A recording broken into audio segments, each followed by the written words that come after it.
has the same feeling of just like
we'll let them know we're fixing that.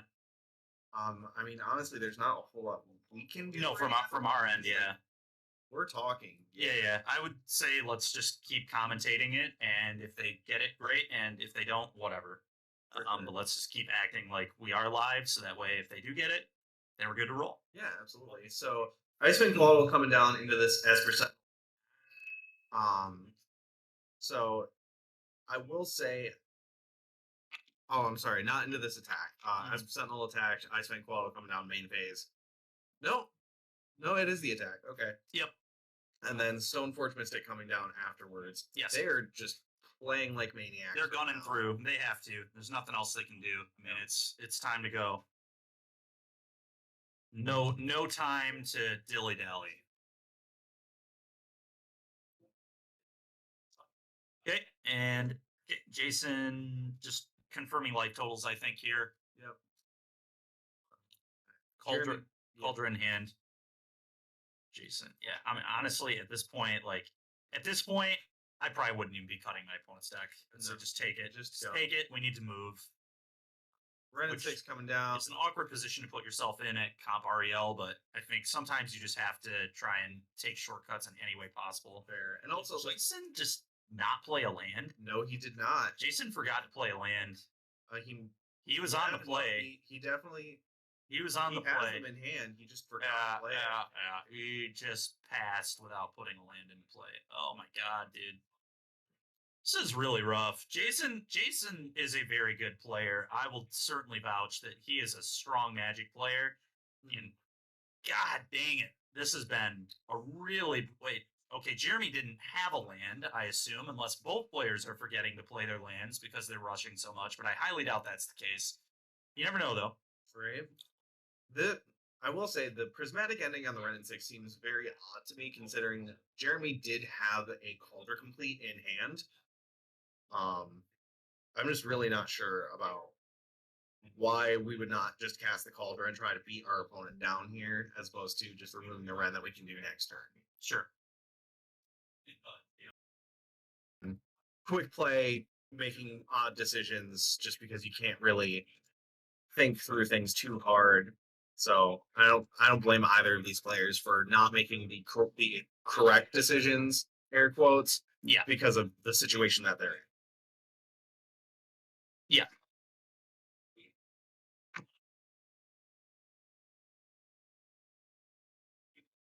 Okay, iteration coming here.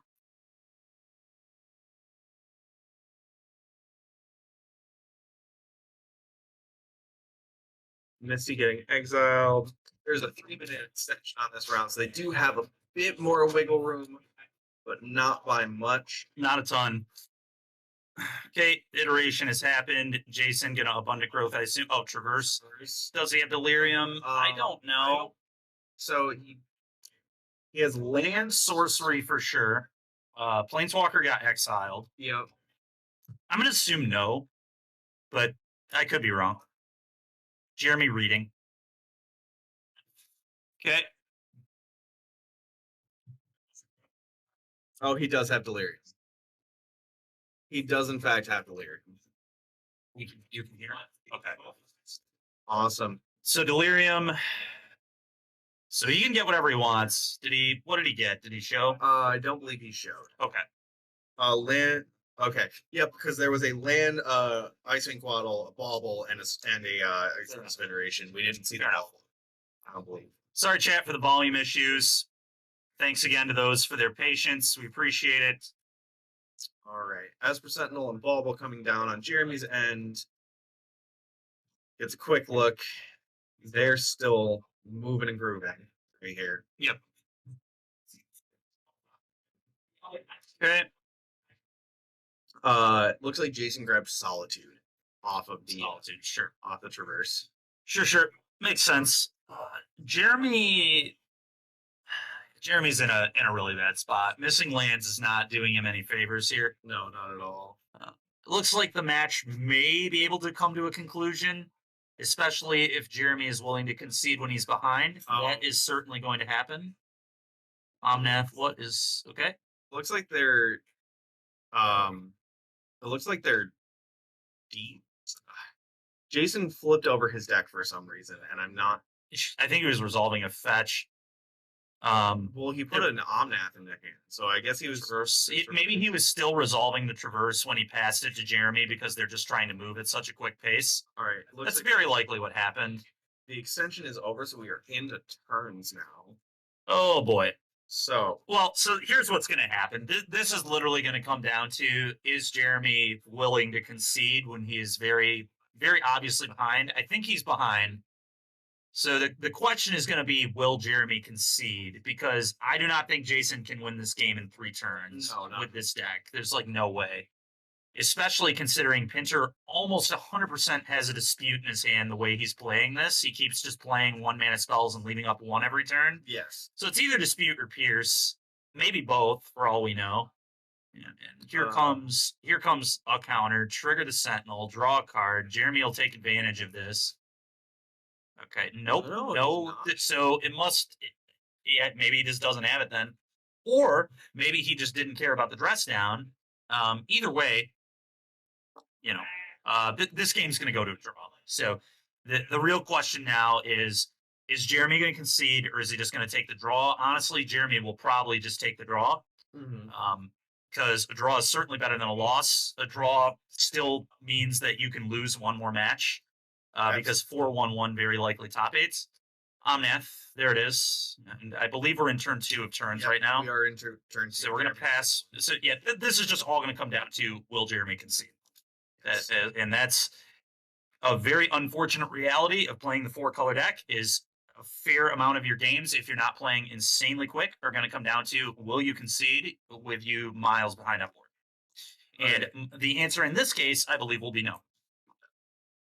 I'm a little confused as to how the mana worked out here, because they're playing so quick that he put the Yorion in hand, I think. Yep, and it looks like he used the 2 mana to play the Wren and the three other mana to put the Yorion in hand. Yep, is how that worked out. Yep, Omnath's broken, it turns out. Yeah, shocking.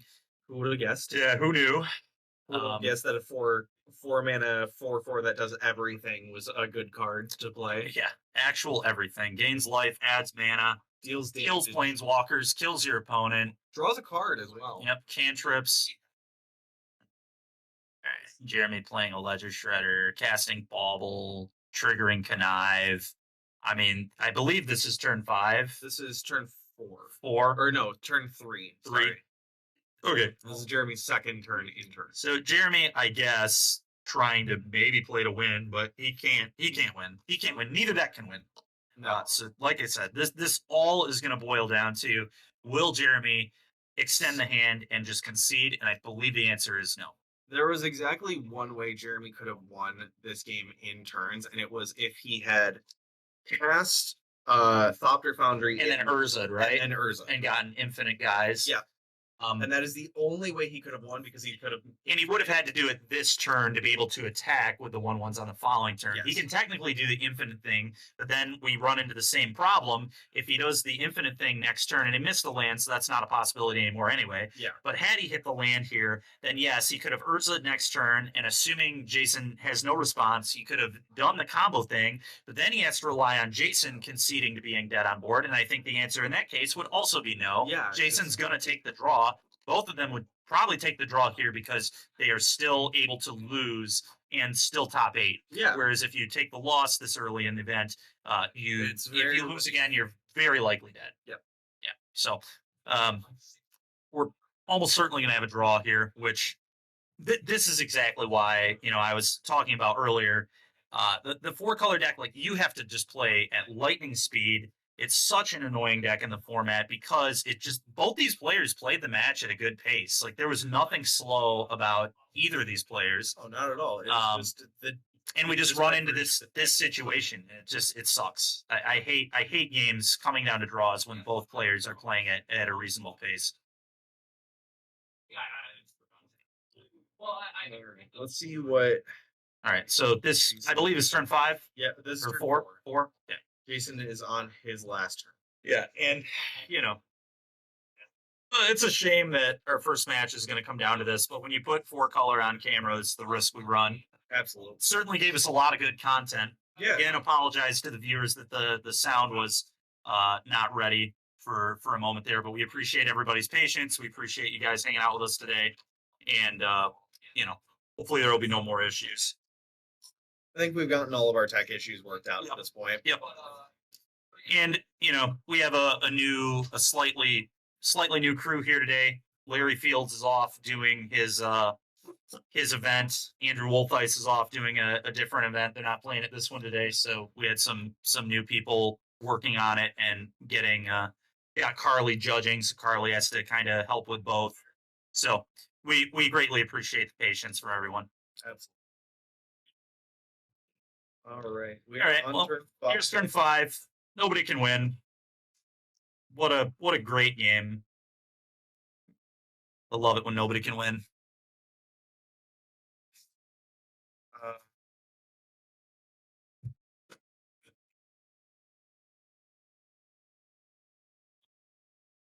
But yeah, I'd be surprised if either player.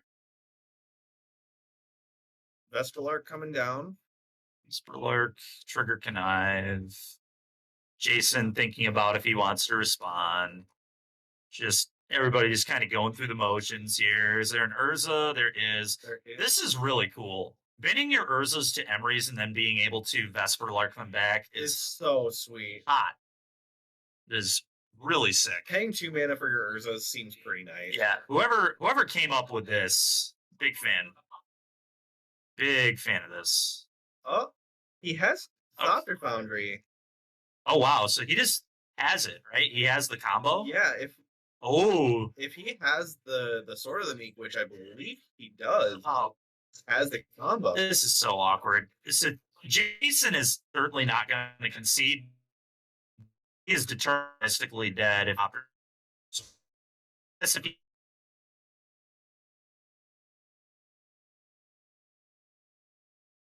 he had like a verdict, he wouldn't be deterministically dead, but doing anything. No. I mean, yeah, this is just going to be a draw. Things have gotten a little more interesting, but like, it's just a draw. Jeremy's just popping it off, just drawing, just seeing if he can find the sword, I guess. Like prove that he could have won if he had more turn. But it's one of those things where Jason could just reveal a verdict and say, "Yeah, you have infinite life." There's the GG. The GG, yeah, the draw. Yeah. Jeremy talking about how he could have played it differently, I suppose, but yeah, little bit of a bummer to see a draw in round 1 like that. But like I said, it gave us a lot of good content here. We got a really long match, so hopefully you guys enjoyed it. That's just what the 4-color deck does in Modern. It grinds and grinds and grinds and grinds and grinds some more, and games just take forever. So if you're gonna play this deck, you really need to play fast. Play fast and know exactly your play lines. You know them to a T. Yep, this is a deck that greatly rewards you from knowing your deck, because you need to just go through things really, really fast. So yeah, we will put things on pause here for a few moments, and we will get back to you for round 2, probably starting in about 5-10 minutes, because round 2 is already up. So honestly, we're not even going to take a break. We'll just stay here with you. But we'll be curious to see what we get here for round 2.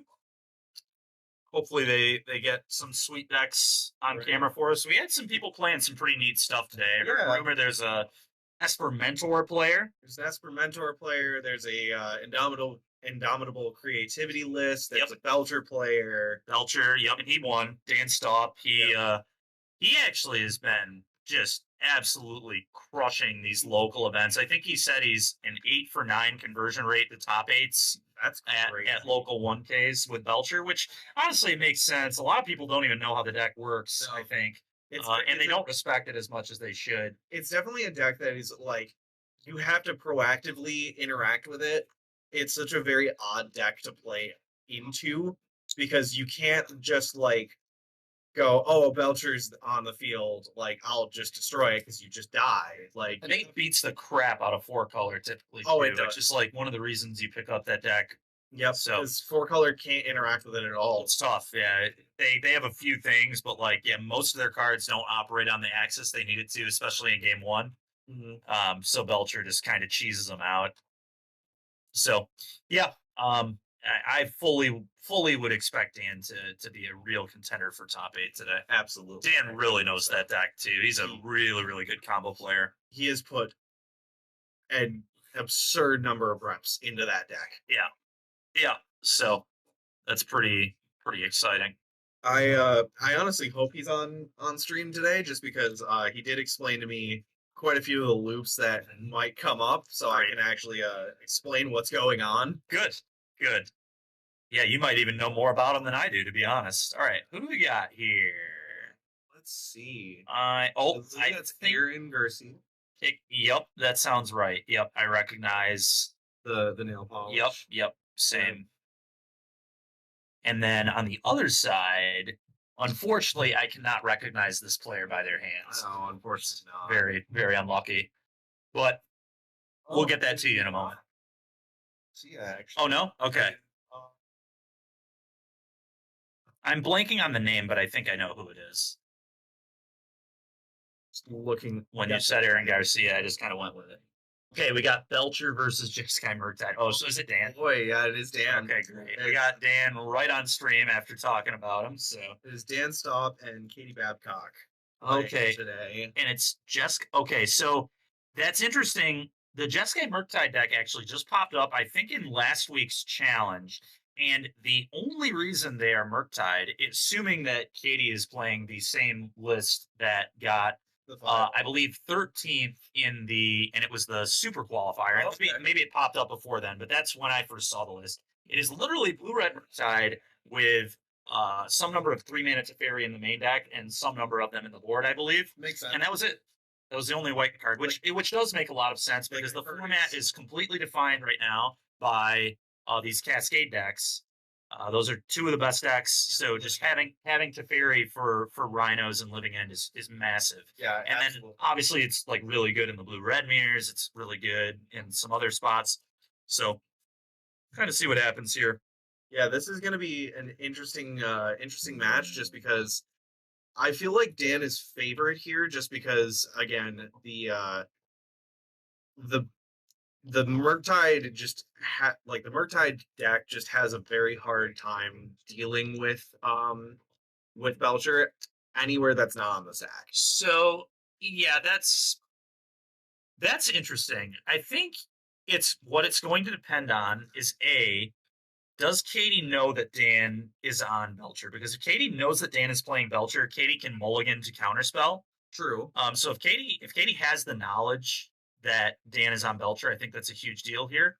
I also think that I would maybe only give Dan the advantage because of specifically Dan just being so experienced with the deck.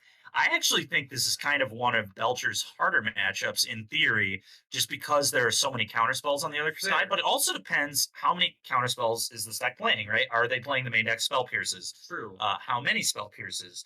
And then, like I said, another thing, who wins the die roll, right? If Katie has a turn 1 Monkey can do really good work here because it sets up mana. The treasures are really what you're asking for in this matchup because they let you deploy threats while also holding up those counters every turn, which is just huge.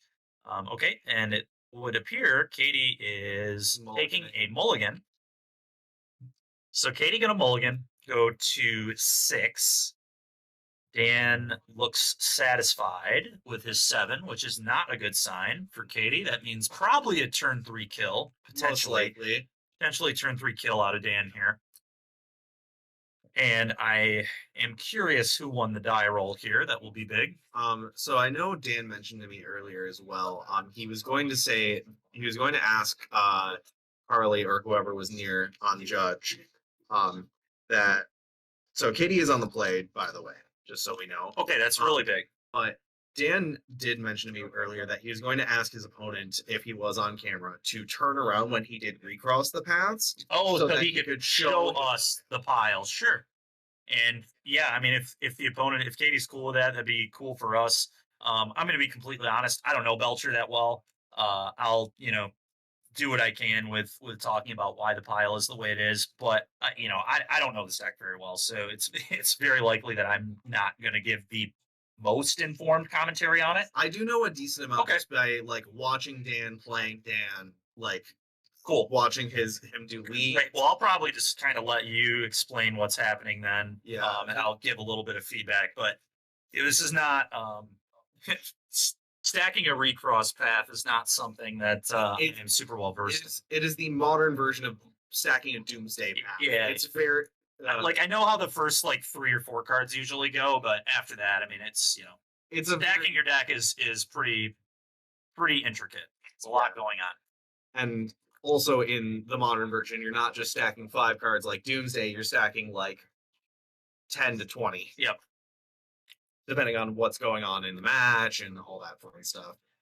Katie has mulligan to 5. Is it multi 5? That's brutal. That is very rough in this match. Yeah, that's bad. That's not good. Now, again, though, if Katie knew what the matchup was, then it might not actually be that bad. Because if we mulligan to like exactly turn 1 monkey, double counterspell 2 lands, like that's a beautiful hand. That is incredible in this matchup. Looks like there is shock is a really good sign for Katie. Yeah, Seaman's coming down. There's an island in hand. And pass? Is that a pass? I think that was a pass. Consider leaving up considered. Yeah, makes sense. So Spikefield has it coming down for Dan. Plays Spikefield and says go. And so once you've seen this, there's no companion on the other side, so you're not assuming a Bosch. One of the only things it could be is probably the old Belcher. So depending on how much knowledge Katie has of this format, you're starting to go, okay, I know what's happening here. Yep. Pass. So okay. Pass, leaving up counterspell mana. Hopefully. Now, yep, and there is a counterspell in hand. And Dan's a smart dude. He's not just going to walk into counterspell. So absolutely not. He'll play around it very well, and he'll be very patient. Because there's no reason to not be patient. He's not under any pressure. So why would he even go for it yet? He's just going to set up. And there's Pact of Negation in the Belcher deck, right? Yes. Some number? There's, I believe, 2 right now. Okay. Just because of the Murktide decks running around right now. Strike it rich. And what Dan is doing right now, for those that don't know, is he is just building mana. That is what the Belcher deck, like, if you don't need combo, you're just going to build mana. You're just going to build mana so that when you do combo, you're just going to have a lot of options. So right now, Dan is just going to sit here, build up his mana. Next turn, assuming nothing changes, he'll flash back, strike it rich, get more treasures, and this is just how the game's going to go. He's just going to keep playing these flip lands, these spell lands, excuse me, and he's going to build mana. And, Katie's not doing anything. It's like, oh, God. All right, so Katie better have a land here. He, a Darcy, and we may have missed land there, which could be a huge problem. Oh, no. Yeah, if Katie casts this, they're going to die. Or she's going to, oh, no. All right. He's casting Darcy. Yeah, Dan wins. Yep, Dan. I assume, anyway. Obviously, he might not have it, but he kept 7, so I assume this game is. I will assume that he's got this. The only thing Dan may consider here is, does my opponent main deck force negation? That's the only thing to even think about, I think, if you have the combo here. Which most of them don't. Yeah, he probably won't play around it, but okay. Well, I'm curious if Dan actually doesn't have it, because I feel like this would be pretty snap it off if you did. Okay. Okay, so playing the land. Yep. Ult himself. Shatterskull smashing. He's flashing. What is this? Just cast Belcher? No. He's Valakut's Awakening. So his hand's actually bad. Yeah. Okay. Interesting. Okay, I thought the game was going to end here. So Katie took a huge risk, and I don't know if Katie knows the matchup or not. I would have left up Counterspell, I think, but I guess at some point you do just have to cast these iterations. So Katie's going to potentially get paid off, because now Katie actually has a clock and can start leaving up the Counterspell with a clock. So things ended up working out. I'm not sure that I love the...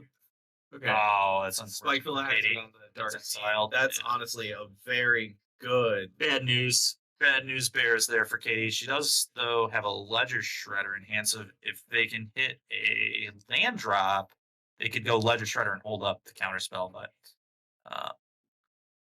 pass. And now Katie's going to hold up the Counterspell. But the issue here is Dan is just going to keep building the mana up, and eventually we're going to be in a spot where Dan can like do 2 things that matters in a turn.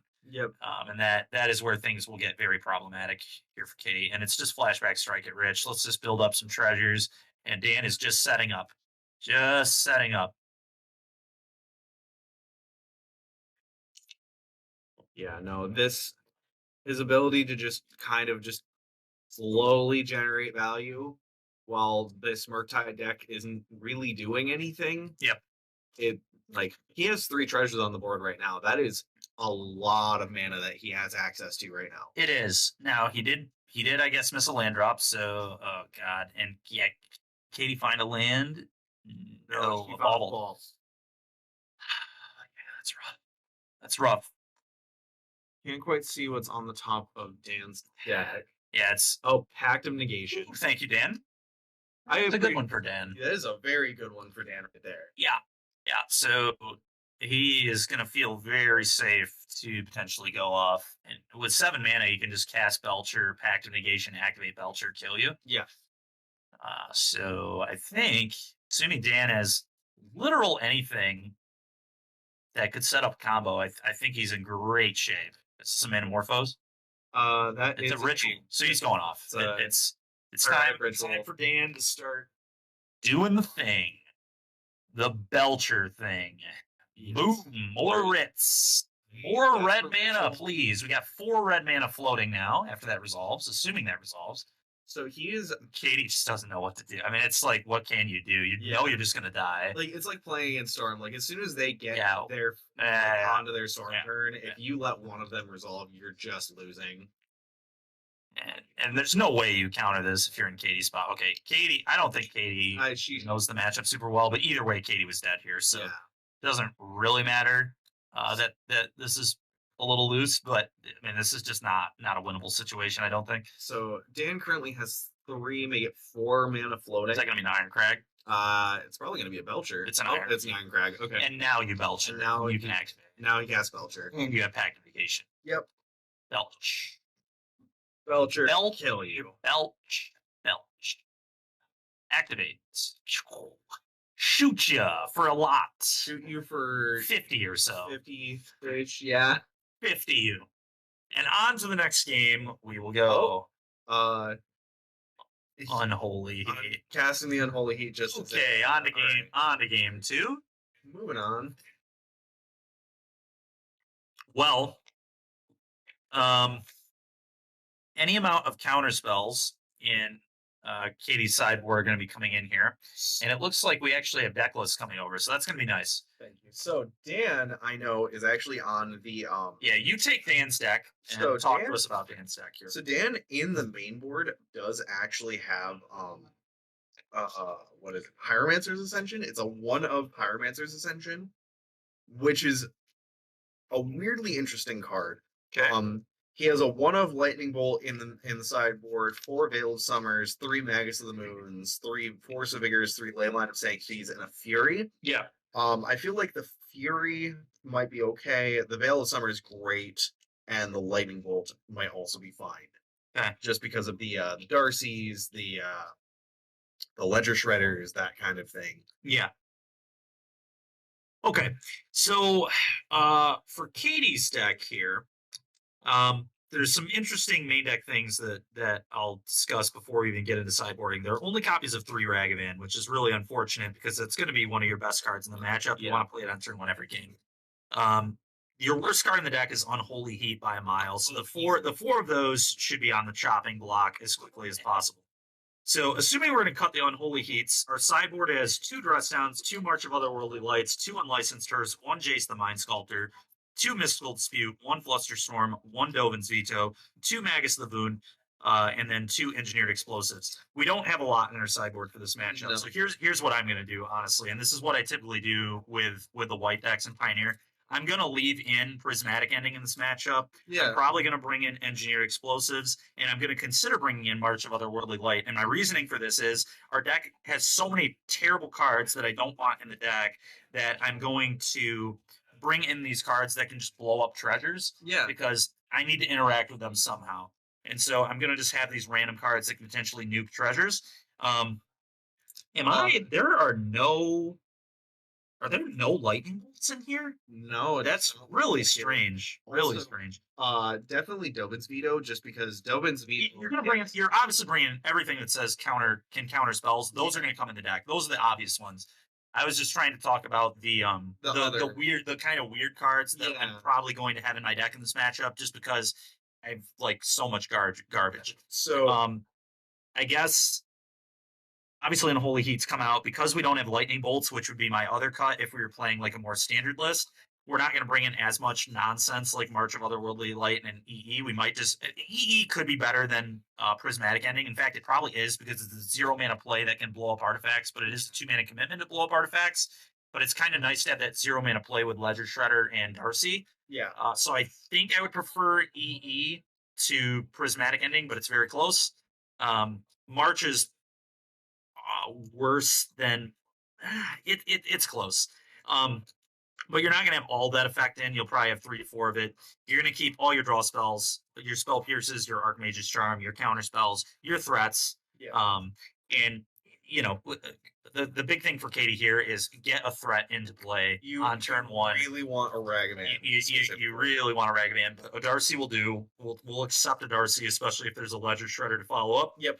We're going to hope we don't die on turn 2. I think I'd be willing to tap out on turn 2 and just shrug my shoulders. If my opponent can kill me on turn 2, whatever, you did it. Yep. I would not play around that because I don't think you can afford to play around that in most spots. No. We need to get on the board, get a clock, and play the tempo game. Like, you can't afford to hold up Counterspell on turn 2, especially when you see that your opponent has Pact of Negation. Unless we have exactly Monkey that does not get answered, and you know we have a really good reason. I don't think we're going to try to play around too much, and hopefully, you know, if the Monkey hits, that gives you a lot of ways to interact on turn 2 anyway. You could like Spell Pierce plus threat. You could play threat and counter spells. I mean, it's a 1 mana threat. Okay, so there looks like there's Darcy in the opener, so I'm already liking it. Okay. But it depends what else is there, obviously. But if I'm Katie, I'm very happy that I have a threat. I think if you have like a Darcy, like a land, and eventually a Murktide, like you're keeping this hand. Yeah. Ragavan. There it is. There we go. That's huge.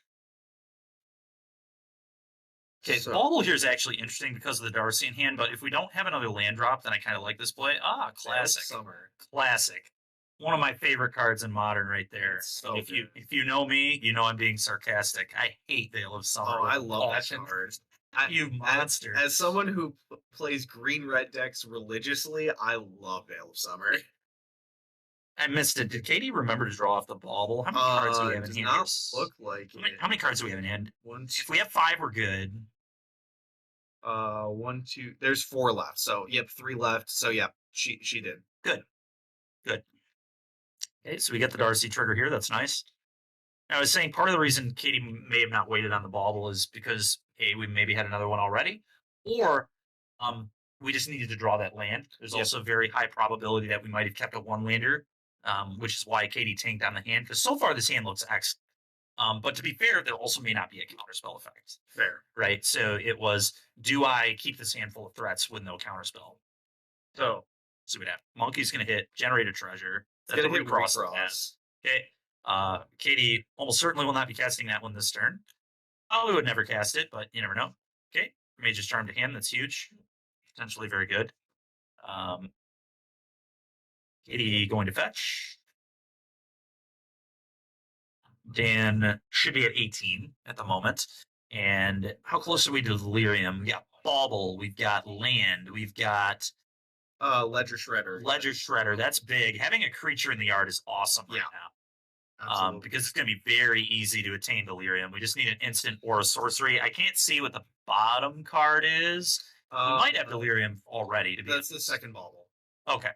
That makes sense. Yes.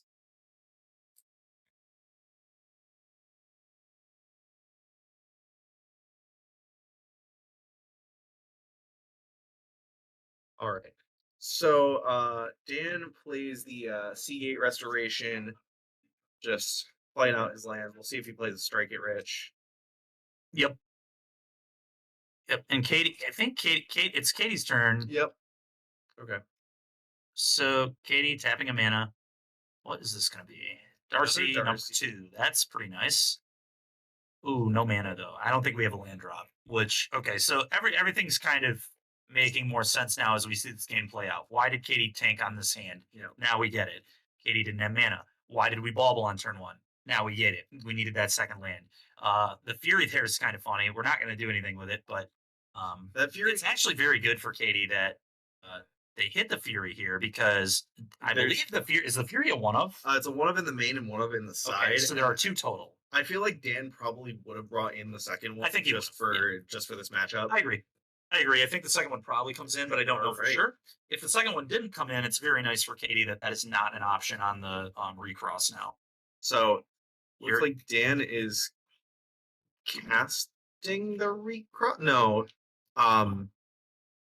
he missed a land. That's rough for Dan. So Dan's in trouble.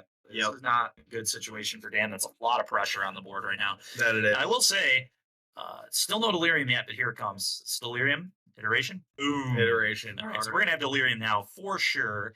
And this is all of a sudden a 2-turn clock. So Dan really needs to top deck a land, I assume, to get things started here, but we'll see. I mean, so there are still ways for Dan to win the game from this position, but it is definitely a rough spot for sure. I think we need a land to beat the counterspell for sure, assuming there is a counterspell in Katie's hand, because if we tap out for ritual, Katie will just counter it and then kill you. Yeah, because there are the treasures from Ragavan. Yeah, exactly. But we don't know. There's a lightning bolt.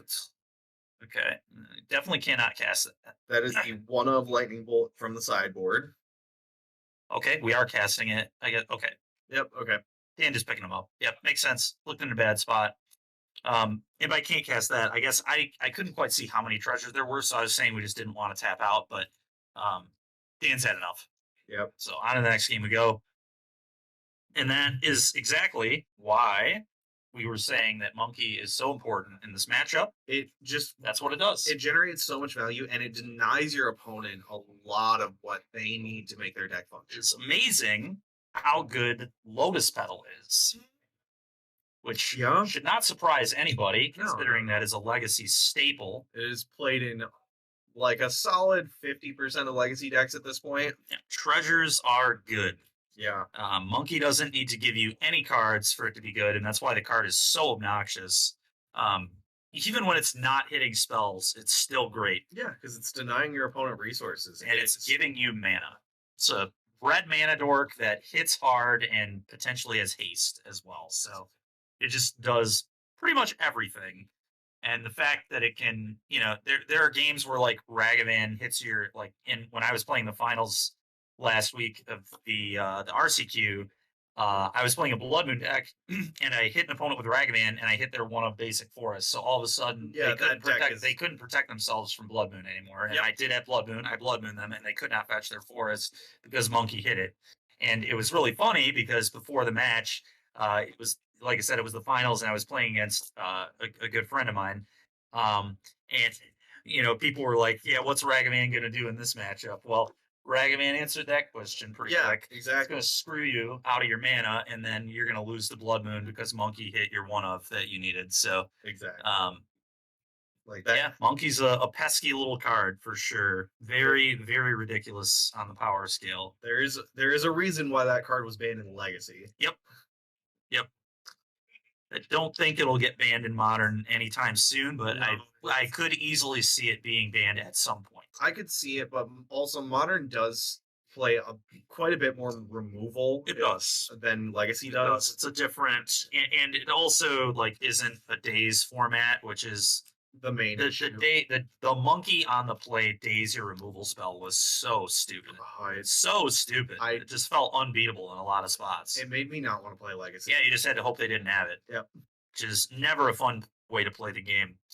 All right, well, here we go, game 3. And I've heard rumor that is there a backup match this round, or are we starting that next round? I believe we're starting that next round. Okay. We will see. So we're going to start potentially having backup matches, which is going to be sweet. Absolutely. Yeah, from what I'm seeing over there, it looks like we're just doing the one match. Okay. So it'll be something that potentially will be happening next round, which will be really sick. And with matchups like this, you really want to back up because this is quick. This is like the exact opposite of what we had in round 1. Yeah, we were already on game 3, and we're what, 20 minutes in? Yeah, maybe. Yeah. And this game, it's not going to go particularly long. I don't think. This is kind of Dan's going to try and set up a combo turn with backup like Pact, Veil of Summer, and Katie is going to try and resolve early threats and hold up multiple counter spells if possible. Absolutely. That's just kind of what this is going to be. Okay. All right. So Dan is on the play. Yeah. From losing last round or last game. Now, is this Dan's 7 or has he mulligan? This is his 7. Or no, he's mulligan. 6. That's what I thought. He was kind of posturing like he had mulligan to me. Oh, this is 5. Yeah, that makes sense. He was, I don't know. I just kind of sensed some frustration out of the flicking the cards there. Yeah. So it just kind of felt like we were on a mulligan. And here we go. So we're on the play down to 5 cards. That's not great for Dan because we do. Okay, it's a strike it rich. Bolt myself, strike it rich. Sure. Yeah. So Dan trying to get set up. Having to bolt himself sucks. That's not what you want to do. No, but also you got to do what you got to do. This is one of those matchups where you kind of just go as fast. The monkey. As you can. All right, oh, that is rough. All right, so here we go. Spike fail. Can Dan win on this turn? Oh boy, 3 mana. This is a belch. It could be a recross. It's a recross. Right, time to stack the deck. All right, so this is where this gets funny. So the recross is going to be Dan does not care about the clash. Because of how recross works, Dan will be able to stack his deck however he so chooses. Yep. So the way that Dan does this is he will stack his deck where he will, I believe, have Pyretic and Desperate Ritual, Manamorphose, and some form of a regrowth in the top 4 of his deck, I believe. Reforge the Soul will probably be involved here too, right? Because especially because of the mulligan, he just needs to be careful about the timing of everything. It'll be interesting to see how he stacks this. It's this is gonna be something. I'll tell you what. And the question is gonna be, I assume a Fury may be involved too. I don't know. We'll see. This is going to be really interesting. I feel like he's most likely going to. Okay, so Katie is turning around, so we can actually see his recross pile. So this is cool. So yeah, go ahead and why don't you take this? You can explain why the pile is the way it is. You'll be better at it. So what is happening here is he is putting a Seagate Restoration on top, followed by a Manamorphose, then a Reforge the Soul, and then an Offer You Can't Refuse, another Seagate, and then that looks to be a Noxious Grasp, then a Desperate Ritual, or a Pyretic Ritual, and then a Belcher. So what's going to happen here is he's setting up so that Ragavan will hit a dead card. Yeah. And then he will be able to draw into the Reforge the Soul. Also allows us to win the clash. Yes. So fun question here. And I've had this come up on stream a few times. Do you not attack with Monkey when your opponent recrosses the path? You don't. You shouldn't. You absolutely should not. You should wait a turn then attack. Because then Katie messes all of it up, right? Yeah. Because then Dan when you win the clash, this stays on top of your deck, right? The recross goes back to your hand, right? Yeah. So yeah, if Katie's that heads up, then Dan has to draw this, which is a land drop for him, which is cool, but I mean that's whatever. And then Dan almost would have to recross again to then build a new pile. And then there's this sub game of, is my opponent going to attack me with Monkey? Yes or no? It's like a weird rock. It becomes really intricate and interesting. This is a very the recross is what makes this matchup so interesting. Is how backing your deck is pretty wild. Now, and people might be wondering why the Manamorpho is coming in addition to the Reforge the Soul, and that's so you can play around Force Negation, Manamorphose, on your opponent's turn and reforge on your opponent's turn. So that's one of the reasons Dan's setting it up the way that he is. Now, Katie can opt to keep that on top or put it on bottom, right? Yes. Okay. The Clash will always it gives you a scry. Yeah. No matter what. Which is good for Katie there. We did not want that island. So here we go. Will Katie attack? Question number 1. How much in her in? Okay. Okay, so she does. So the question is, like, do we have Counterspell plus Pierce? So. Oh, interesting. So she hit a Manamorphose. He knew this was going to happen. Yeah. So he stacks his deck knowing that the Seagate Restoration is going to be on top when the Clash put it on the bottom. He then makes it so that if she wants to cast the Manamorphose, she can. Which would be a mistake. Which is a bait. It's a bait. Yeah. It's entirely a bait. It's a temptation here. Okay. Now there should be a treasure. There should be a treasure in play right now. There is not, because he used it to cast the Recross. Not Dan. From Katie. We just hit with a monkey, so we should have a treasure in play. If Katie, not even. I don't even think that's a missable thing, right? Because it was just a little bit off the screen. So Katie dress down. Yikes! That dress down probably came into cantrip, which I can respect that, but awkward. Like posturing that you have a counterspell, you need to either posture or you need to cast what's in your hand. You need to have it, or you just cast whatever's in your hand. But, yeah, I think posturing is acceptable. Oh, she cast it because it makes both people, so she just did it to draw an extra card. Yeah, exactly. Okay. She wanted to draw the card there. Yeah.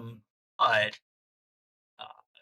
can Dan win yet? Yes. Yes. Okay. So there is a Noxious Grasp coming down, and he is then. Oh, and then counters his own. Yeah, and now he has the mana to do the rituals. Yes. Yep. Okay. From here, Dan wins the game. Yep. Dan wins the game by a mile. Yep. There are no force negations. This game is over. No interruption, and even if there was, I would imagine Dan protected himself from force here as well with like a pact of negation or something. Yeah. So Desperate Ritual into Iron Crag into Belcher. Yep. Iron Crag into Belcher and into Belcher.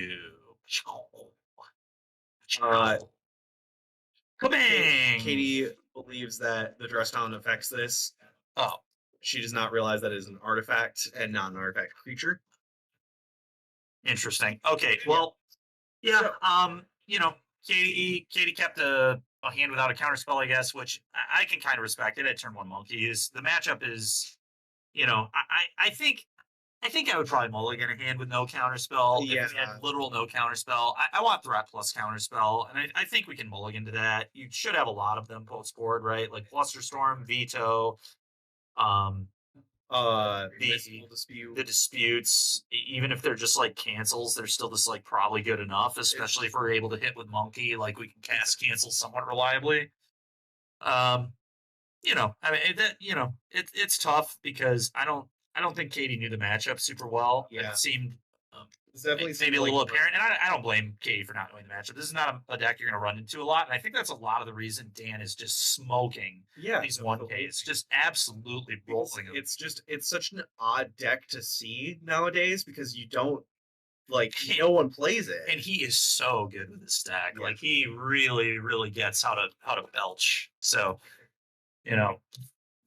Oh, they're getting 2 more? Oh, good. We are okay. So we're already getting started with our backup features. So we're going to have another match for you here in round 2. So we're just going to hang out in the booth here and get right to another one. So this will be interesting. I'm curious what the matchup's going to be. Looks like Alan is coming over to let us know what the matchup is going to be. It's going to be Jeskai, Urza, Thopter Sword combo versus Mardu. Oh, buddy. Somebody playing some Obosh, which ironically is what I won with last weekend so there will be absolutely no bias in this match, just so everybody knows. I won't be cheering for the Obosh player or anything. No. But this is going to be cool. I'm interested to see what the what the Mardu is for, like what the black and the white are for, because I won with mono red last weekend. Yeah. It was a M Hayashi build that I found on Friday on Twitter. Big shout out to Hayashi, very very good mono red player, makes a lot of sick decks. Also has like a really cool mono blue deck that they've been brewing, so really cool. But I'm curious to see who the players are here. And Aaron Garcia, okay. Aaron Garcia is going to be one of our players. Okay. And it's Jeskai Murktide. Jeskai Murktide. Or it might have been Jeskai Control, actually. Was it Jeskai No, Control? it's Jessica Thopter. Oh, that's right. It was Thopter. Yep. Aaron. Thank you. Perfect. And here come more deck lists for us. So So thank you, Carly. it's You want to talk about the Urza deck, or do you so talk about the Mardu deck? So this Urza deck it's a Werv Invention deck with Urza Saga, so it's looking a lot like back when Urza first came out and people were doing the Thopter Foundry, sort of the meat combo. It does notably have weirdly enough Goblin Engineer, which is very neat. And then there's a Lightning in this deck, as well as a Crucible of Worlds. This deck looks wild. A very Aaron deck. Yes, very much Aaron Garcia deck. Yeah. That's cool. Honestly, mine is fairly interesting over here too. We've got the typical like Bone Crusher Giant. We got 3 of those, 4 Fury, 4 Ragavan, 4 Season Pyro. You would expect all that out of the Mardu deck. That's pretty typical. Yeah. Then we got 2 copies of Inquisition of Kozilek, which makes sense. Okay. 2 copies of Fatal Push, 1 copy of Kaya's Guile, which is pretty well positioned actually right now. Silent Graveyards is nice. 1 copy of Kalagon's Command. 3 okay, I don't think I'm the biggest fan of this one, but we'll let it slide. 3 Lingering Souls. We'll see how I feel about Lingering We'll see how it works. It's honestly like 2022. It's a little awkward that it makes evens with Obosh too, but whatever. Yeah. 2 copies of Lightning Bolt, 3 copies of Thoughtseize, 4 Prismatic Ending, which makes sense. 3 Fable of the Mirror Breaker, 1 Liliana of the Veil. Sideboard 2 Path to Exile, 2 Blossoming Calm, 1 Obosh, obviously, 1 March of Otherworldly Light, 2 Soul Guide Lantern, 1 Obsidian Charmaw, 1 Relic of Progenitus, 4 Wear Tear, and 1 Kaya Orzhov Usurper. Okay, looks like Aaron is taking a mulligan. Yep. So here comes the Blood Crypt, and is this a hand hate spell? No, it's a monkey. Monkey. Can Aaron deal with it? Question number 1 that you have to. Oh, that's not an answer to the old monkey. That's a good start for Robert. I will say the way that I think this ends up working out, there are portable holes in this deck. There's a 1-of Ensnaring Bridge, which might actually be interesting. There's a 2 of Spellskite in here as well. Spellskite doesn't do quite as... It does both a lot and a little. It's very odd, but we'll see how it goes. Yeah, the 4 Wear Tears are going to carry a lot in this sideboard for Robert here. Absolutely. Honestly, this list is really sick. The only card I don't like in this list is Lingering Souls, just because I don't think the card is particularly good. I could be wrong, but this actually might be a stream deck coming up in the near future on our channel. This is a nice deck. Yeah, this sideboard has so 1 of Cavern of Souls, 1 of Chalice of the Void, which will probably put in work in this matchup. It could, yeah. 1 of Damping Sphere, 2 Dovin's Vetoes, 3 Path to Exiles, 1 Soul Guide Lantern, 2 Teferi Time Raveler, a Torpor Orb, 2 Wear Tears, and a Welding Jar. I think that Welding Jar is probably coming in if Aaron realizes they're probably gonna have Artifact Hate. And then Chalice is definitely coming in, I think. And we're in game 3 here too, so they've already seen each other's sideboard game plans. Yep. So okay. Fetch there. Get a Ralgren Triumph, it looks like. Yep. And I think Monkey has hit twice now. Yep. So Aaron, I believe, is at 15. It's hitting right now. I see. And so Aaron was fetching there to make sure that the monkey could not randomly flip the Triome, because that may have been awkward. It looks like it's a Spellskite, I believe. Spellskite, okay. That's kind of interesting. That can potentially protect your monkey if you want to cast that. Yeah, that card's honestly pretty nice. Like paying 2 life to make sure none of your notable threats die is get pretty answered, yeah. nice. It's kind of cool. Kind of cool. We'll see if Robert decides to go for it, or if Robert has better things to do. It's really interesting.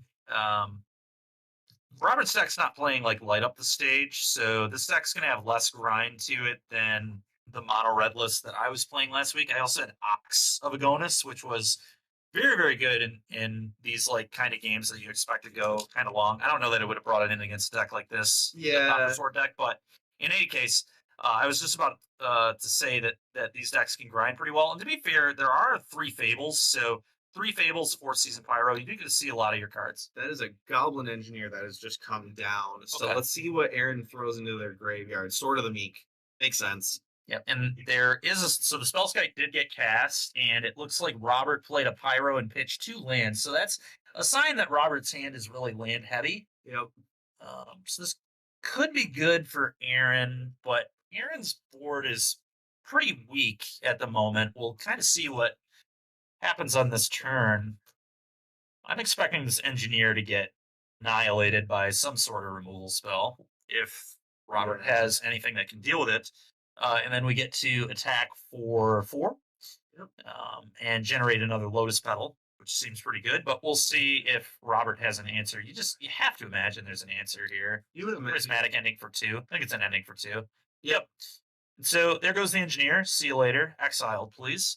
And here we go. Rumble, Bang, Monkey, doing it again. 6 damage, 3 Lotus Petals. Is that good? I don't know. And flipping off a Load Fountain. Load Fountain. Yep. Load Fountain. See you later. Okay, so Aaron is not in the best of positions here. No. It looks like Robert did play another land, so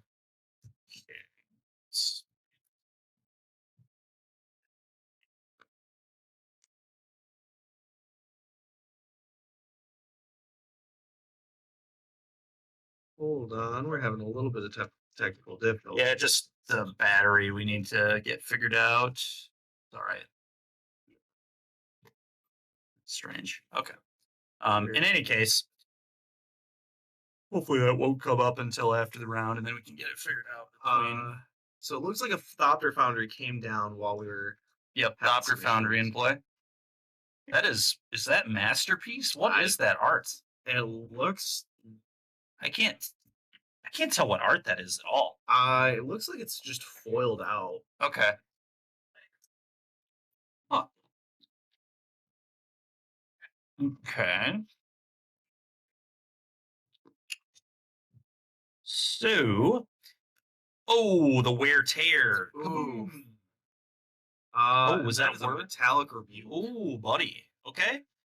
Aaron has tapped out though, so that's gonna be 4 more damage, guaranteed. Yeah.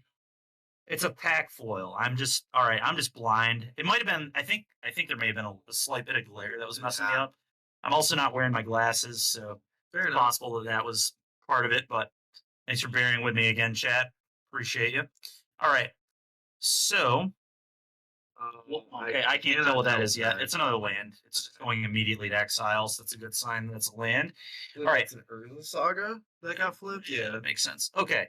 So, what does Robert do from here? We need an answer. Boom! Prismatic ending. See you later, Thopter Foundry. Robert just has so much removal. Robert, that's one cool thing about this deck, is it looks like we just have infinity answers for annoying cards. Prismatic ending, I've been saying since it's been printed, is potentially just the best removal spell of all time. Yeah. And then we just have Wear Tear. I really like that this deck is not weak to Chalice of the Void at all, because it just has so many clean answers to it, which is really, really nice. Yeah, I'm almost certainly gonna mess with something like this on stream in the near future. I really like what this deck's doing. It looks fun. Yeah, absolutely. It definitely seems like a very cool deck. It does. It does. Generally, like not up my play style, but I definitely see the lure of it. Yeah, for sure. Yep. All right, another Thopter Foundry coming down. Okay. And Kaya's Guile. Woo!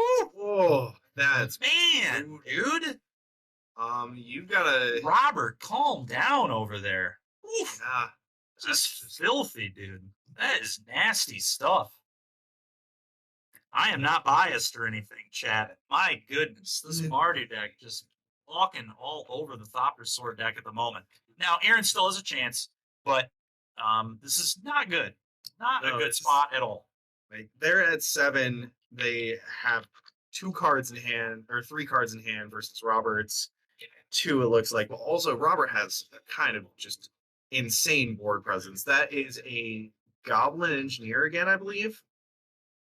Can't quite tell just based off the glare, but we'll see. Is Aaron at 2? Aaron's at 2. If Aaron's at 2, Aaron is going to die, I think. Yeah, just. I mean, you can gain quite a bit of life off this Thopter Foundry if you manage to get a Sword of the Meek into play. Yeah, we don't have it now though. No. So like we can sack it, make a 1/1. Okay, so it looks like Robert may have just been reading Goblin Engineer to see what it did. Yeah. What is that? That is Obsidian Charmoth. Oh, and that just is going to blow up a non-basic here, right? That will blow up Ralgren Triome. Oh my god. Now our mana is just This atrocious. This is just this is sad. Garcia needs, first we need a Sword of the Meek immediately. Yes. That must happen. Okay, here it comes. Nope. Is it Urza? Oh my god. Urza? If we have Sword, we win. Yeah. Sword wins game. Do we have the Sword?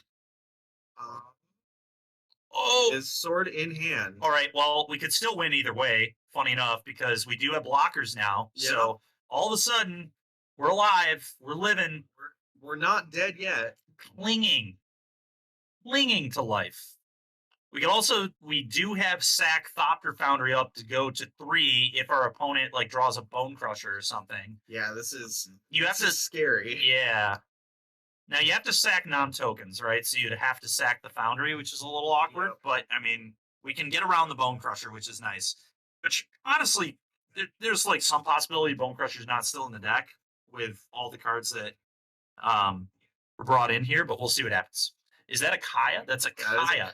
So that can eat the token. Yep, and there it goes. And that is bad. Yep. And Aaron, and that's it. Aaron can't come back from that. That was a really impressive game from the Mardu deck. Just seemed to have answers to everything.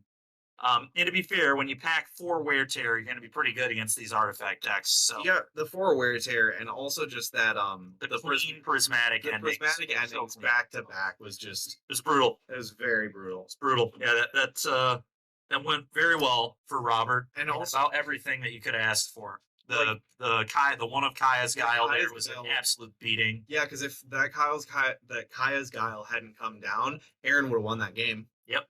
Just because they already had the Sword of the Meek in the graveyard. So Yep. Very, very clutch. Kaya's Guile. Yes. All right. So with that, that's gonna conclude round 2 for us here. The players are deboarding. We're gonna take a short break. Yep. We'll be back with everybody in for round 3, which will probably roughly be in about 10-15 minutes, I would say. But we'll catch you guys in that amount of time. So all right. See you then. Match in the works here. We'll get the matchups for you in just a second. But last round was pretty sweet. We got to watch a Mardu Obosh deck take down Thopter Sword. Yeah, Thopter Sword, Jeskai Thopter Sword. And so we've got an Obosh player, Robert Gonzi. That was previous round. That was the second match. Oh, I know. I'm saying we've got an Obosh player that is 2-0. I was still Oh, sorry. Yeah, no, you're good. But we have an Obosh player that's in the 2-0 bracket right now, which is pretty cool. I dig that because Obosh is what I did really well with last weekend. So definitely pulling for the Obosh player. The list looked pretty cool. Like I said, I wasn't the hugest fan of Lingering Souls, but I mean, that card has its merits still. It is like, generates some good amount of value. It's a little awkward against like cards like Fury. It's a little medium against Ren 6, but it does pressure it fairly well. So maybe it's okay. I don't know. But anyway, cool to see some interesting decks doing well. Absolutely. Yeah. I'm very happy about the variety and the diversity of this metagame currently at this tournament. Yeah, and you know what? That is let's give the people behind the scenes here who are like getting these matchups on camera for us. Great job on their part for giving us that variety, and hopefully that'll continue here. Obviously, we don't know the matchups yet, so it's going to be kind of funny if we see two of the same decks that we've already seen. But as the tournament continues, that'll be more likely to happen. Okay. So Oh, nice. Special. Dan Wharton, and for those that don't know Dan, he's a huge blue-red player, going to be playing Murktide here. Not surprised to see him in the 2-0 bracket at all. He recently top 8'd. In fact, I think he top 4'd the modern NRG in Lansing. He had a really good weekend, and it looks like we've got Living End as well. Yep. So Living End and Murktide. All right. So with Dan Wharton's list, we've got pretty standard list. It looks like the 4 Ragmans, the 3 Darcys, 3 Red Ledger Surrenders, 3 Murktides, and then your general suite of cantrips, counterspells. That Cool. Looks like a very, very standard blue-red Murktide list. Yep. And then we've got Living End, which, you know what? It's Living End. That's about all. You know, for those that don't know what Living End does, you're going to cycle creatures for 1 mana. You're going to put them in your graveyard. And then you're going to cast these really sick cascade spells named Violent Outburst, which is an instant, 3 mana instant. And basically, the effect of the card itself doesn't typically come up. It does rarely. The +1/+0 to your creatures can sometimes randomly get you kills, but you're just playing this card to cascade into Living End and buy back your entire graveyard and then edict all of your opponent's creatures off the board. You got Force and Negation to kind of cover your combo. There's a 1-of Brazen Borrower in here. I kind of like the 1-of Brazen Borrower again, honestly, with the way the format's starting to shake. It's really helpful. It really does just like get those problem permanents out of the way. And this player, August, has opted to just say no to the turtle, which honestly, I like cutting the turtle right now because turtle only bounces creatures, and typically creatures are not your issue with this deck. Obviously, bouncing a Murktide would be nice, which August is going to kind of miss that here. August, another very good local player, by the way, a really, really competent Living End player. You know, I'm not the biggest fan of Living End, but he's a strong Living End pilot. So this is going to be really, I'm hopeful that this will be a really top-level match here. We've got very, very strong players playing their decks, and I think Dan, if I were to guess, I would say Dan's going to come out on top here. I like Blue Red's matchup here, and I know that Dan is going to play a disciplined game. So I agree. It helps too that like with the Considers, the Ledger Shredders, it can definitely help get those creatures into the graveyard. Yeah. So you don't have to worry as much about Living End just blowing you out. Yep. And so August leads on Breeding Pool, shocks himself, goes to 18. He will be cycling, obviously. Dan, probably a fetch shock here on turn 1. Looks like there was a Mishra's Bauble cast as well. Okay, so he'll be drawing on the upkeep. But August just going to do some cycling. Just going to set up. Yep. The Living End deck doesn't generally do anything very cycle cards. Yeah, very notable. It's like 3.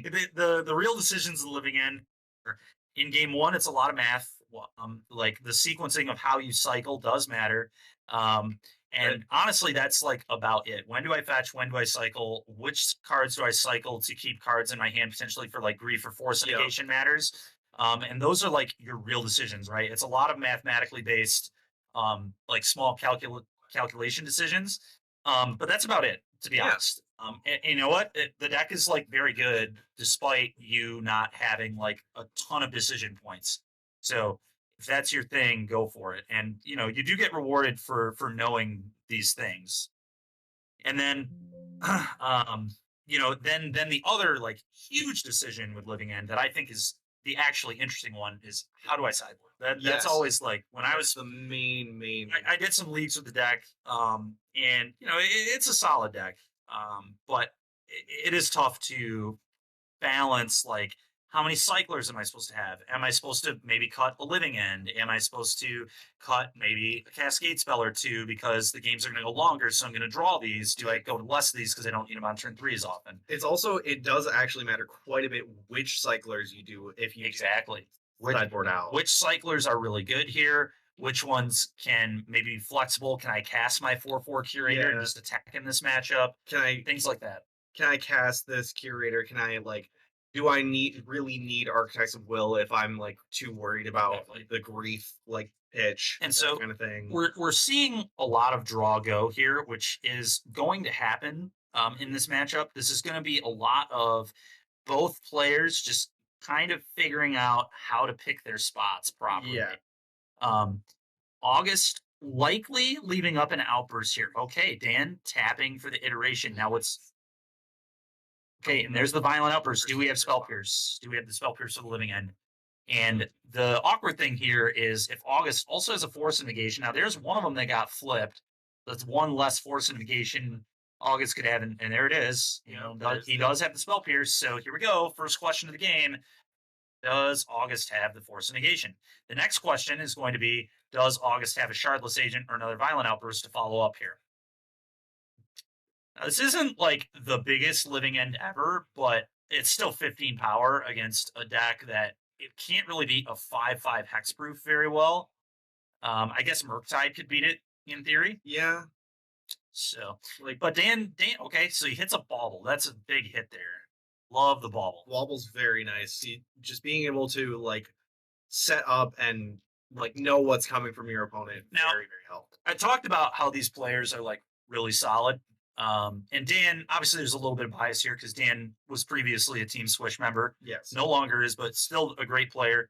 And what's cool here about Dan's play on turn 3 is I think Dan almost walked August into playing that there because August, you're probably not gonna play around the 1 or 2 up spells there. You're gonna go for it. So Dan said, I'm gonna tap my 2 lands and put down counterspell to bait my opponent into doing that outburst line and walking into the spell. Yes. So big heads up stuff there from Dan. It really is. That's the kind of plays that I'm expecting to see from both these players here in this matchup. Absolutely. It's good stuff from Dan, and he just kind of needs to hope that there is not another living end effect. And if there is, he probably couldn't beat it anyway. So you have to, and here it is. Oh, there's a Shardless coming down. It's worst possible for Dan. This is not good. There's another one. And hitting the living end early is actually very big for August because the less cards that Dan gets to see, the better for him. Yep. The least amount of information you're giving. And Dan just says, yeah, he is untapping. Oh, I thought he was maybe conceding there, but I don't think he can beat 2 5/5s. He can't beat 7/7's a huge problem too. But at least that one doesn't have hexproof. Either way, though, I mean, this is a massive board. Yes, this is massive board. Can we maybe like string together a wild amount of lightning bolts to the face? I don't know. Probably not. I don't think so at this point. It's very. I feel like this is kind of a cut and dry match at this point, but we can see. It's the fact that August is also at 13, where it's like if Dan had the 4 lightning bolts, it's still not enough. Still not enough. Oh yeah. All right. Well, so he does maybe have a Murktide here. It looks like Dan's trying to piece together how can I position myself to potentially not die and then kill you on the crackback. And he is at 17. I do so he does have 2 lightning bolts in hand. So that's probably what he's thinking about. He's doing math. Can I go bolt you, Murktide? How big is it? It can block a 5/5 more than likely. We can probably make it bigger than 5 toughness, hopefully. We could take 7, 13. That's still not good enough. Yeah, this is a tough. We have to be able to like block the 7/7, not take 7, and then like kill a creature or something could keep us alive. This is gonna be tough because the second bolt can then go upstairs on the following turn, and then maybe if we like. Yeah, I don't know. This is going to be really, really difficult for Dan to parse out. But if he's able to find a win through this position, if anybody can do it, Dan can do it. So let's see. Absolutely. Okay, so you see what you're drawing, please. Okay. Dan working with some information there. Heat, probably a consider, maybe bolt. Unholy heat, kill a guy. Gotta do that. Yeah. Okay. Bolt there and then shock ourselves and play. Okay, so really, really good stuff here from Dan. Just figured out how to not lose the game on this turn cycle. Now, obviously, if August has the borrower here, he'll win. If he has I think a violent outburst might be enough here. I think violent A lightning bolt, outburst, basically, yeah. because 3 of these creatures can't be blocked. He had the borrower. Yeah, What can you do? borrowers. You can't beat that. Dan, Dan did everything he could. August kind of just had the nuts here, to be honest. A double living end, Yeah, double living end, won the die roll, and then had the 1-up borrower here. So Dan did the best he could. There's just, I mean, this is why people play living end. Like, it just does this. It just wins a die roll and just takes the game. So here we go on to game 2. Why don't you go ahead and talk about Dan's sideboard here? So Dan currently has 2 Flusterstorm, 2 Mystical Dispute, 2 Subtlety, 2 Dress Down, a Magus of the Moon, a Blood Moon, 2 Unlicensed Hearse, 2 Engineered Explosives, and a Fury. I definitely can see, like, obviously Unlicensed Hearse is coming in this match. Yep, I think for sure. I could honestly see the Moon effects coming in here. I could too, potentially. Yep. Flusterstorm on the probably. play. Flusterstorm absolutely comes in. That's why people have started to play these Flusterstorms, is because Cascade just plays into it so Exactly. well. And Force Negation can't stop. So Flusterstorm is excellent. Those will definitely both be coming in. And the disputes likely will come in to potentially fight with to fight with Force Negation if he needs to. Yep. Like you said, the moon effects are interesting. We've got a lot of potential cuts. Bolts are not amazing. Heats are not amazing. You might want to keep the bolts to have some reach, but it's a very cuttable card. We've got a lot of options. I would probably one card I typically cut in these kind of matchups too. I don't cut all of them, but I do like trimming on iteration in these kind of matchups. I agree. I don't want to tap 2 mana on my own turn if I can help it. You definitely just want to have the instant speed cantrips for this. Exactly. So I would not be surprised at all if Dan maybe gets a little slimmer on those. As far as August goes, sideboard, we've got 4 disputes. Those are all going to come in, I think. Absolutely. 2 foundation breakers. Some number of those may come in just to cover potential for like relic, chalice, things like that. I think when boarding blind with living end, it's typically safe to just say, I'm going to bring in some answer artifacts or enchantments just to be sure that I do not lose to these. Yeah. Because you don't know what your opponent's bringing. Obviously, we know. And actually, there are 2 hearses. So you're going to be able to hit the hearses regardless. But I think you just want to cover your bases with living end. Especially up a game. There's like just nothing, like, even if you draw them and they're dead, it's like, whatever, take that risk. But you know, as a living end player, that your opponent is probably going to have artifacts or enchantments that are trying to beat you. And we got 1 Force of Vigor. That one could come in. 1 Ingot Chewer. That one also could come in. So we have 4 potential ways to interact with those pesky artifacts. We'll see how many of that effect August chooses to bring in. I don't think all 4 will come in, but I do think at least 2 of these 4 will come into the deck. Yeah. We'll see though. Then we got 3 Leyline of Sanctity. I don't think we're interested in that here. 2 Leyline of the Void. That one's debatable as well to slow down Darcy, Murktide, things like that. But you don't want to overboard, so you got to be really careful here. Yeah. 1 Living End, 1 Subtlety. This may be the 4th copy of Living End type matchup to make your griefs more consistent, and if you get like X number of them countered, you have the extra one. Absolutely. So the 4th Living End may come in here. But again, August just needs to be like really careful about balancing the number of cyclers versus the number of like ways I'm going to interact, because we said the 4 Mystical Disputes are probably for this matchup, so that's 4 cards that'll come in. The Living End is probably for this matchup too, I think. Yeah, 5 cards that are going to come in. And then if 2 Foundation Breakers or like 1 Ingot Chew or 1 Breaker are coming in, that's 7 cards we're bringing in. That's a lot of cards. It's almost half our sideboard. So you got to be, you don't want to cut too many cyclers, because then like that gets awkward too. So I'll be really interested to see which of these cards are coming in, what August chooses to do. But I have a notable feeling that I feel like August probably brought in the Leyline of the Voids too, just because they're not just a dead card, even if you don't have it in opening hand, because you can pitch them to grief. You can. That's true. Yeah, I had not considered that, but you're right. So we'll see what happens. It's really tough. Boarding with Living End is not easy, and I am certainly not the most well versed in it. I've done it a little bit, but It's definitely It's I a think balance. It's one of the hardest decks to board Yeah. for, or 'Cause like board to. Your combo deck. There's- boarding with combo decks is one of the hardest things to do in Magic, Absolutely. in my opinion. Very difficult to keep everything balanced the way it needs to be. All right, so Grief on 1 here, pretty gross. This is a very interesting hand from Dan. He's hoping to just hit lands off his draw spells, and I respect that. I think that's a good keep on Dan. This hand has a lot of gas. We've got draw spells to hella quick Murktide. We've got a lot of counters. I think Dan, this is a good keep.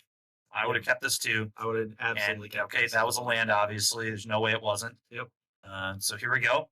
And it's going to drop a land and probably just pass. Yeah. I mean, Dan just kind of gets to play the draw go game for a while. They both get to play the draw go game for. Yeah, it's gonna be a real dance. It's gonna be a real dance. The awkward thing is the draw go game actually, I think, in some ways favors August because the fact that the more land drops August is able to amass, the less effective cards like Spell Pierce and Flusterstorm are. Exactly. So, Dan can play the draw go game, but he also, we want a threat. We really want like Ragavan. Yeah, Ragavan would be wonderful here. Because Ragavan hitting, like, honestly, most things in this deck are very detrimental to the living end play. Yeah, well, it's just those Lotus Petals, man. Here it is. There's the Ragavan. The Lotus Petals. I mean, this allows Dan to do things while also keeping up counters. And we saw that Dan's hand is just all spells from that Grief. So Dan just wants mana desperately. Yes. And so Dan is now going to get to function because of this Ragavan. Absolutely. And even if Ragavan never casts a single spell, it's still just playing a legacy staple every turn. Oh, and hitting the Force of Negation off the top. Huge. That's good. Yeah, it's good to at least know there's one less. But yes, depending on the contents of August's hand, I agree that quite good for Dan. Just it's one less thing you have to fight through with your counter magic, and that is a very big thing in this matchup, I feel. Another thing that I found was interesting with this Living End deck, and I'm not sure if August timed the Grief right or didn't time the Grief right, but the timing of your Griefs is always tough to figure out in post-board games specifically, because you don't know. Like, for example, he did it on turn 1, likely because he wanted to respect unlicensors. Yes. Right? You want to rip the hearse out of the hand, but the way Dan's hand was set up, the timing of the Grief was kind of awkward because there was it didn't really give you that much information. Like, it just told you your opponent had a bunch of counter spells in your hand, which it doesn't help you the most on turn 1. No. All right, so what is this going to be? Boom! All right, this Living End is going to eat a counter spell. I'm curious what counterspell Dan will end up using here. We'll see what happens. So we did see it is 2 forces. Yeah, at least that was 2 forces. That might have even been 3. I'm not sure. And there's literally only 1 force that could be in August's hand here, and Dan knows this. And there was also a Foundation Breaker that we did saw. That was the first card that was flipped. So that is a notable thing to remember. Okay. There's a Living End. Yep. There's a lot of cards that were flipped there. There were.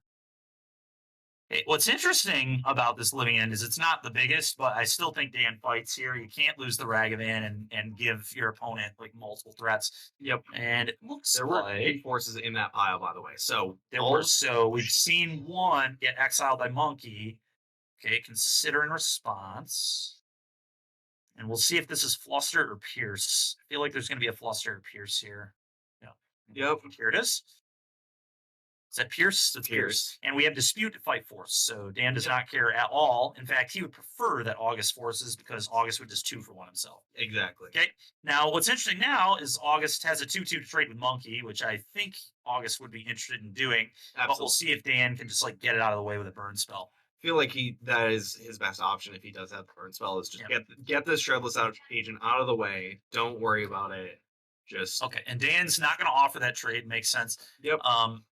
I assume, like I said, that Dan probably cut most like bolt heat effects. I would imagine. So they're not very good in this match. So the 2/2 might be able to hold for a little bit here. Yep. Which is interesting. But I do think Dan's in a good spot. I think this is a favorable position for Dan. Yes. We'll see. I mean, things could Dan's got to be really careful about how much mana he taps when he does things. Yes, absolutely. A lot of playing things on the end step of your opponent's turn in this matchup. What's a little awkward for August is we see a copy of Ingot Chewer. So this is like the thing about how many cards do I board in, how many, he's got effectively a dead card in his hand that can't really do anything because he's respecting the hearses and things like that. So this is exactly what we were talking about. It's like a very, very interesting balancing act of how many cyclers do I want versus how many ways to interact with my opponent's potential answers to my combo. So definitely a hard deck to learn the sideboard for. Really tough, yeah. Yep, really tough. Yeah. All right. Let's see what Dan tanking. Yep. What to do? Debating on casting a Ledger Shredder. Ledger Shredder. Yep, and that's good. Let's get a flyer rolling. Yep. Boom, cycle. It's good for Dan that August did not have a Violent Outburst here, so August can't go Outburst into potential Shardless. It's like one of the only ways I think August will be able to steal this back is an end step Violent Outburst with a Force Negation into a Shardless plus a Dispute, maybe. Yep. August is taking the advantage he can here and blowing up a treasure. I dig it. I think this is fine. I don't mind this. Yep, let's get any amount of value off this Ingot Chewer that we can. Dan's going to fetch and response. Good play. I think he's going to probably use the Archmage's Charm that's in his hand. Okay, and so... Okay, August was thinking about doing something in response, but decided against it.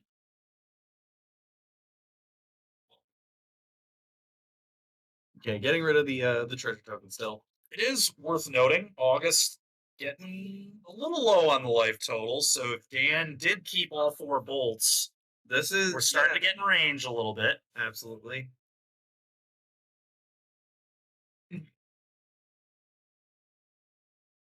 The grief. And you know what? This is... So this triggers Connive.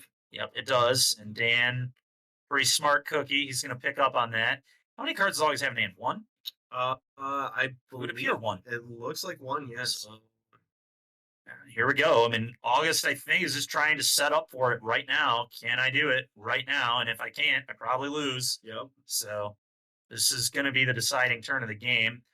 Dan thinking about what to do? Pitching a Murktide. I like this just because. Yep, you don't need that. And there it is, 2 counterspells. Perfect. It's exactly what we want. Just a fistful of counterspells. Yep. And August looking at that God dang, what do I do? But the good news is August almost has 5 mana, and we talked about this. As the game drags on, those Pierces, those Bluster Storms, going to get a lot more awkward. So August is trying to play some lands off the top. And there comes the 2-power Ledger Shredder. Now the land there for Dan, I guess it's not great, but I mean, so he drew the land. Yeah. A little bit of deck thinning here. August just passing. Looks like with 4 mana. Okay. August is really kind of bricking on these cycler draws because you definitely that's the nice thing about Living End is if you hit 1 cycler, you have a pretty high chain into more. Yeah, can see a lot of its stack for sure, but like we said, when you bring in all these interactive cards, it makes it way less likely that you're going to chain cyclers, and you have a lot more air to draw, which is unfortunate. August down to 8, and the clock is very real right now. And again, did Dan leave in bolts? If he did, the clock is a lot more potentially dangerous, and we'll see. August thinking about what to do here, and he just says, "I can't, man. I'm just going to the next game." And you know what? That's I respect that. That's discipline from August. Let's have just the maximum amount of time to play the next game. Yep. I dig it. Knows when he's beat and is going to the next one. So we'll see if August's sideboard plan is any different, and it is. He's going to change up 1 card, it looks like. Play versus draw, he wants to change up 1 thing. I think he'll cut 1 way to blow up artifacts and enchantments and bring 1 cycler back. No, he brought in another dispute. And so August's game plan in this matchup must be I want less disputes when I'm on the draw and more of them when I'm on the play. I can understand that. I can too. I can too. I'm not sure how I feel about it. Just because I don't either. I don't know the deck that well. I haven't played this matchup as much as August has, I'm sure, but fair. um, I definitely, August does seem pretty well versed yeah. with his deck, so I'll trust it. I'll trust it for now. I feel like you should probably bring in more of the more of the cyclers. Try and just like jam it in. But again, I don't play this deck, so I'm not an authority on it. It's a dance. It's a dance. How much interaction versus how much cycling. I think I would be, and I may be wrong on this. I think I would trim a couple shardlesses in this matchup because I don't want necessarily a billion of the sorcery speed living end effect. I want more like, and those don't cycle, right? So we can get locked on those cards in our land or those cards in our hand, which is a little awkward. And that allows you a little more space for interaction and cycling. Exactly. That's a typical thing I do when I'm playing Living End. I have no idea if that's the correct approach, but that has been my approach when I've played the deck a fair amount. Fair enough. The only awkward thing is if I bring in like green force, then shardless pitches to both forces, which is another thing you have to consider. Yeah. There is a lot of thinking. Living End, a lot of people like hate on it or whatever because of just kind of the nature of it. And I do think game one is like there's a lot of fairly like obvious, straightforward decisions, but there is a pretty deep amount of thought to how you're going to sideboard with it. Exactly. So, like game one is very much it's a very linear combo deck. Like just pitch stuff into the graveyard, cast a Cascader, Living End. Okay, we're good. Let's move on to game two. Yep. Game two and game three, it really like shifts how the deck functions. Completely. Much deeper. Okay. August on Mulligan is 6. And I will say this, Living End is actually not great at mulliganing because of the nature of cards like Grief and Force of Negation. You really want fuel. Yes. And when you're going down cards, especially in these matchups where people are going to interact with you well, mulligan's fine against decks that aren't going to interact well. But against a deck with a pile of counter spells, you definitely just want all your cards because you want those cyclers. You want, the Cascade cards. You want Grief. You want ways to fight the counter wars. So being down on cards, a little awkward for sure. Absolutely. It definitely does hurt your chances. I mean, no one likes mulliganing. Yeah, of course. There's a heavy difference between Living End mulliganing and Tron mulliganing. Yep. Yep, exactly. Tron, honestly, quite good at mulliganing. Yeah. One of the best decks mulliganing, honestly, of all time. Yeah. I would say it's got to be up there.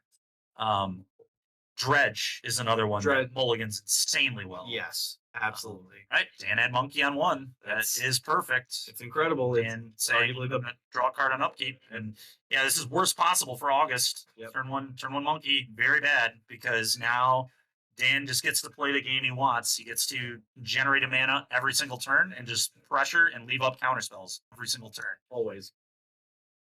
A lot of mana. Lotus Petal. Going to be great in this game yet again. Another Mishra's Bauble coming down, just you getting some more information. Let's see what's going on. Okay. A little slightly curious on the timing of the bauble there. I wonder if we should have maybe waited until the fetch was popped, but here we are. I think he definitely felt more inclined to just draw the card. Yep. Which does say something about his hand, but yeah, it might honestly show strength. The fact that he didn't tank on that decision. Monkey hits one of the Living Ends. So that's actually pretty interesting. That's good information for Dan. Yeah. You have to fight through one less. Now, Dan may not be aware. Lately, they've started playing the 4th on the board, and the question is, did August bring in the 4th in this matchup? I don't know. I said maybe that might happen. I have a feeling yes, just based off like the Ragabans and the counter spells. Yeah, exactly, yeah. They can blind flip, you can draw them, and the counter spells are obviously a big deal. Yep. I will say this is quite interesting. I didn't notice this before, but there are 0 copies of Endure. That's in this list. It's very interesting because I know a lot of lists recently have been playing like 2 to 3 of them. Yeah, I hate 0. I hate 0. There's almost like 0 endurance when Living End is such a good deck. is a little awkward because you are going to potentially have to play mirrors, and not having endurance in your deck is a little awkward. I guess he's really leaning into Leyline of the Void. If so, that's like kind of the endurance slot. I guess, but I don't know. I feel like I would switch out like an Ingature for an endurance. It's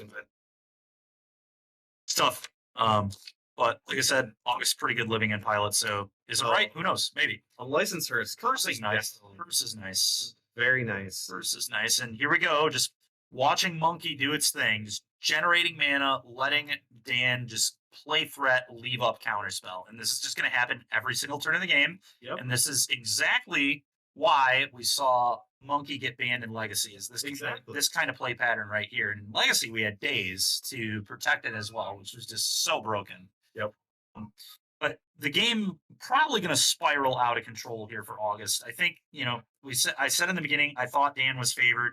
He got kind of smoked in game 1. August had it all, but August has absolutely not had it all in games 2 and 3. And Dan, the Monkey on turn 1, both games, and just brutal. I guess it was turn 2 in game 2, but just brutalizing August and just generating obscene amounts of mana and just letting Dan just kind of have his way. Yep. Flipping a Note of War off the Ragavan. Dan notably exiling some creatures from his own graveyard with Unlicensed Hearse, just trying to make it bigger. Yeah, get that power up. Make the Unlicensed Hearse a real threat for later. And I respect it. Dan knows what's up here, and there's an iteration. I can hit a land drop. I can just have 3 mana open here. Yep. I mean, this is turn 3 of the game. Yep. And Dan has 5 mana in his blue-red deck. So pretty bad for August. Dan gets the information there. August not fetching because he needs to try to draw lands. There's another 3 mana play that August can do nothing with. And the game just absolutely spiraling totally out of control here. It may not look like it because August is only getting hit for 2 every turn, but Lotus Petal every single turn, a massive problem. Absolutely. It just this I feel like this game is pretty well over at this point, just because unless Dan has actual nothing in his hand, which is incredibly unlikely with 7 cards or whatever. I agree. Dan, I think, would have to make multiple mistakes to lose this game from this point. Dan's almost at the point where he could cast that. He's never going to, but it's just kind of funny that Monkey could almost allow a cast of a 7/7. Right. But yeah, here we go. What's next? Another iteration, maybe? Don't think we have quite enough for a Murktide, and we've been hitting our own graveyards, so there's no way we have a Murktide. Yep, there it is. Iteration. Yep, and Dan just going to keep, and there's another land drop. So very likely Dan does not have lands in hand if he keeps making these plays. That's also a redraw, too. Yeah. It looks like he also put a Ledger Shredder into his hand. Yep. Which will be deployed next turn. He just doesn't need to deploy right now. Let's just leave up infinity counter spells every single turn. Exactly. Probably potential 3 counter effects. Spell Pierce, counterspell, something of that nature are an option for Dan. And August looks like he drew another dead card here. Yeah, it looks like a Shardless Agent potentially. And this is why I was saying in these kind of matchups, I typically go down on a couple of those effects.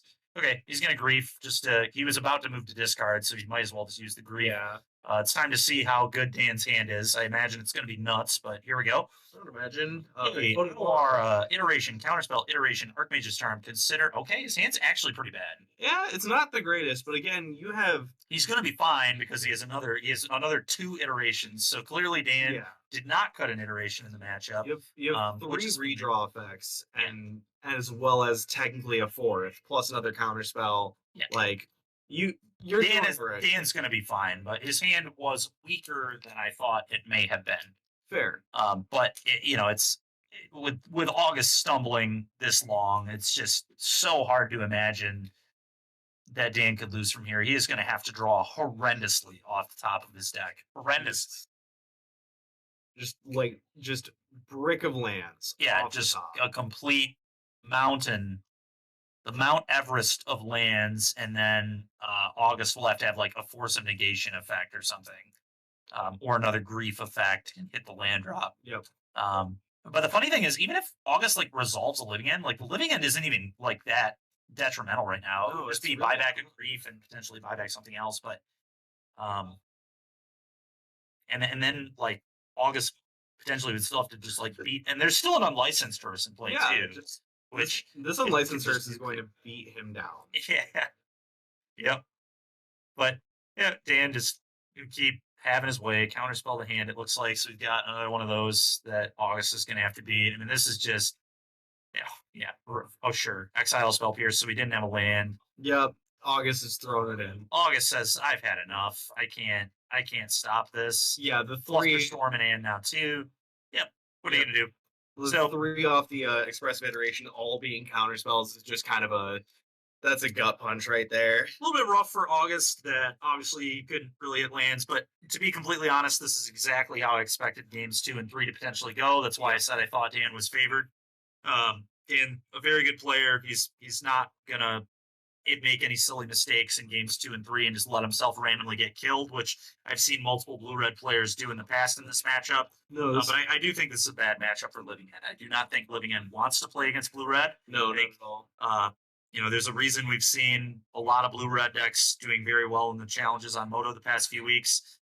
If you play that deck well, you're going to get rewarded. Yep. I think one of its worst matchups is potentially 4-color, but you can still just beat 4-color. The games you draw really well and have a lot of counter spells, full-time counter spells. But yeah, this result doesn't surprise me too much. Yep. No, it does not surprise me either. Like, Dan just kind of got to play the draw go game. I will just beat you down with this monkey and get infinite value off of it. Yep. So Turn 1 Ragavan and then just ride the Ragavan to victory. absolutely. And I believe we're gonna have there's going to be a backup match, so we'll kind of get prepared for that here. Why don't we? I'm going to take these deck lists and get them to a judge, right, and I will be back in a moment. I think we're gonna Galactic Toys. It looks like we're going to be having Nate Kainste against.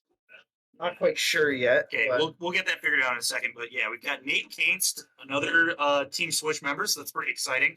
He is going to be bringing some 4-color Yorions. So you get to run it back with volume this time. It's a full match. It's going to be great. Hopefully this one doesn't conclude in a draw. Nate has been playing this deck the last few weeks to quite a bit of success, actually. If he does eventually top 8, it will not be his first one with the deck, so that's pretty cool. This deck definitely is quite interesting. It's very different from the first 4-color deck we had on stream here in round 1. It's a lot more control based, running like Mishra's baubles in there and things like that. Really plays baubles. Yeah. Is that to enable traverse? Yep. Okay. It's the traverse deck. So that's interesting. I played against Nate last night, and he never drew a bauble, but it makes sense if you're playing Traverse. Yeah. It also something like kind of makes your deck smaller. Yep. And so we're playing against Steven Turner here on Hardened Scales. So really cool to see a Scales player having some success. Not a deck that sees a huge amount of play right now, but still a very good deck if you understand how to do your thing. And the deck is really, really powerful. So we'll see if Steven can get under Nate. Hardened Scales definitely rewards you for knowing the deck and also being really good at math. Yep, a lot of like very, very like I want to say very small calculations, but that's not even necessarily correct. There's some huge calculations in this deck. So, but there are a lot of like decisions to make. A lot of, like I said, a lot of math. And if you like math, Hardened Scales is a good deck for you for sure. Absolutely. And, it clearly is doing well. I believe both these players are 3-0. So potentially actually a battle here for a spot in top 8. Yeah. Actually, winner here likely can double draw. What's interesting, though, at these RCQs is you're encouraged to play for seeding.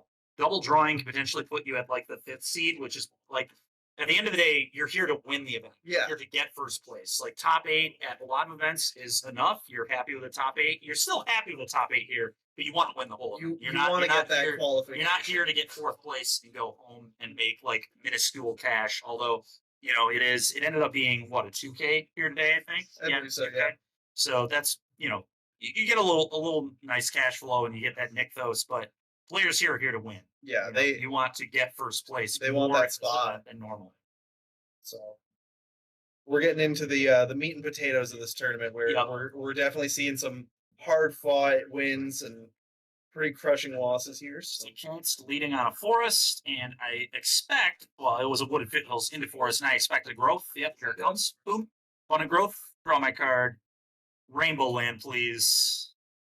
Your turn, Steve. All right. See if there's a Hardened Scales on turn 1. Nope. Nope, A Darksteel Citadel. Into a Zabaz. Oz is some interesting tech that I've liked seeing Nasty. in this deck. It's a very good card. Yeah, it's a very good. interesting card. What's the, so it like, every time you do, yeah, let's just pull it up. Yeah, it has a just mile of text on it. Yeah, it's a Modern Horizons 2 card. It is. Yep. It is absolutely a Modern Horizons. So it has modular 1. If a modular triggered ability would put 1 or more +1/+1 counters on a creature you control, that many +1/+1/+1 counters are put on it instead, as well as pay a red, destroy target artifact you control, pay a white, it gains flying until end of turn. Okay, and Nate gonna just play a Ren and pick off that Zabaz immediately. That's not what you want your Zabaz to do. Die immediately into a Ren minus. Pretty awkward.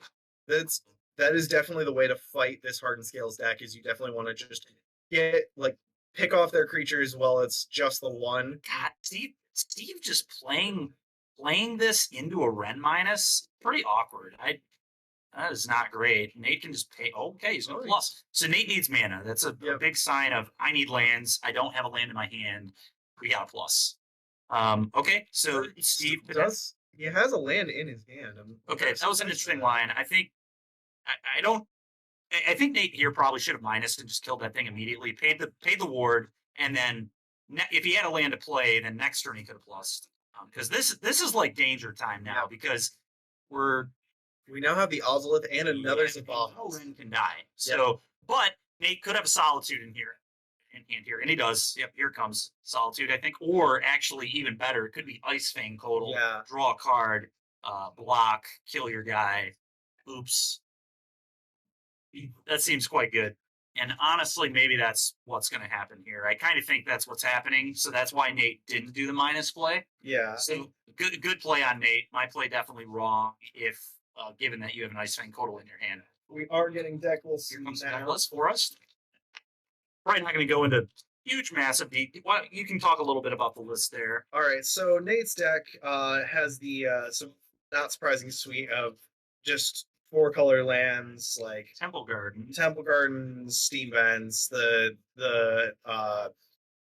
Nuka Penna lands, the Triomes, everything on there. And then we've got 4 Omnath, 4 Solitudes, 2 Endurance, 3 Ice Fang Quaddles, 2 Eternal Witness. Okay, so I was wrong on the list because he must have switched what list he was going with. Okay. But 1 Fury, 4 Abundant Growth, 2 Dress Down, 4 Teferi Time Raveler, 4 Ren and 6, 4 Counterspell, 3 Lightning Bolt, 1 March of Otherworldly Light, which is a very interesting one. 2 Ephemerate, 4 Transfiguration, 4 Prismatic Ending, and 2 Eladamri's Call. Yeah, you want to talk about like worst possible for Turner this last turn. Nate flashed an Endurance, blocked the 3/3, used Ren to kill. Oh my god! Oh, and a Dress Down into. I mean, this is just a pounding. Oh, this is just. So yeah.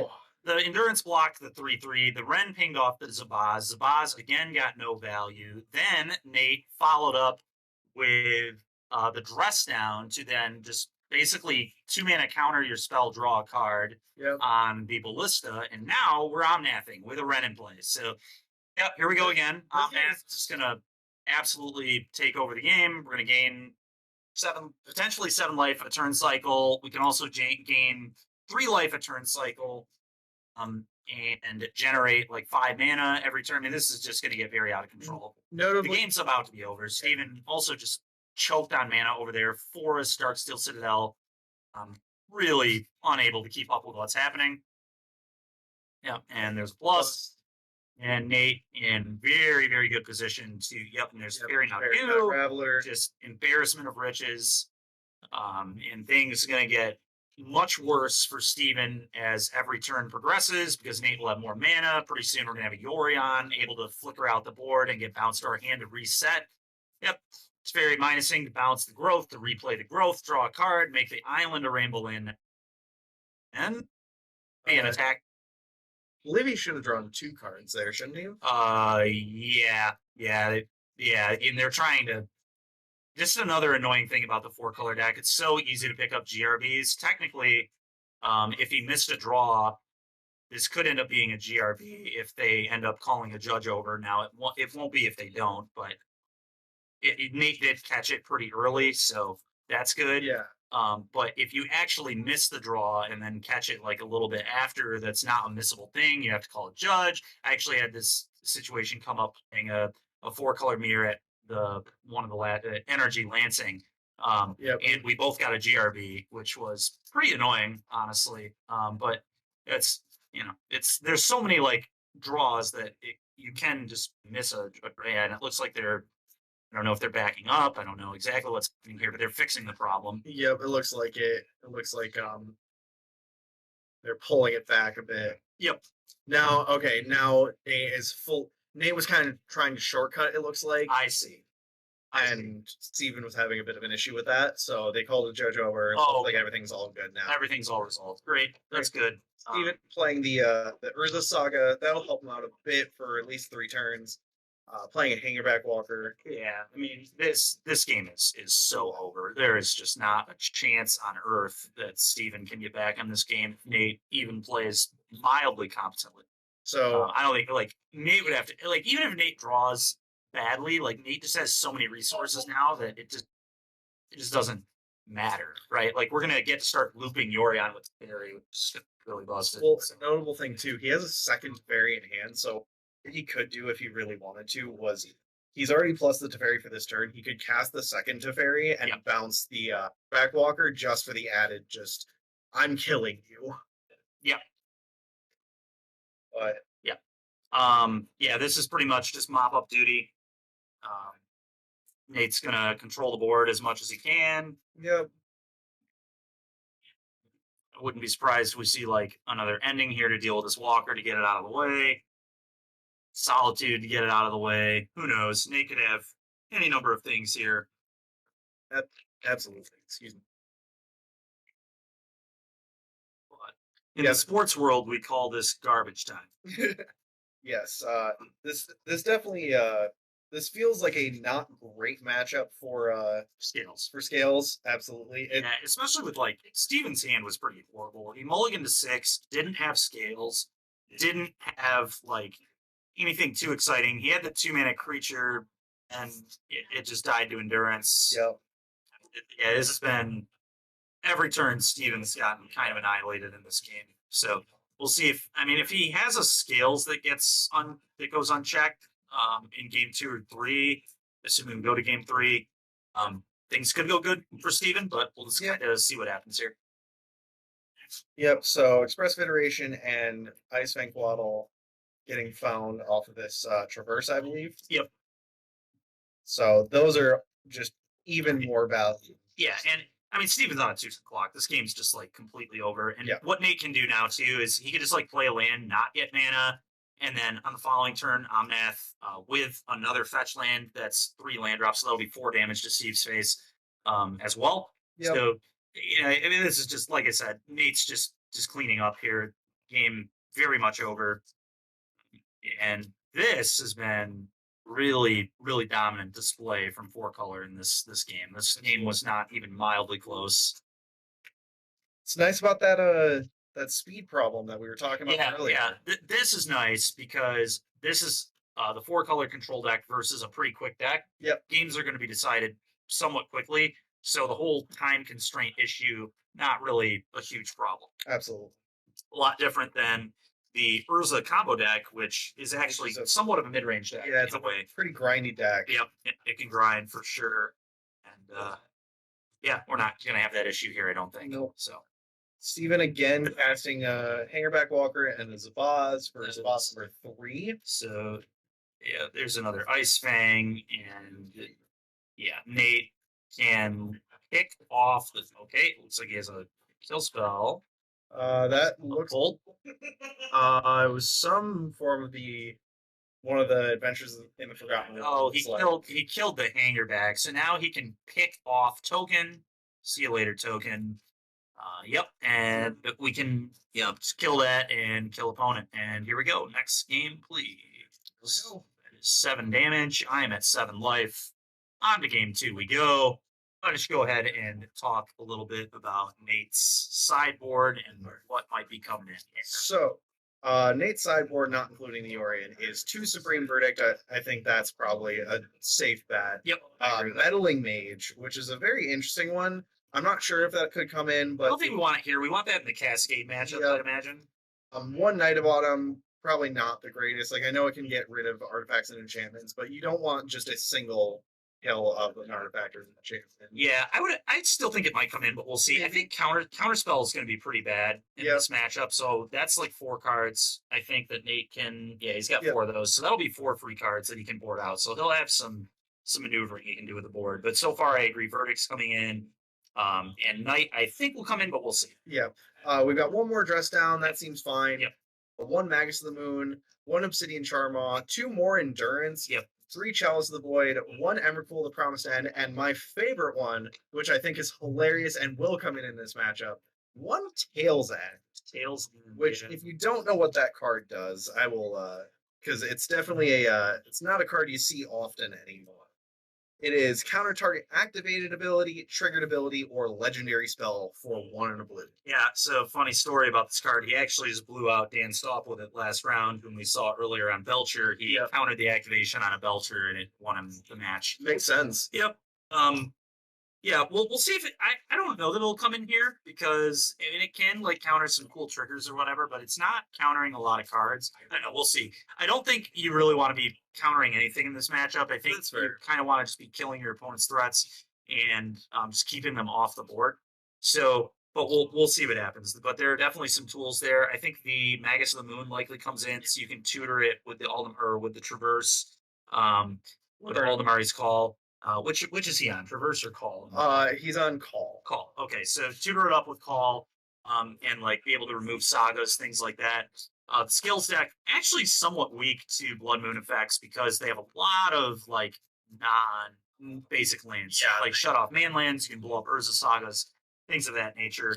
Yeah, they run 4 forests total, it looks like. Yeah, so and no fetches. So like you just have to kind of natty draw these forests. Yep. Puts a lot of pressure on your mana.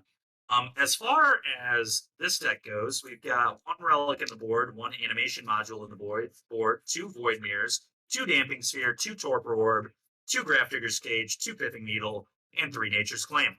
1 card that I know is going to come in this matchup is Torpor Orb. Yep, There'll be 2 Torpor Orbs coming in here, just to shut off those ETBs. Pithing Needle, I would certainly bring in 1 as a tutor target off the saga to potentially get you out of awkward positions with Ren and Six, Fairy, things of that nature. Honestly, both might come in. Aside from that, I don't know if this is a good animation module matchup. It could be. Animation module is kind of grindy. Yeah. This is I assume, maybe grindy match. I'm not really sure. As far as cards that we're going to cut, let's see. Welding Jar probably stays in to protect you from Verdict. This is tough. Ballista might be kind of medium in this matchup. I think I like Hangerback because it's so good with Arcbound Ravager, but again, this is not a deck I've played a ton of, so I'm not sure exactly how much is supposed to come in and out here. I know that we want Torpor Orbs, though, so Yeah. I'd probably start with the 2 Torpor Orbs and likely would trim on Ballista. I think Ballista's kind of medium, but it does deal with Ice Fang Codal, so it's fine, but again, like, Ballista does not seem great. It's in this medium. matchup. It's medium. But a lot of these cards seem pretty medium in this matchup, so I'm not 100% sure what the plan is going to be. I know we're not cutting Ravager. That ultimately is going to be one of the ways we have to try and win. Patchwork Automaton is probably automatically staying in the deck. That card is kind of insane. Yeah, it's really good, and we're on the play here. I think we just have to try and race and kill. So Yep. Steve might only bring in the Torps, and we might just try to race. Yeah. We'll see what happens. I can see that for sure. All right. It looks like our players are almost done with their shuffles. Nate has already drawn his opening hand. We'll see if he keeps. Yeah. Looks like it. Is Steve on a mulligan here? I'm not sure. I think he looked at an opener already, so I believe he's on a mulligan, but I could be wrong.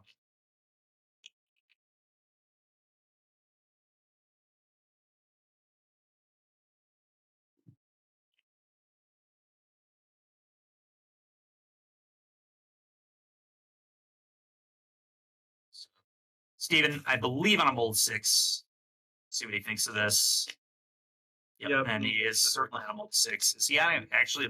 Oh, he's on a mold 5. Ooh. Yes. This is pretty rough. It's gonna be hard to beat color on 5 cards. Yeah. Very hard to beat 4 color on 5 cards. Especially if oh god. And no scales again. Oh boy. Maybe he has something. Is he thinking about what to play? Maybe he's thinking here. Nope. Looks like he just passed it over. That is bad news.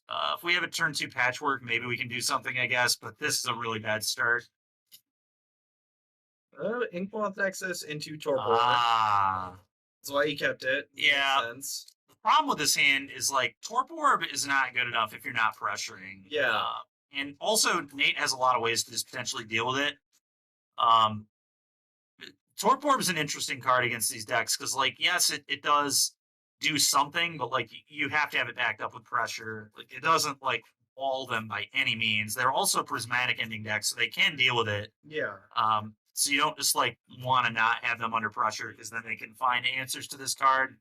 But I mean, it's tough for Steve. You know, he mulled a 5. Like you have to at some point just keep your hand and hope it's good enough. So you know, obviously there are issues with the hand, but at some point we just kind of have to hope we can get it done. Hang her back for 1. Yeah. Okay. Seems fine. Not terrible. Now, once it goes. Okay, another 1/1. One thing that I think maybe a slight misstep here is if I'm Steve there, I just tap both Inkmoths to bluff potentially having like Tamio's safekeeping or something weird, right? You may as well leave the green up there. Yeah, you definitely you keep the colored mana up just a posture. It's not a misplay by any means, but it is slightly poor form. Yeah, you definitely want to you want to keep a lot of the mystery of what's in your hand. Yeah, you want to at least make your opponent think about things that you could have, and that's like a really high level type of thinking that a lot of players would maybe not think about. But it is important to make your opponent at least think about things, to try and bluff things. You know, these things do matter, especially, for example, if either of these players were to win this event. That's the type of play that you really need to have in your arsenal when you're playing at the regionals, because players there, like you're playing for spots on the Pro Tour, you're playing against the best of the best. Yeah. You really need to make sure you just do like everything you can correctly. Exactly. Those kind of events. Ancient Stirring. Sure. See how they're exactly what Steven's gonna want off the stirrings, but I guess any spell might be nice. Ravager could be good, I guess. Ravager seems fine. Automaton could be kind of neat. Yep. We'll see what happens. Unfortunately for Steve, a lot of pressure, or not a lot of pressure right now, and Nate kind of just getting to sit behind his cards. But maybe Torpor will. Okay, what is that there? Is that a Ravager? I think that was a promo Ravager. Yep. Yep, it is. Spell? I am really surprised Nate left Counterspell in here, but obviously looking good right there. So yeah, absolutely. Maybe he knows something I don't. It's an ending or an iteration? Ren probably. Honestly, you might just plus to hit your late. It depends. It really depends. Do you care about the 1/1? I don't know. Nope. Get the land drop. Yep. Really depends what the contents of the hand are again, but I think plussing is totally fine. Yeah, I mean, this 1/1 Thopter is probably not going to pressure you. Yeah, and one reason to plus there too is there are 2 Inkmoths on the other side of the board, so in theory, okay, it's Ballista. In theory, your opponent here could just fire up 2 Inkmoths and kill the Ren. Yeah. If you have no answer or whatever. So leaves Nate with the most options, I think. Ballista coming down for 2 for Steve, which is, it's okay.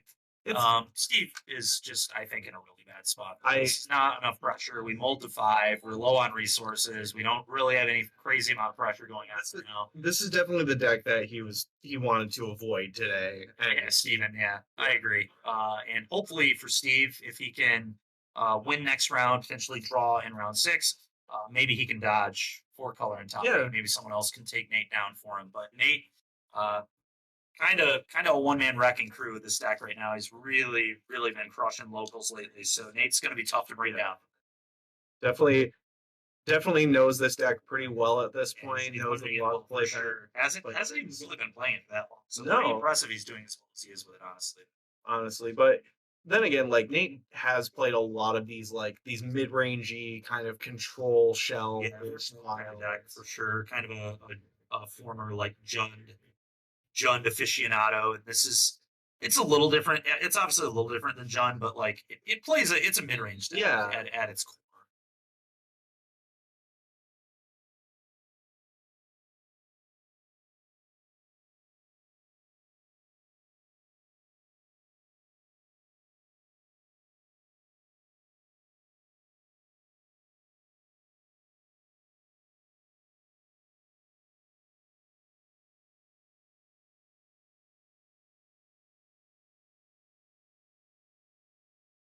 All right. So looks like Nate attempted to bounce the Walking Ballista with the Teferi.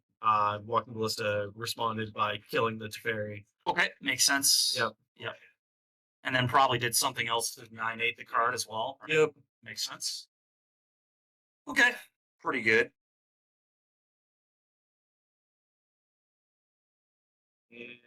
Nate fetching right now for a Temple Garden. Okay.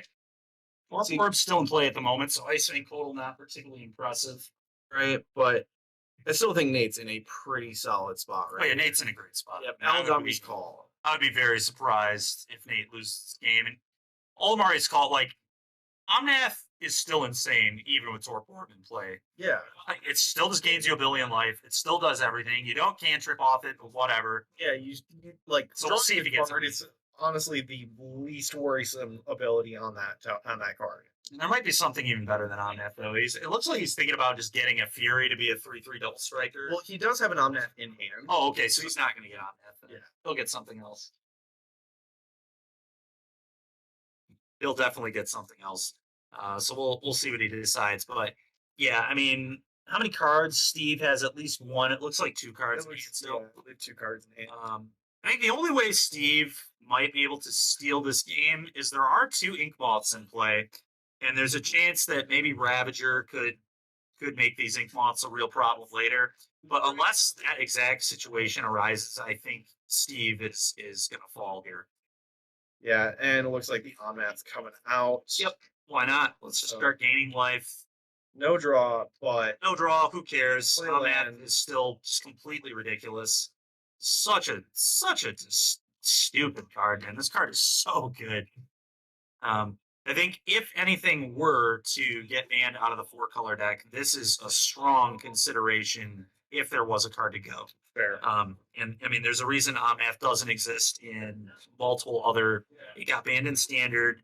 I believe it got axed in Historic as well, and then they remade it like more mana or whatever. Yeah, it costs 5 mana in Historic. And then I think they might have done something else with it too to make it worse, but I can't remember. In any case, yeah, I mean the card is just insane. Yeah, what it does. And in a fetch land format, it's just so potent. I mean, how many times today have we seen the 4-color deck just take over with Omnath? It's been like every win, right? Every win with 4-color has been Omnath just spiraling out of control. So Omnath is like a huge piece of this deck. Some people have mentioned that Abundant Growth might be an interesting hit from this deck too, if they were to axe anything out of it, because it kind of does the same thing that Astrolabe did, where it like just makes the deck's mana essentially perfect. Yep. And it draws a card. It's in a 4-color deck, like they play Magus of them. Yeah, that should tell you how stupid how stupidly good their mana is. Right? Like they can just Magus of the Moon in a 4-color deck and not care, which is pretty nuts. It's pretty nuts. So I'm not saying anything should be banned from this deck, but you know, if there were things to consider, I think those may be the two most likely for sure. We'll see what happens though. But yeah, I think unless something absolutely insane happens here. And there's that Magus. There it is. Magus. So those Yawgmoth Nexus that I talked about potentially being ways to win the game, you can forget about that. Yep, those are gone. No more of that going on. We do still have an artifact land. Citadel is still an artifact land, but it's now in mountain. Mountains are mountains. Turner does have a forest, so you can still likely cast most of his cards in his deck, but the Yawgmoth's not being a threat anymore are just huge. Yeah. And this is what I'm talking about. Torp Orb was good for Steven, but you can't just bank on this card. You need pressure as well. Like this is not like playing Torpor Orb against this deck is not the same as playing Torpor Orb against like a Death and Taxes. Exactly. Yeah. It's just Torpor Orb against D&T is pretty obscene. Really makes that all your cards just kind of do nothing. That is not how this goes. It looks like we're getting there's a judge call coming on right now where Steven has a question about probably about Dark Steel. No, it's about evoking Solitude in response or with a Torpor Orb. Oh yeah, it stays. So it does stay. It does. Yep. It in fact makes those cards kind of better. Yep. That's that is how that works. And pretty unfortunate here for Steve. Yep. Okay, the witch is up with Welding Jar. Yeah, we're yet again. It's mop up duty time, garbage time, if you will. We're about to see Nate hit 4-0, barring I don't even like lightning striking the store or something. Like we all have to evacuate the building. But unless that happens, Nate well on his way to a 4-0 record and likely a top 8. The only question for Nate now is going to be, when do I force my opponent to play? Do I force my opponent to play? Ironically enough, one of the last events we did, I scolded Nate for forcing somebody to play at one point and costing himself a top 8. Today, I would give him very different advice and say, in this event specifically, top 8 means much less. Now, it is still a 2K, so he is going to get a good amount of money. So he should try to lock that top 8. I think the smartest decision for Nate would be draw next round, force play round 6. Even if you lose, you still get into the top 8. But you really want to play for seeding. Yeah. You don't want to give other decks the play in top 8. You want to be the first seed very much. Absolutely. And Steven has picked up his cards. The match has ended. Do we have a backup this round? It doesn't look like it from what I'm seeing. We'll see if we'll kind of just hang out here and see what happens. We're checking in with our behind the scenes crew right now. And it looks like Noah Heisengun is sitting over there. Do I see Noah? Yep. Okay, so they may have a backup on getting ready here. So we'll just kind of hang out for a second and see what develops here. All right. But yeah, that was kind of what I expected. Yeah. After game one was not close at all. No. And there's a reason we haven't seen much Hardened scales lately, and it's probably because the 4-color matchup is pretty poor. It's that, and it's also just that deck is. It takes a lot of reps to just be even semi decent with the deck, to be good with the deck. No backup. So we're gonna probably take another break here. Maybe about 20 minutes. I mean, that was a pretty fast match. So I think I would expect about a 20-25 minute break here. I would say and then we'll be back for round 5. All right. Thanks everybody for hanging out with us today. We greatly appreciate it.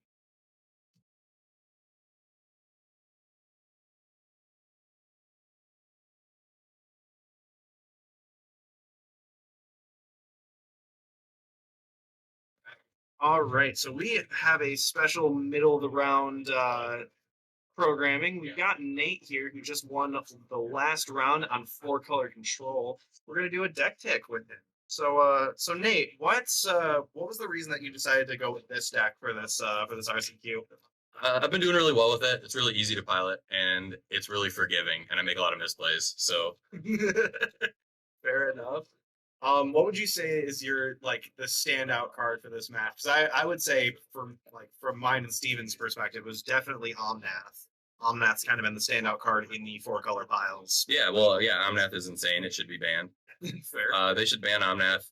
Then the deck's still good, but you don't have this just like ridiculous recovery. It's like card advantage and life gain and mana advantage on a stick against control, against aggro. It's just good against every deck, except sometimes not good against combo, but still good against combo to give you a clock. Fair enough. So and draw you a card. Yeah, it's just great. Yeah. Dress Down has been a really big performer for me lately, though. That card's great. That's why I'm playing 2 main, 1 side. Yeah, we saw that very cool play that you had where Steven was playing the Walking Ballista and you just dressed down it and killed it immediately. It was great. Yeah, and it draws you a card. It's nuts. Really, really solid. Like, remember when Remand was good? Yeah. Oh, back in 2016. So my spicy tech today has been Tails End on the side, and I have to thank Jason Reed for that suggestion. So if he's watching this later, give him the props where they're due. But yeah, it's actually been pretty good today. I was able to Tails End a Goblin Char Belcher activation earlier today, which won me that match. And the Magus is sweet. The Magus won me that. You just saw the Magus won me that match easily. For sure. Just stabilizing and then sticking the Magus pretty much guaranteed. Like my top decks were just going to be better. Absolutely. And the Meddling Mage is something I'm excited to see how it does. I was just about to ask you about that. Have you? I haven't brought it in. I did bring it in. I did bring it in against Belcher, but I didn't draw it. So, gotcha. But like I definitely look forward to it just being another card to bring in against most Cascade decks. I played against a Cascade deck earlier that was like 5-color domain Cascade with Shardless Agents and Bloodbraid Elves, and obviously I didn't bring it in there because it doesn't do anything really. But against like Living End or Rhinos, I'm looking forward to bringing in Meddling Mage. Absolutely. And probably like if I play against Amulet Titan as well. Yeah, I mean just being able to name Primeval Titan name Colossus. You just name Primeval Titan.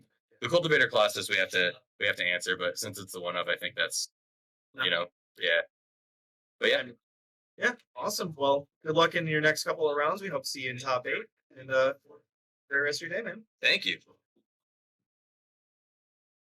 Welcome back to round 5 of the 6-round plus top 8. We currently have Nemo Bays and Trevor Patrell playing for this. I believe they are 3-1 right now. Yeah, and so I don't know what exactly if he's Trevor Patrell in the event or what. This is Trevor Patrelli. Not sure why they shortened. It might have just been too long. I don't know. Anyway, Patrelli's on Yawg. He's been playing Yawg a lot lately. He actually was my first round loss of Energy Lancing. Quite good with the deck. I think he top 8'd one of these RCQs last weekend or 2 weeks ago. Didn't quite finish, but in contention for top 8 again. And then Nemo Bays is actually my finals opponent from last week. So Nemo, hoping to get back to another finals and get the victory this time. Both these players likely battling for a top 8 spot here, depending how breakers go and all that. But and loser, unfortunately, probably going to be dead. So at least for top 8. This is make or break. Exactly, make or break. Pretty good players here. Rhinos versus Yawg. Yep, and Nemo has definitely been on Rhinos for past few months now, just jamming and jamming and jamming on this deck. So they definitely know a lot of the ins and outs of the interesting and weird kind of situations this deck can come across. So. Yep. Yeah, Nemo's good with it. The deck's very, very strong. Yawg's also very, very strong. Kind of underrepresented, honestly. But yeah, this is going to be a good battle here. I'm not sure who's favored in the matchup. I think it's probably pretty close. I might go with Yawg, but I don't know. I mean, I guess Rhinos is a Fury deck, which is pretty good for them. Yep. Fury is super good against Yawg. Fury's good. They still play a Moon Effect or two, so I think the Moon Effects can be helpful in this match. Oh, Trevor with no turn 1 play. Wall here. Yep, Wall makes sense. With no turn 1 play, you had to assume that there was some source of mana coming out on turn 2. Definitely don't want to keep a hand that can't produce mana on 1 or 2. Yep. And funny enough, I mean, the wall is Fury proof, so pretty good. Yeah, it's a really solid card in this matchup. All right. Thinking about what to do here. I wonder if Nemo has like a borrower, I'm curious if they just bounce the wall. That could be a nice little tempo play. I wouldn't be Not gonna surprised, happen. but Let's probably. see if they have ice. No ice. Okay. Here we go. Probably gonna do this turn. Forest. And Trevor, I think, was on a multi 5 here. Did I see him bottom 2 cards? Yeah, I think believe so. Okay. And thinking about what to do. We're gonna add a green. We're just gonna play Yawg. Yep, Yawg. Yawg. Pretty good, honestly. Nemo needs something here. Fury would be very good. Really good Yeah, here. Fury would be nasty. Fury and then make some Rhinos. Shardless Agent specifically would be excellent because we just get 10 power into play, which is going to really, really start to threaten Trevor's life total. Tap Steam Vents. Nemo going to untap. Deck has been shuffled. Time to draw. Looking at the Forest. It's a Fury. There it is. Pitch, Fire, Ice. Killing the wall. Okay. it's an interesting choice. I'm not sure how I feel about it. Oh, the double Fury there. Oh, okay. Double Fury. Double So Fury. that's pretty good. Yeah. And here comes some Rhinos, I assume. Trevor going to play another Yawg here, I think. And that was why Nemo made the play. Is Nemo's, well, to be fair, Nemo had a second Fury, so it was, and they knew they were going to double Fury, so it didn't matter what order. If they did have to leave one in play, even the Yawg in play, pretty dangerous, Yeah. honestly. But they had 2 Furies, so who cares? All right, and I'm assuming another Yawg, but that's probably best case for Trevor's to establish another Yawg. Oh, just pass. So it's probably gonna be a cord for 1, maybe I would imagine. coming here. Court for a young wolf, probably. I assume Nemo, they had a strong hand, is just gonna violent outburst and On the Rhino it up. Oh, no. Oh, not Wall that. of Roots blocks the Rhinos fairly well. Not anymore, it doesn't. Okay, Scavenging Ooze. That does almost nothing in this matchup. Yep, here come Rhinos. Animal Control, as I call this deck. Oh, man. All right, well, Ooze. There are a lot of creatures in the yard, so Ooze actually could get kind of dangerous here. True, but it's still like there's what, 2 Furies, and I believe that's 2 it. Furies, Wall of Roots, Yawgmoth. So it can yeah. actually make itself a 6/6. So Nemo kind of needs to deal with the Ooze like now, Yep. because the Ooze is going to be a problem. Okay, there's some pressure. Yep. 8 damage. Doubt Trevor would be taking it, so. Yep. Or blocking it, I should say. There's a Force of Negation and Otawara. Otawara's going to be a great answer to this Ooze. Oh, yeah. Let it blow all its activations and then bounce it. So then when it comes down later, it just can't get big. Right. It'll be a real problem. Birds of Paradise. Okay, so that's a Quarter Calling, 100%. Absolutely. Adding the mana off the wall is a huge sign. And Cord can do it for Yawg right now. So this is actually, Nemo's in trouble. Yeah, this Now, I will say, pretty though, rough. Nemo does have Force. So Force can counter the Cord, but Nemo has to be very careful. And Nemo needs to recognize here that this is a pretty obvious Cord situation. Yeah. Or Trevor's doing a great job of bluffing it. But either way, I would buy it here because Trevor just is like wasting the mana off the wall, right? There's like no reason to not tap the Forest, in my opinion, if you don't have the Cord. Exactly. And I guess even no matter what, you have Cord for 4, but I still think this is kind of a sign that there could potentially be, there's the draw. This is awkward for Nemo because we want to use that Otawara, but we can't tap out of the Forest because we have to respect the Cord. So this is kind of a weird spot now. When do we attack with these Rhinos? When do we use the Otawara? How do we play? Trevor needs to be patient if he does have Cord. We're attacking. So does that mean we drew a Fury? We drew a Fury. I think this is a good play by Nemo. It's a pretty good play by Nemo. So Cord, if Trevor activates the ooze twice, he has 1, 2, 3, 4, 5, 6. He'll only have 6 mana, which means he cannot Cord for Yawg yet. No, he can only cord for. And then the Fury can do some really good work. He can cord for Grist, weirdly enough. Grist would be pretty solid. Grist would be solid. Trevor going to activate once. So the Scoos is now at 4, blocking this Rhino. Yeah, and what I'm curious about here is, does Yep. Otawara bounce? I see. Cord here is going to be a problem. Yeah. Yep, and here it comes. Yeah, I don't think Nemo, this is a slight misstep. I felt like the Cord was somewhat obvious from how Trevor was playing.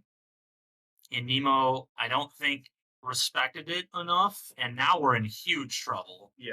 Because Yawgmoth now gets to sack the ooze, put a counter on the 4/4, sack the wall or the birds, put a counter on the 4/4. Then we have 2 3/3s. He let it bounce.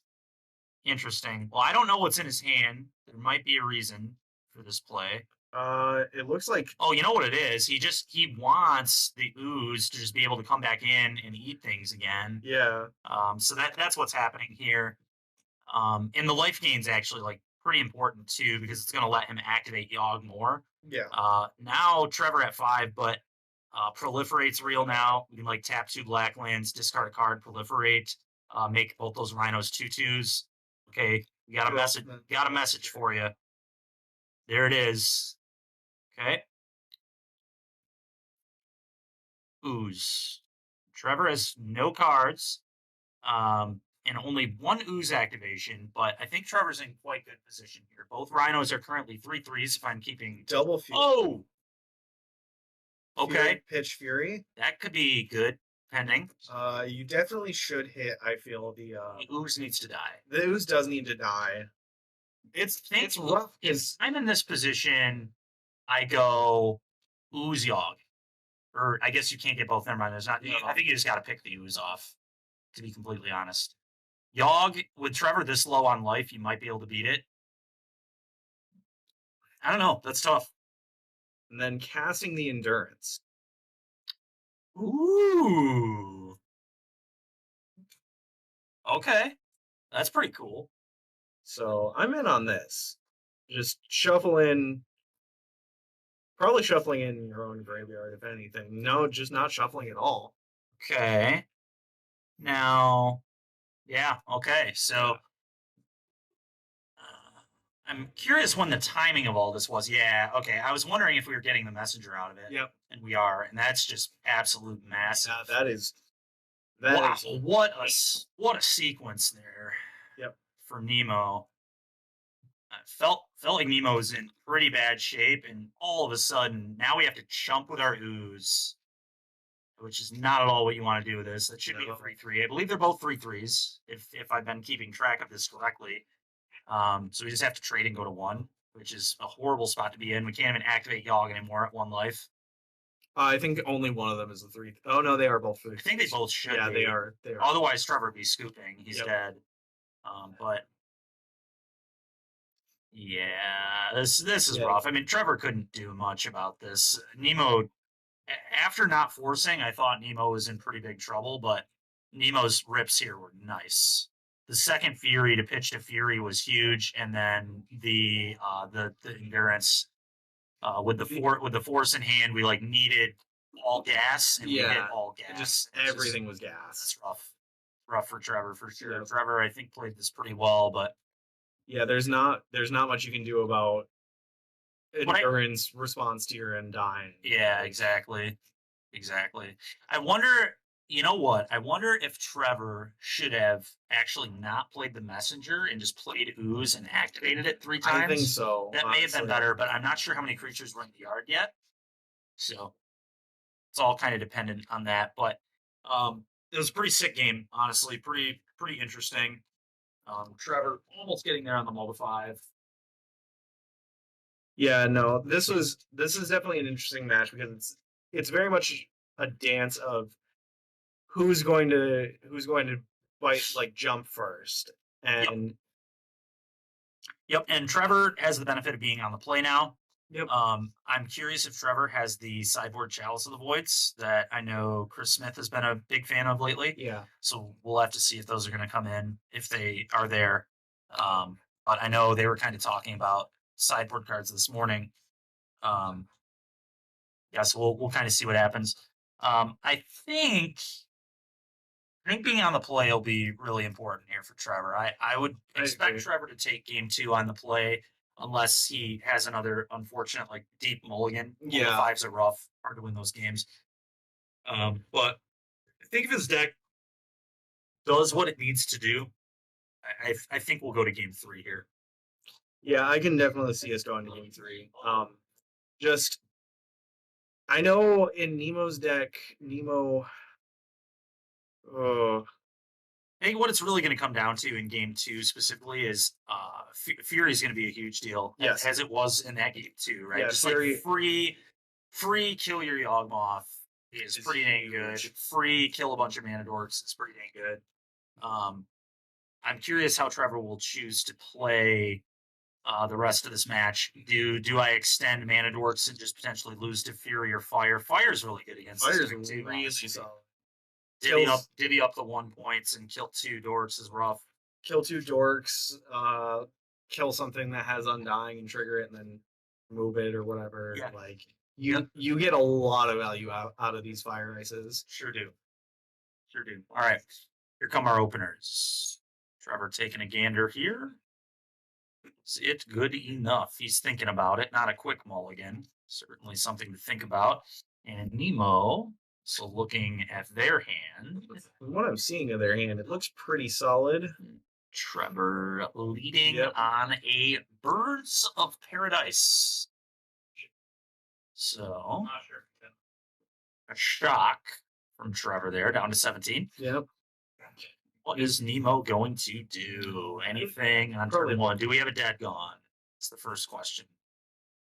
Dead gone, I assume, would happen if we have it. Yeah. Honestly, with Dead Gone, you might want to save it just for those scavenging oozes and things like that. I think I would fire it off. We can Fury Ooze later. It's Fair. fine. We'll be okay.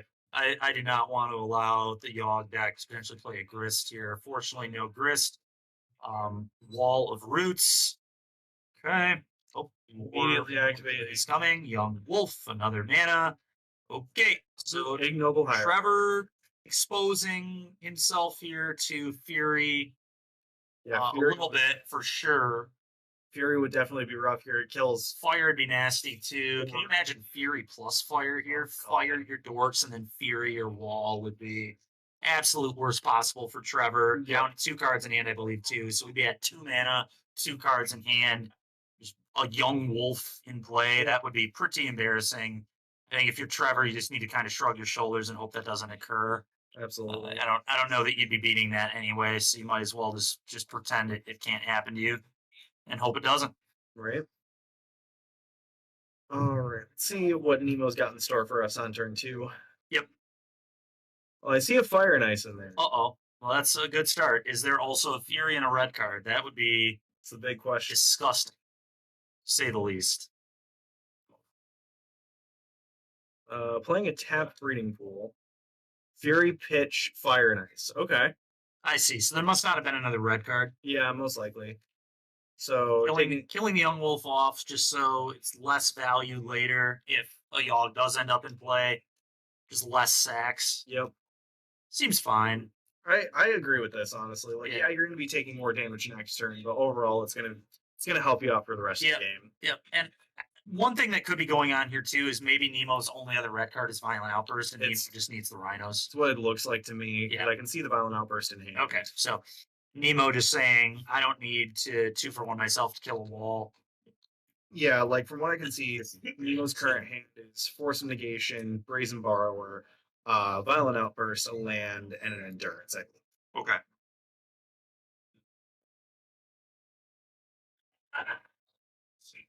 Not sure what that was. Oh, it was a Gemstone Cabins. Okay, which we'll be playing here just as a colorless land. Good enough. That's all we need. Yep. Soon passing. I think Trevor has a chord again. Yep, here it comes. 4, 5, 6. Scored for 3. Yep. Getting probably a Geralt's messenger and casting the Force Negation. Yep, good play. Yep. Definitely don't let that resolve if you're Nemo. Okay, Trevor here. We need something good right now. Shields are down. Yep. 3 damage. Yep. 2, I think, Or right? 2? Yawgmoth. That's a Yawgmoth, I think. An undead Yawgmoth, so it should be 2 damage, I Yep. think. Yep, sorry. No, you're good. I mean, there have definitely been exalted creatures in play before, so would have been 3 with an exalted trigger, but none of those currently going on. Okay, back to Trevor. 2 cards. Clearly nothing too exciting, or it would have happened last turn. Yawgmoth trying to come in, and here come the Rhinos. Animal control strikes again.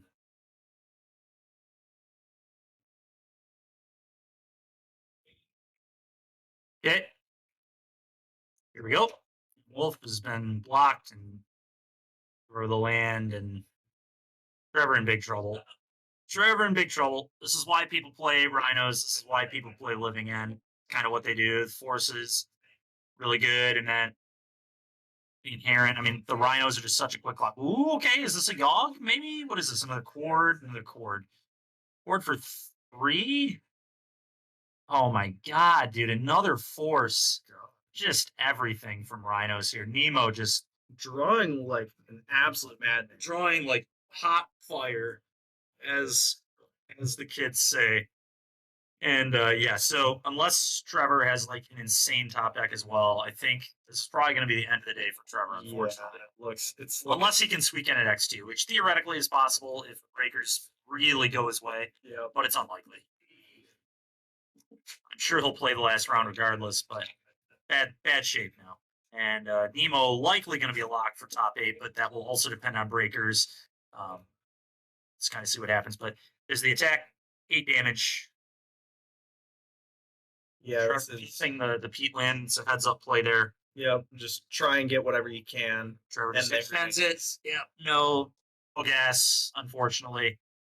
It's a case of the Rhinos player just kind of had it all, and really in both games, Nemo's hands were honestly disgusting. The top decks in game 1 were brutal because it looked like Trevor was honestly about to take over the game, and then the endurance off the top was the endurance on the red card from Fury. The Geralt's messenger really is what closed that game. That was really brutal, really, really brutal. Yep. But that's how it goes sometimes. So Nemo likely going to be in top 8. We'll have to see how those breakers shake out, and Trevor likely not gonna be getting that qualification today. Yeah, but we'll see what happens. I don't believe there's any backup, so we'll have to see if there is potential for any deck tech again. I know Nemo is actually doing some pretty interesting things in their main deck of Team of Rhinos. We'll see if they want to talk about those at all and come over here. That'll be interesting, but we'll wait and see. We'll hang out for a moment here and just kind of see what the plan is. But I feel like this matchup inherently is probably pretty close. I would say so. Those games did not feel like wild blowouts. I think Nemo drew above average. Yeah, absolutely. Like Yawgmoth really, like the moment you resolve a Yawgmoth in the Yawg deck, it definitely seems like you kind of just instantly take over the game there. Yeah. Especially if it goes unanswered. Yeah, game 1 was like so close. It really was. So close. Like I said, I'm curious if Trevor had a different line by not playing the messenger and maybe playing around the endurance. But it's hard to. I mean, the ooze just had so many activations. It just really depends how many creatures were in the yard. Yeah. Because obviously one of them got eaten when that Adawara went off. So I can't remember exactly how many were left, but I think there were a few. The question is, could we make the ooze a 5/5? If we can make the ooze a 5/5, I would have liked playing the ooze and just not playing the messenger. Yeah. If we couldn't make it a 5/5, then maybe that wasn't play. Another thing Trevor could have done that maybe he didn't see was instead of messenger, just discard a card to proliferate to make both the Rhinos 2/2s. Exactly. And just start really chipping away at their power and toughness, obviously. But it's possible that would have been good as well. And then if you have an ooze in play, you can eat something, and then you can proliferate another counter onto the ooze. So actually, all he needed were 2 creatures in the yard. We could have played ooze, eat, and then proliferate. And that actually would have kept it safe from Fury. Yeah, too. So absolutely. that may have been a better pattern, but it really depends. It's unfortunately we'll never really know. It completely depends what the graveyards look like. It'd be one where we could go back and rewatch, get some VOD review, but see what was happening. But game one was very good. It was a good game of Magic. So that's pretty cool. It does not appear that we're planning on doing anything special this round, like a deck tech or anything like that. So I think we're going to step away, take a break. We'll probably. Oh, never mind. It's like Scales versus another artifact. All right, Scales versus another artifact deck incoming. Zach Allen has confirmed it. Waiting for that match to finish. Okay. So that we can Cool. Perfect. So we're waiting for a game to finish, and then we're going to move another match over to the feature.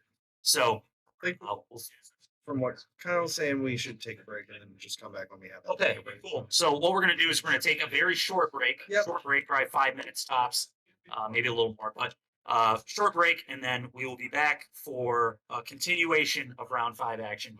Absolutely.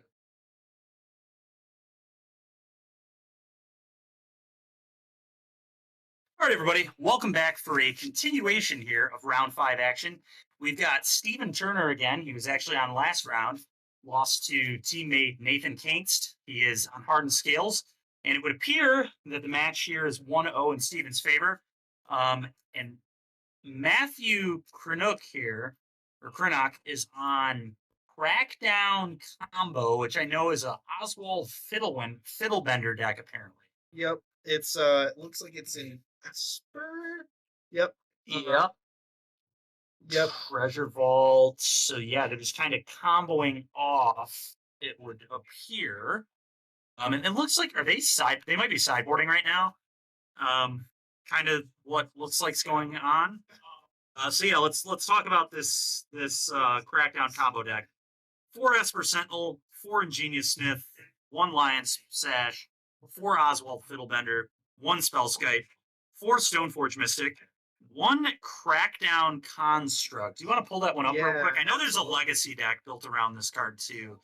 2 Dispatch, 3 Mishra's Bauble, 1 Chromatic Star, 1 Pithing Needle, 4 Portable Hole, 1 Relic of Progenitus, 1 Shadow Spear, 1 Springleaf Drum, 1 Ichor Wellspring, 1 Lightning Greaves, 2 Nettle Cyst, 1 Cauldra, 1 Arid Mesa, 4 Darksteel Citadel, 1 Aganjo Castle, 1 Aganjo Seat of the Empire, 1 Flooded Strand, 5 Plains, 1 Sacred Foundry, 3 Treasure Vault, 4 Urza Saga, 1 Windswept Heath. My goodness, this reminded me of reading a Birthing Pot deck list from back in the day. Just one-offs all over the place, which I guess makes sense. You are a tutor deck.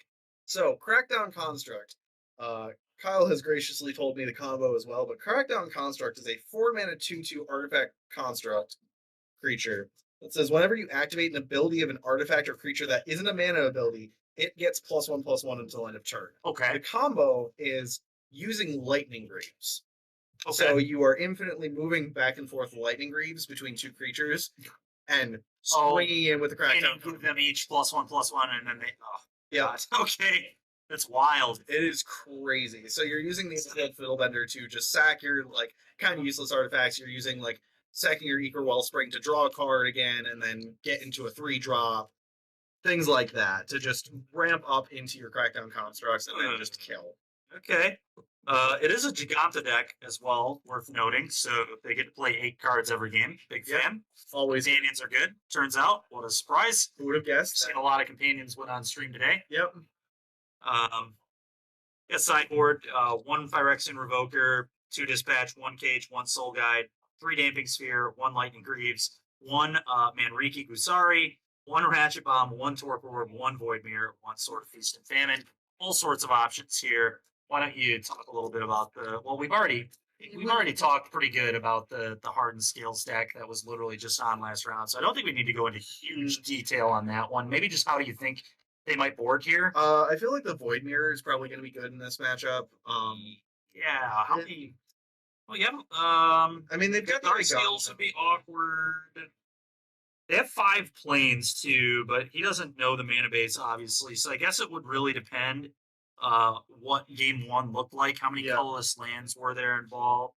But honestly, this deck I think would be pretty fine at dealing with Voidmere. We'll see. Maybe he'll consider bringing it in. The main one that I can see, the main ones I can see are Nature's Claim, which Yeah, is of pretty course. good, and then Pithing Needle, Yep. just naming the Yep, fighting yep, games. yep. Or the tutor guy named Or Oswald. Oswald. Yeah, There are 2 Pithing Needles, so like both of those are solid targets. those almost certainly come in. I agree with that.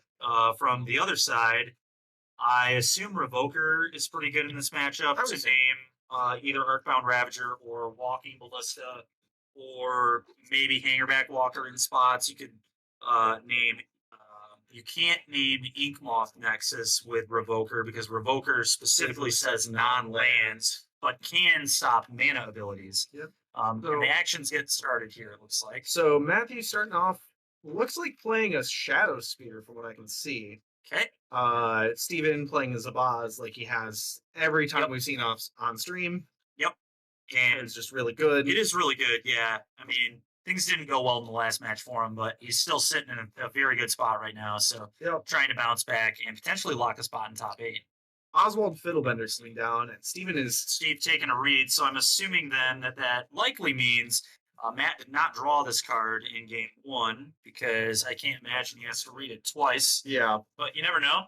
I need a reminder on what it does. But yeah, it's one a lot of people haven't seen. I've done a couple brews with Oswald Fiddlebender. The Ginger Brute, Andrew Wolfeis, one day on stream convinced me to build like a historic Oswald deck, and it was fun. Oswald, you generally don't see it in modern or like any like newer formats. You see it a bit more in like Legacy, because Yeah. Legacy you can play it in a Painter Servant shell. Yeah, the Bomberman deck, Yep. right? Does it, I think sometimes, and then also, funny enough, I think Aspiring Spike like played an Oswald deck too, but that's like very up Spike's alley. Yeah. He does all sorts of nonsense. He plays some weird stuff. Yeah, yeah, really cool. Yeah. Really cool, innovative lists. Okay, so there's an Urza Saga in play now. We're tapping the plains and we're activating Oswald, and I think Matt is honestly in really good shape. It looks like we're popping Yeah. off a bauble, and we may be getting a needle. We may be getting a star, so we could start kind of a chain. Not sure exactly what we'll get. Let's see what the options are. The Pithing Needle is potentially an option. Soul Guide, The Springleaf Drum in theory is an option. Yeah, assuming I imagine Soul Guide got cut, but who knows? Imagine. Portable Hole. Portable Hole would be very good here. Yep. Hey, he went and got Needle. Yeah, Portable Hole would have been nice because Yeah. we can eat the hanger back and then sack the Portable Hole, give them back a 0/0 hanger back Exactly. immediately. Yeah, I think Portable Hole may have been in theory best. bet. Yeah. Ratchet Bomb coming out as well, which Ratchet Bomb honestly really solid here, I feel. I think so. Yeah. Hardened Okay, Scales we'll be keeping down. picking this ratchet onto 1 very soon, but that makes the Pithing Needle even more awkward, honestly. But we can pot it away if we Yeah. want. So we're not going to be down too much value. We could also theoretically pot away the Shadow Spear. Earthbound Worker coming down for So Steven just playing Infinity 1-drops into the Ratchet Bomb here. That's a little awkward. Yeah, not sure the feeling on that one, but I mean, you are just trying to get in damage when you can. So We're attacking with Hangerback because I assume it got Pithing Needled, right? yeah, Okay. Yeah. Obviously, the needle is on the Hangerback, or we wouldn't have attacked with it, I think. So, Chronoc here, thinking about what to do. In the tank. What are we doing? Are we going to float a mana with that saga? Did it just tick to chapter 2? Maybe yeah, it just did. Okay. it just did. Okay. All right. So, shocking makes sense. We want all our mana this turn. I assume. Oh, we didn't tick our bomb up to 1. No, we did not. Oh, God. God, that's bad. Oh, buddy. Yeah, that's not good. This was a great position to ratchet bomb on 1. Yeah. I think Matt's getting a little too tunnel visioned on his artifacts and not thinking about how devastating the ratchet bomb on 1 would have been. Absolutely. And It where flips his entire board. this game is potentially headed now is Steven will be able to animate ink moths in response to things getting blown up, and then just put a Oh no! And now we've got a jar involved too. That's really bad. That's why not taking up the bomb may be rough. We'll see. But maybe Matt knows something we don't, I guess. Oswald is also only a sorcery, correct? Yes. I do not believe we can activate that at instant speed. Card would be significantly better if you could. Yeah. Um, Artifact pod would be kind of busted. It'd be very, very sick. Although on a 2/2, I don't know how unbalanced that would actually be, to be honest. Pretty easy creature to kill, but nonetheless, they usually do not allow tutors to be instant speed. Yeah. Very, very rare. I don't think any of those effects have pretty much ever been instant speed, to be honest. The Vanifar is not instant speed. No. Pod was not instant speed. Pyre is not instant speed. They really do not let us have that. And there's probably good reason for it. But kind of a pattern you typically see in Magic. Okay, so taking the Ratchet Bomb up to 1. We remember to take it up to 1 here. That's good, but that welding jar makes things pretty annoying. We did make a construct, and I assume we may make another one, but we may want mana here too. I don't know. So I think we're making another one. I feel like that's probably your best bet is just like make some bodies. Yawgmoth is a little scary here. You'll get to put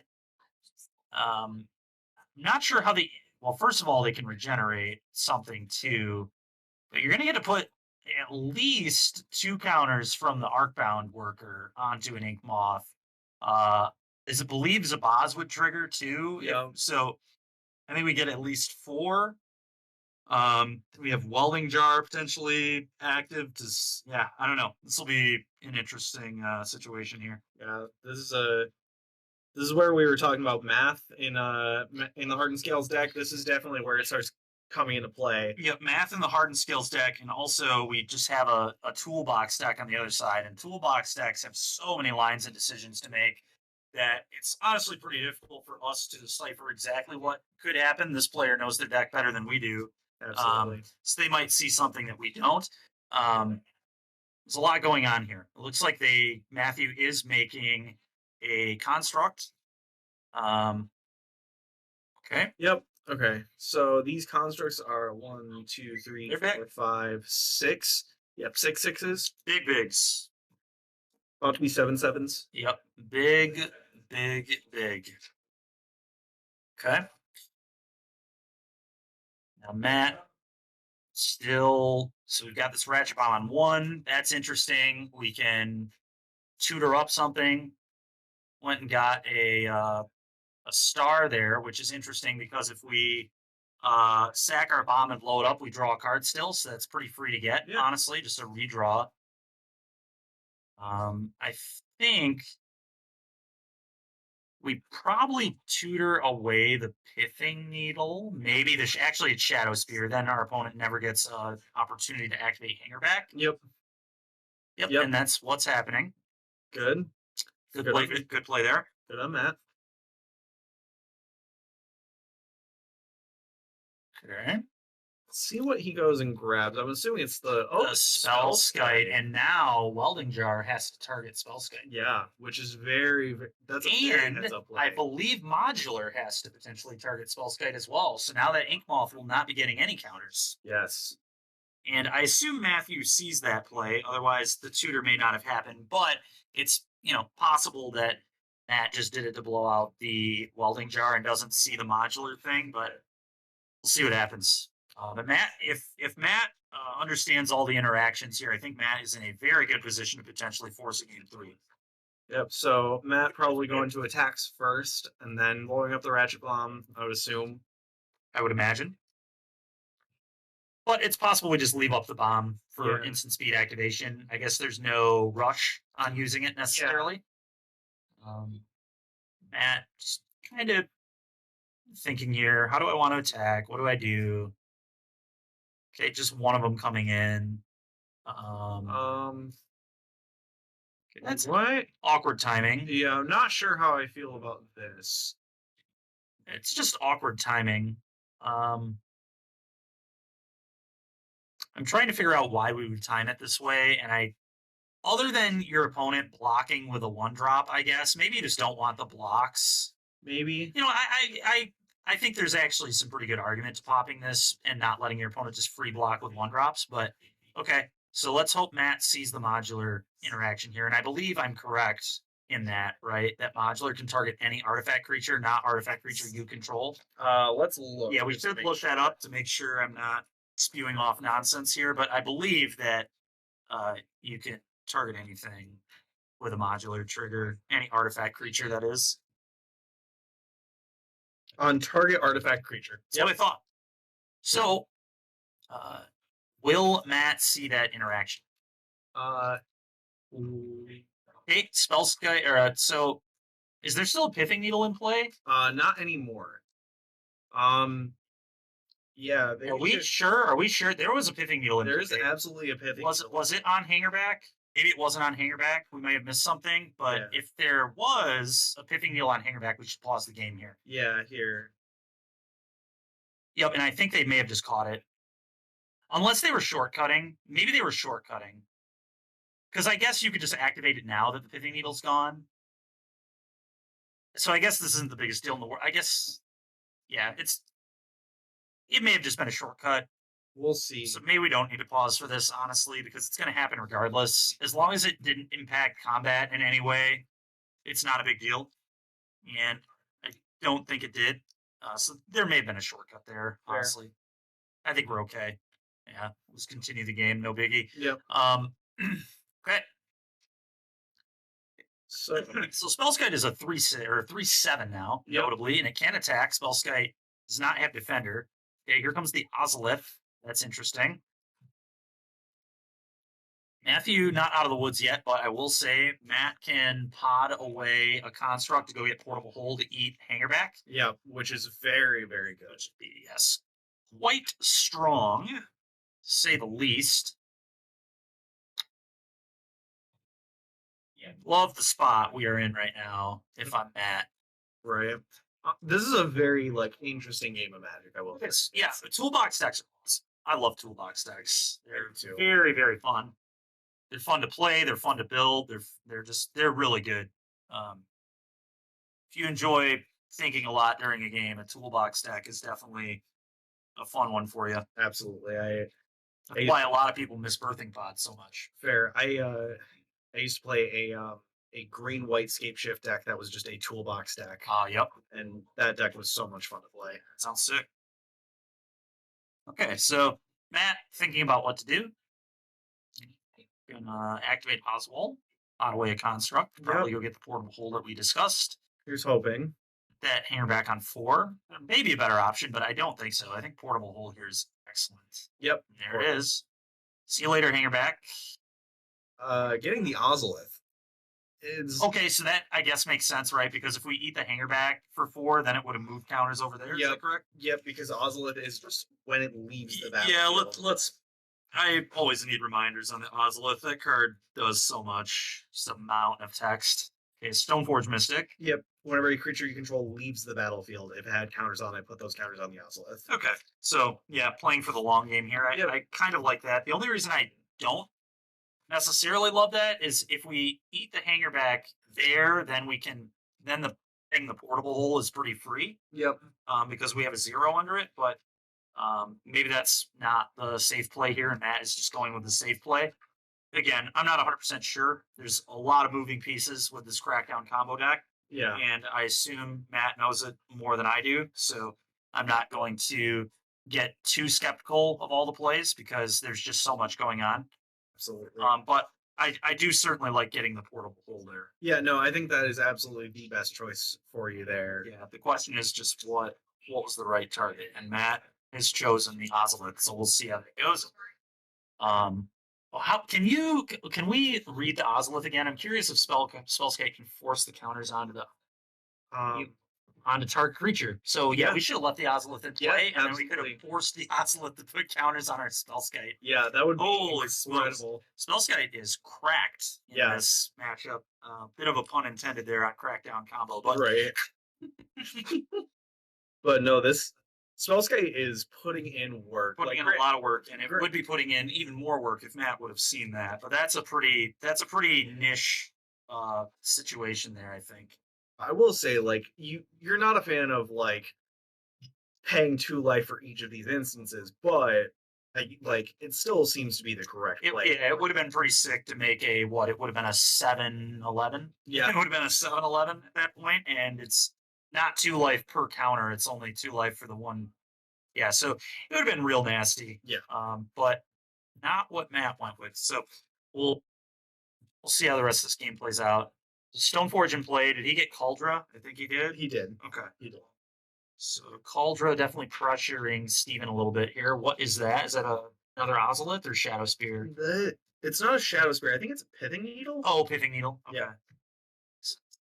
Probably naming Oswald, I assume. I would say Maybe Stoneforge. maybe Spellskite. Yeah, maybe Spellskite too. That's true. Spellskite is Spellskite's been a real some problem. work this game. Yeah, it's very interesting if it's a needle.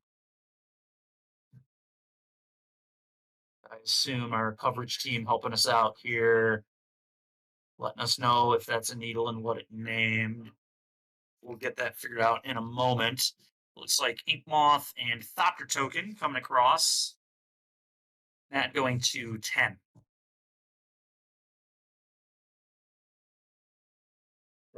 Untap. Yep. Okay. A card. We're about to find out if Stoneforge got Pivoting Needle because it's going to activate pretty darn fast if it didn't. Yep. Oswald up to more tricks. Imagine. Might be a portable hole. All right, Or can that little- one eat Hangerback, please? Can we finally eat this Hangerback just so we can pot it away for free? Right? I'd love to see that. Nope. We're getting whatever that was. I think it was a Pithing It Needle. probably was a Pithing Needle. I guess the question is, what was it on? It was on probably on Stoneforge. It was on Stoneforge. Okay, well, makes sense, I guess. I think if there were, yeah, we couldn't deal with that needle with a 2-drop. I don't think so. Makes sense to just get rid of it and get the beats going. I Yeah. guess I'm fine with it. So coming in for quite a bit of damage on Okay, are we potting into another portable hole? We might be. This one might eat the hanger back. God, I hope so. Me too. I would love to see that play happen at least once in this game. It'd be really sweet. It'd be nice. Okay, here it is. And you know what? Steven says, okay, that's enough of this. Let's Yep, play game 3. Let's scoop it up and move it on. Yeah. So yeah, this is pretty exciting. One of these players might be locking up a top 8 berth here potentially, depending on how the breakers shake out. But it's a big pressure game of Magic here. Very And much. pretty cool decks. Yeah. These are unique. You would not expect really either of these to top 8 in events. So this is pretty cool. Yeah.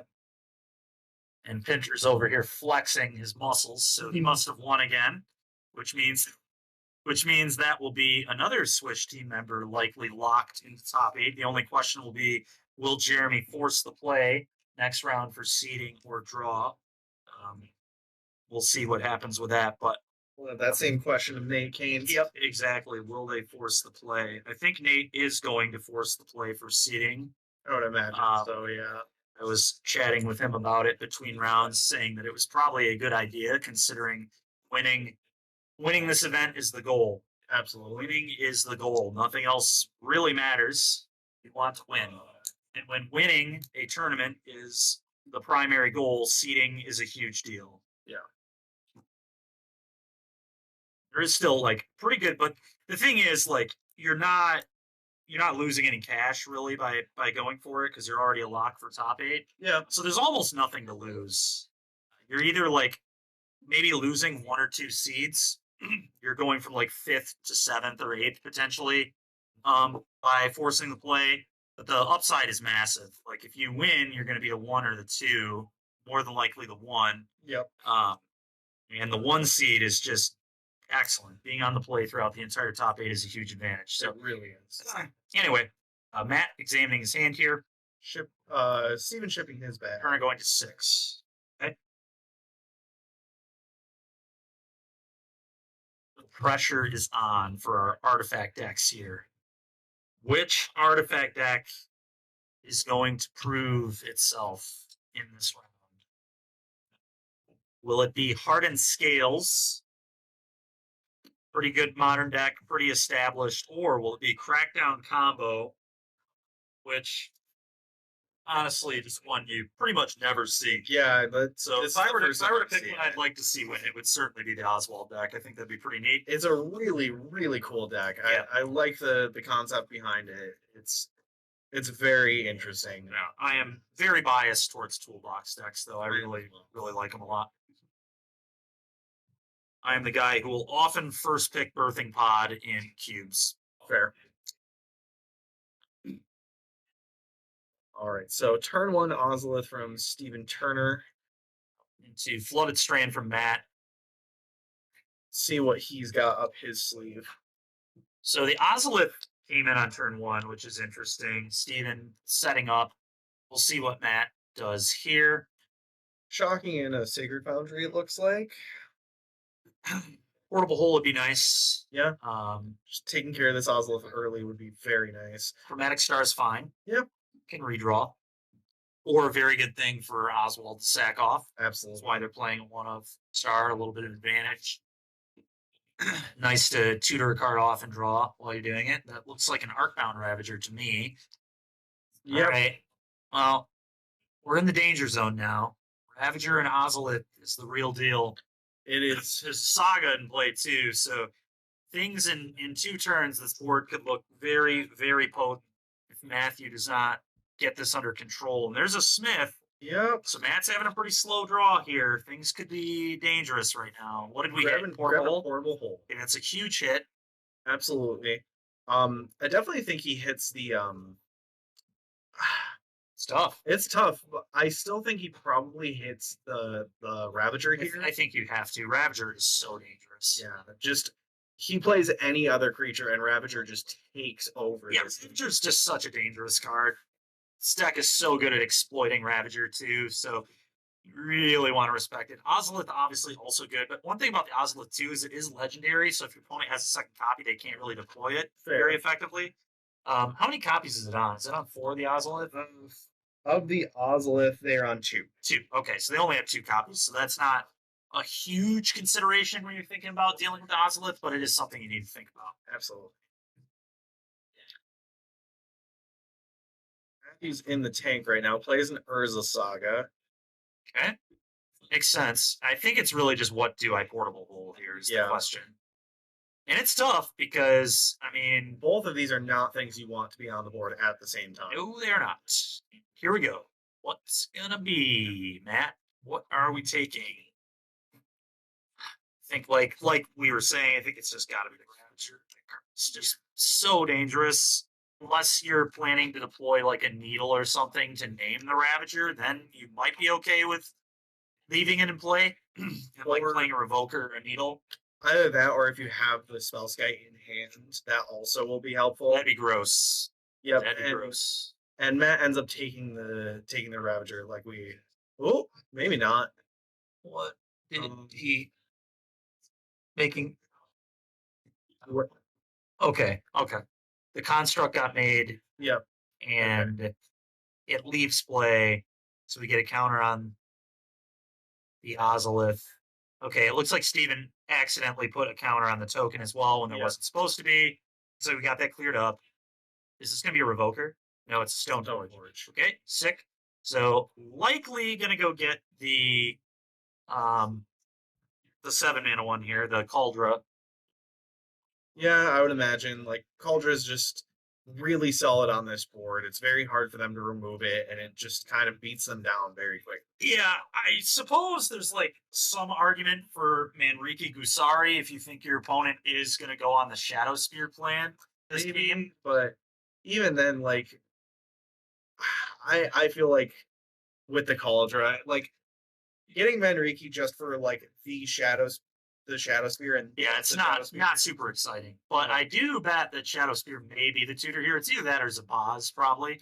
I don't imagine Zabaz, but we'll see. Zabaz is pretty messed up with the Ozolith too. Yeah. No, they did go with the Shadow Spear. Okay. Yep, and so we'll see if we'll see if the Manriki maybe would have been good. I'm curious to see if the Shadow Spear will take the game. It's so hard to know. We don't know all the contents of Matt's hand. So it's debatable what was correct. Is that a Pithing Needle? Yep, Pithing Needle on Stoneforge again. Okay. We've seen this movie before. And an attack for 2. Attack for 2. Yeah, man. Like, no way we block this, I don't think. Kyle was also saying that Manriki is 2 mana, so It is. Yep. And that maybe is some argument to go get it because we don't even need our Stoneforge to activate to put it into play. True. Whereas with this Cauldra, we kind of opened ourselves up to this Pithing Needle named Stoneforge, and now we just have a dead card sitting in our hand. So, yeah, who knows? I think there's definitely consideration for Manriki, at least. And now, with the information we have, Manriki honestly was probably the better tutor, but then Steven may not go get the Shadow Spear, right? So the game could change massively depending. Yeah, this is definitely it's a weird line of like playing chicken essentially of who gets what first. Yeah, I agree with that. Okay, so Matt thinking here what to do. Definitely probably needs his Oswald at this point. We need something. We need more than what's happening right now because our life total is getting somewhat low. We have almost nothing going on at all. Okay, so we're going to opt to not make a construct this turn, which might be fine. What do we got here? Nettlecyst. Okay. Trigger the Smith. Now, we don't actually have that many artifacts. We only have 2. No. So kind of a small Germ, but Germ honestly is just a great chump blocker because we can move this equipment around. Yep. So, and also we do have 2 more artifacts coming over the next 2 turns. We do. So. Yep. At least we got Urza Saga potential activation. We got the tutor, obviously. All sorts of stuff going on for Matt. Yeah. Next couple turns. What is that? Equipping Shadow Spear onto a 1/1? Yep. Looks like doesn't seem 2/2. Okay. Yep. Doesn't seem too dangerous. Like you can still. It's like Steven trying to. And here comes that math that we were talking about. So definitely a weak, kind of a sign of weakness here from Steven. Why are we? Oh, is that a construct? Yes. I believe those are both constructs. They're both constructs. See, and this is so. I do wonder if we're going to end up losing this game to Shadow Spear, and if Manriki may have actually been the call. It's very interesting to think about. Yeah. Definitely is. Dispatch could be on the way here. Dispatch might be a dispatch incoming. This list does have dispatch, although we don't have Metalcraft yet, so we may want to wait 1 turn on dispatch. Yeah. I believe there are 4 in this. Oh no, there are only 2 dispatches, but at the moment, no Metalcraft. I don't think. I believe it's just 2. Okay, Stoneforge under the bus you go. Maybe not. Huh. I don't know about that. Yeah, I'm not sure how I feel about throwing the Ingenious Smith under the bus. It's just going to keep getting bigger, and that actually gives you a way to potentially beat Shadow Spear with blocks later. Just a lot of toughness. I like losing the Stoneforge personally, but I mean, who knows? Matt definitely has a lot of lines here via the Urza Saga, so we'll see if maybe they've got a good plan. We'll see. I mean, they might have some sort of removal for the Pithing Needle maybe, or something like that, where they're really banking on this Cauldra coming out. But we'll see. Yeah, I don't know. Oh. Excuse me. All right. So we get our own Shadow Spear. Okay. I like this. I dig it. I definitely think this is good. grows the Nettle Cyst, makes the Nettle Cyst token a very big blocker. Very big blocker. Yep. Not too bad. I really wish though we would have just kept our Ingenious Smith. Yeah, I can just because quick we'd this be here. getting a 4/4, and we would have another very good potential thing to throw our Shadow Spear on. A little confused as to why we kept the Stone Forge, unless Matt is maybe playing to deal with this.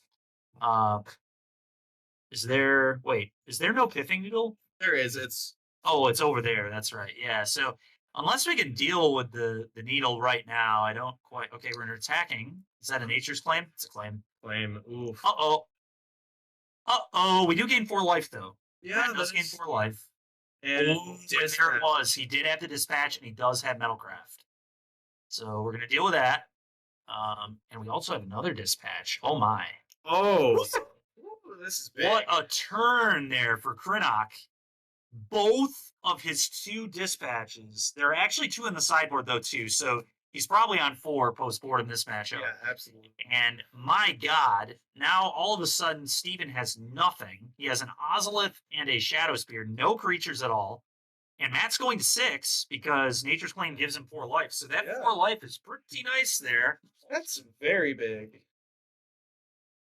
And one of these things should be blown up to the Nature's Claim, correct? I believe they got rid of Blew the Shadow Spear up, right? And so this is an attack for 2. Yes. So I believe our life totals should be. Oh, maybe we did. Oh, was there an artifact that we're missing? I don't know. In any case, currently life totals should be sitting at, if the 25 is correct, it's 25-6. Yep.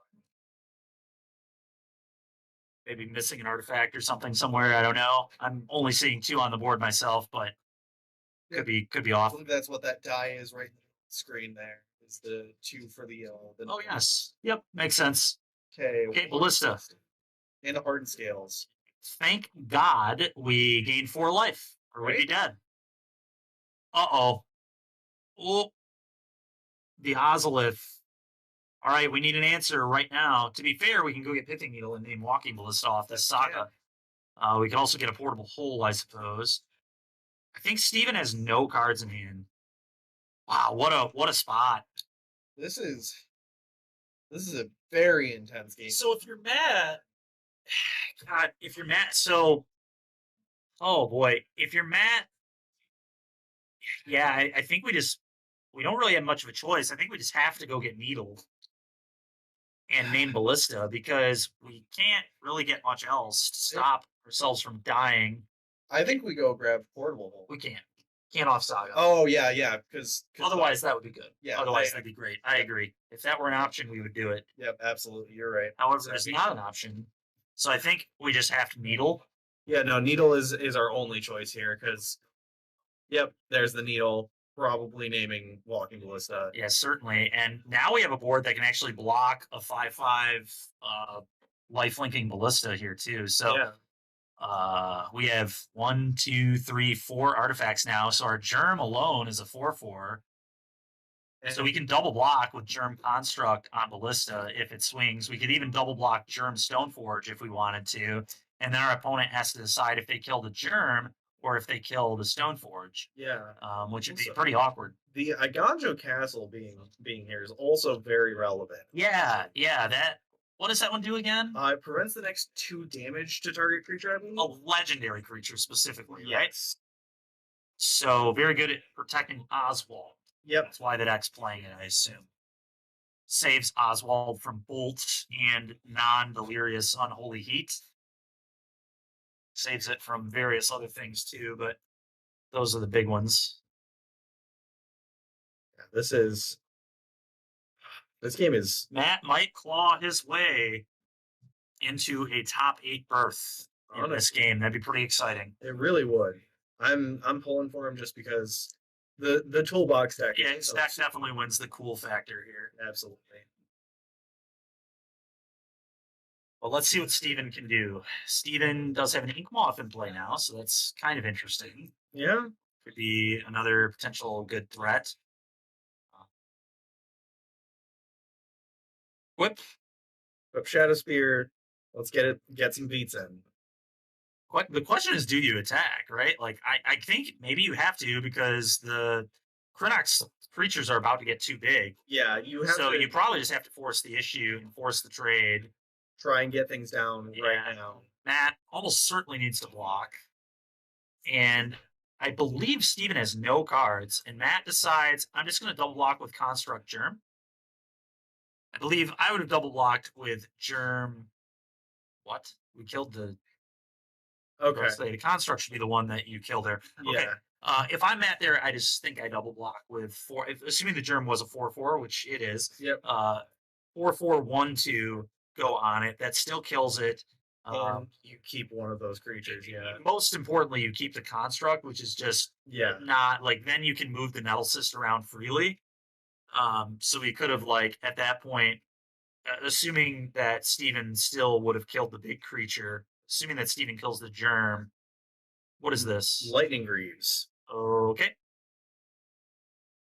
Okay. Makes sense to just give your Stoneforge Shroud, I guess. I Yeah. probably would have put it on the Germ. I think I would have also put it on the Germ. Germ matters a lot more than Stoneforge at the moment. Yeah. But honestly, like, if the Germ ever really, Wow. even extending it pretty early there, but maybe the round was close to ending. We didn't get any alert or anything. No, So but- it was a somewhat early concession, but I do feel like Steven was behind. Oh, that was turn 5. We just did not get any Oh no. So knowledge. is that a draw? That must have been a draw then. Oh, that's so brutal. What a technically both of them should still be live for top 8, but they both have to win for sure next round. Awkward. Very awkward. That is unfortunate for them both. Very unfortunate for Matt because I believe he was ahead. I think he was too. Like, Steven definitely, like, he had his moments, but Matt was finally in his upswing. Like, Matt was in a very good position. Unfortunate there for Matt. I was a little worried that this might come down to time when they sat down like 30 minutes into the round, starting game 2. Absolutely. So, wow, second draw today on coverage. Wild. Yeah. I guess, like, when you bring a secondary feature over. Oh, wow. They had a 15-minute extension, too. Oh, wow. So we are deep here into round 5 then. That is crazy. Yeah, that is kind of insane. Good luck to both these players in the last round. Yeah, absolutely. It looks like standings are going to go up here for round 6. Players are going to check those out. I'm going to step away for a quick moment and grab a drink, and then I will be right back.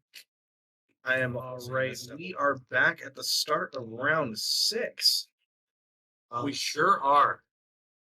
And so this is it. This is the last round of Swiss players playing for potential spots in top 8. I've heard Jeremy Pinter is going to choose to draw this round, and I'm not sure what Nate is going to decide to do, but Pinter is going to certainly be in top 8. So that's pretty cool. Team Swish member there going in the top 8, pretty sick. Nate will also be in the top 8, but the question is, what will his seeding be? Absolutely. So couple Swish members representing, pretty awesome. We got to see a really cool matchup this past round. Unfortunately, the match did not conclude. Hardened Scales and Crackdown combo getting the draw. So both of them still live for top 8 though, which is pretty sick as well. So it looks like our current matchup that is about to be shown on screen is going to be Elementals versus Death Shadow.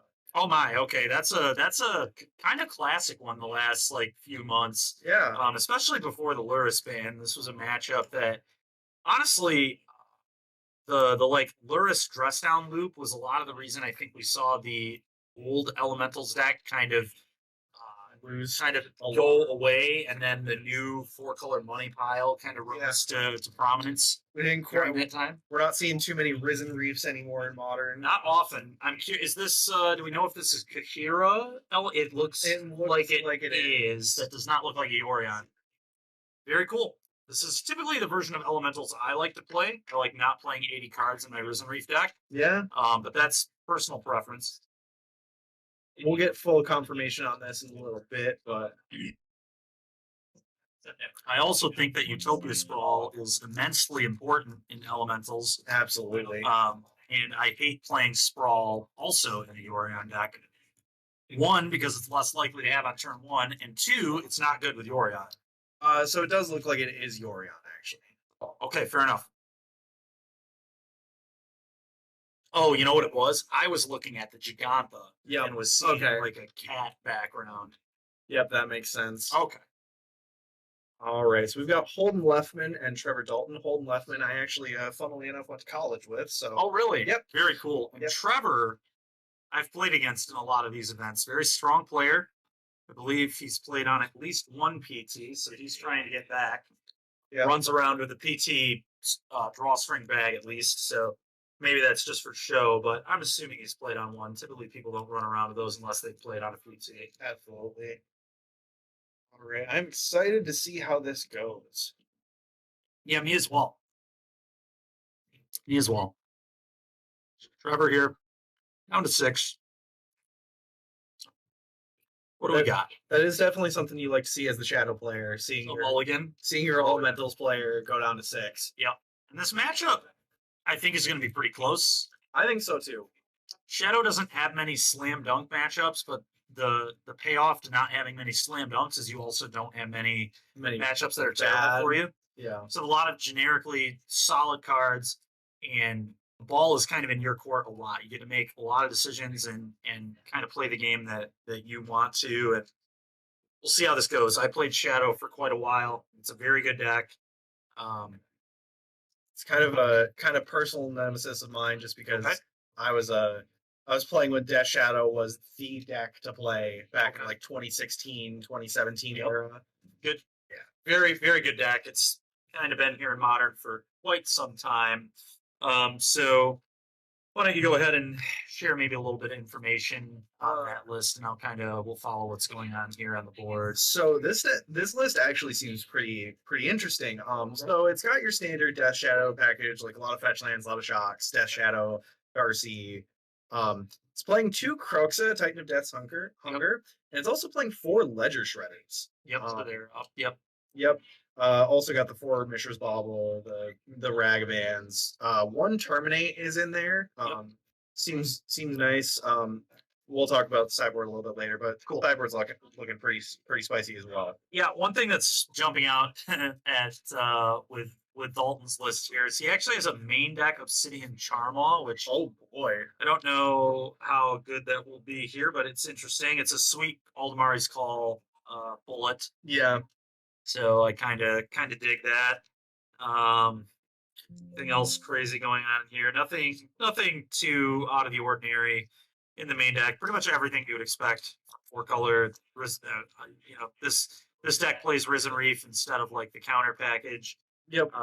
But other than that, about everything you expect. 4 Ephemerate, all the elementals and things of that nature. So we had a Ren and 6 come down on Dalton's side, followed by an immediate lightning bolt coming down from Holden, and then a dashed in Ragavan to kill the Ren and 6. All right. So Holden definitely respecting the Ren and 6, knowing that Reef, 2 for 1, number 1. Actually, really number 2, because the Ren was effectively a 2 for 1 as well. Absolutely. So what does Holden have here? Not a great start for Holden. 2 for 1 twice already, if we're keeping up with it. Also, it's looking Beard like Nate has also drawn in Yep. the top 8, I believe. So both Nate and Pinter are going to be 402 going into the top 8. Yes, here we go. Holden thinking about what to do. I'm holding here. I'm hoping that I have a 1-mana removal spell for this Risen Reef, and then can dash in the monkey, hit, and get a treasure and a trigger.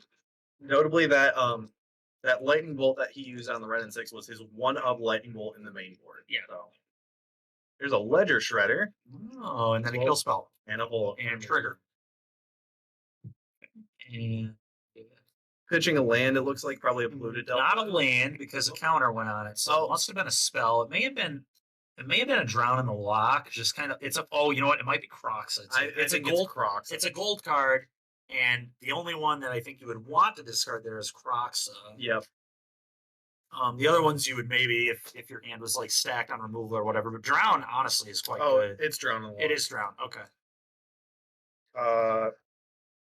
No, it is Croxa. Okay. Sorry. Okay. No, you're We were correct. You are good. Because I feel like Drown, honestly, is pretty solid right now. Already 3 cards in Trevor's yard, so Yep. it's like it's getting to the point where it's going to be a hard counter to a lot of things. A lot of the deck, absolutely. And prismatic ending coming down, or not prismatic. Yep, that is prismatic ending coming down on the Ledger Shredder. Ledger Shredder triggers and then gets exiled.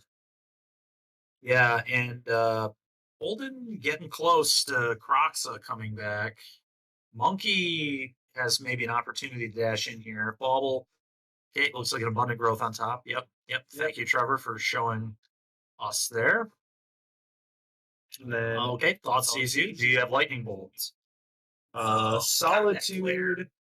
Okay, Solitude. Here we go. Perfect. And there is a bolt. Lightning Bolt and Omnath. The problem is there's an Omnath too. So it really depends what our hand is here. I think we just have to let the bolt hang out in the hand. There's no way we want Ragavan so much that we're not going to take Omnath here. Yep, See you Omnath. later, Omnath. Yeah. Makes sense. And now we're just not going to play Monkey into this bolt anytime No. soon.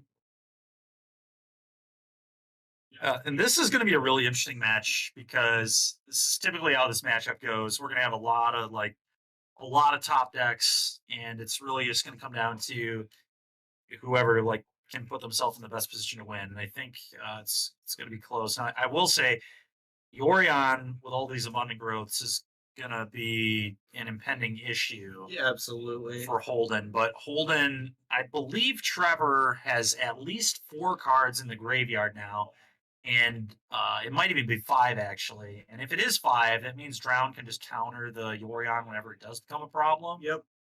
Another abundant growth coming down. And notably, both of these on fetch lands because Trevor does not want to fetch right now. Trevor wants lands, but he wants to draw lands because he's short on lands. He only has 5 here. Yep. But we know there's not another one in hand. Because the hand is, I believe, Yorion, Solitude, Lightning Bolt. And is that it? I think that's it. Thought seizing as they put the Yorion in the hand. That's well executed from Holden. I'm curious if Holden had these the whole time and was just very, very patiently timing them. Because thought seizing Yorion's a big deal in this matchup. Now, I will say though, it's possible that we have a Drown in our hand. Okay, so we certainly have a Drown in our hand. Yep. If we're making that play, because we're just going to Drown. Now, Trevor's a strong player, so Trevor's not going to walk into the Drown here. This is a pretty obvious Drown. Yeah, absolutely. And so Trevor's going to try to take his time. Uh-oh, that's a Shadow. That's going to be a 6/6. Yeah, One that's mana, it. 6/6. Go. Yep. And all of a sudden, Trevor's in a lot of trouble. Trevor's going to need a great draw. Absolutely. Was that another? No, it's a Stomping Ground. That's not what you want. No, it is I not. think it's a Stomping Ground at least. Kind of tough. He's holding them just like Pretty right, close to the right at the angle that we cannot quite see the hand, but that's okay.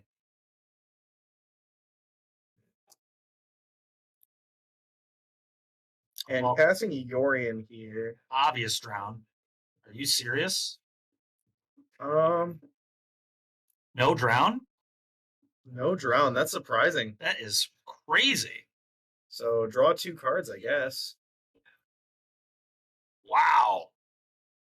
Greedy play from Holden. We'll see if it pays off. I like the aggression. I don't know if it's going to work, but that's a man who said, I do not want to play long. Your draws are going to suck, and I'm going to kill you. Fair. I mean, Crazy. I'm not sure he had the Drown in hand. He might have just been posturing it, but Oh, yeah, he obviously doesn't. You Yeah. counter that 100% of the time. If I'm Holden, I definitely would have tried to play the long game and just taken the Yorion. Solitude is not a 2-for-1 if you don't allow it to be a 2-for-1. You literally know it's there, so you just don't have to play into it. yep. And we had a Croxa in our graveyard too, so we could have waited for a point where we could Croxa. And then if they Solitude the Croxa, it's whatever, we hold Shadow. So he's played 2 Mishra's Baubles. And sacked both of them. So he might be playing the Croxa this turn. Okay. We're obviously going to attack. with Death Shadow. Yeah, I can't imagine we're not attacking. Right. Yep. 6. Sending in that Death Shadow. Yep. Send. Maybe we have another Shadow in hand. No. No. Okay, draw 2. No Crocs a buyback either, so we've Okay. got to be holding something up here. Yeah, I'm kind of surprised by that. Yeah. A very interesting spot.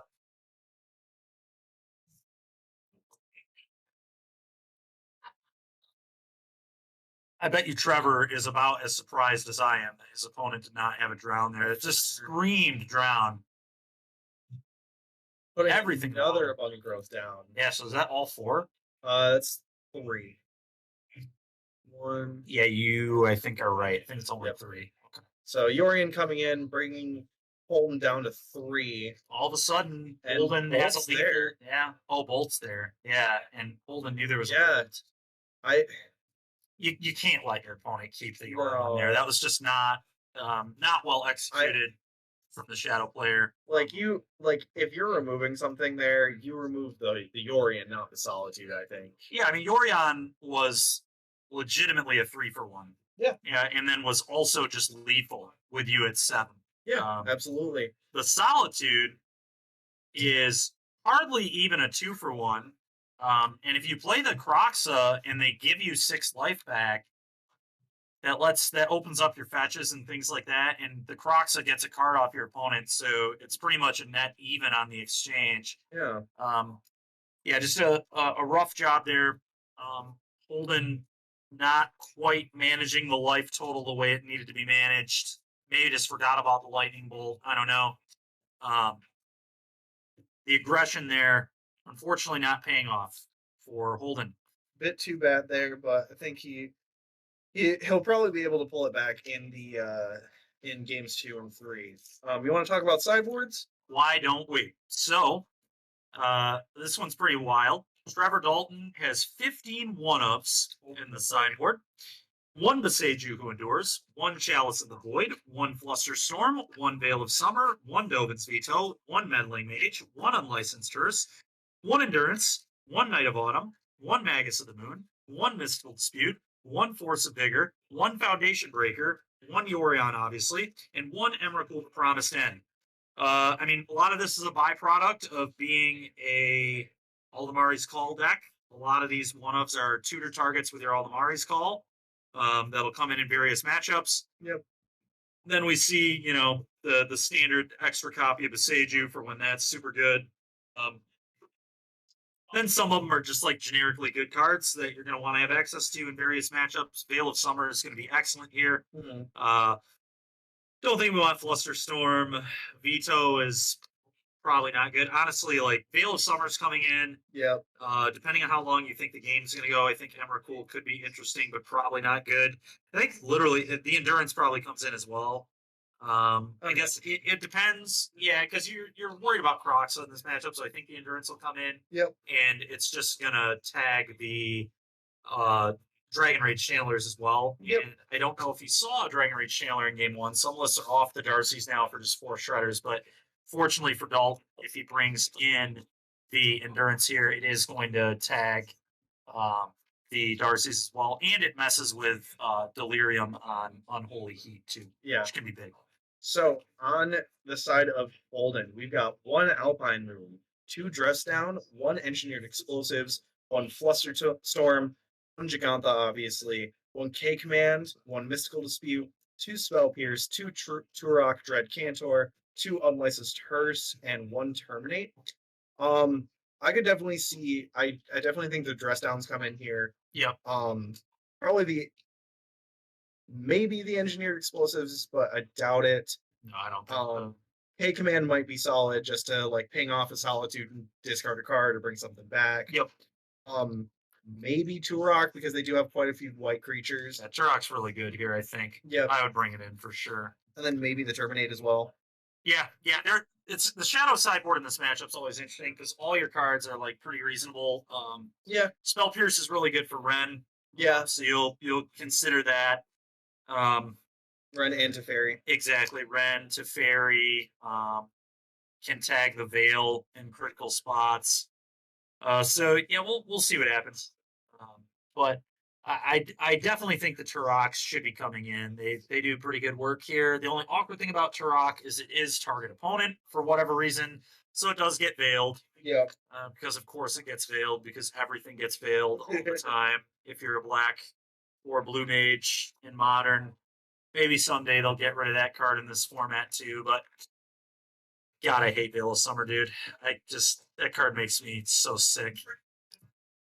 Anyway, I mean, personally, like I said, I enjoy it, but I'm a green-red player, so yeah, I know. It's definitely some personal bias. Typically being a black mid-range player, but just like one mana crooked command is so broken. fair. It's so broken. It really. It's so stupidly good.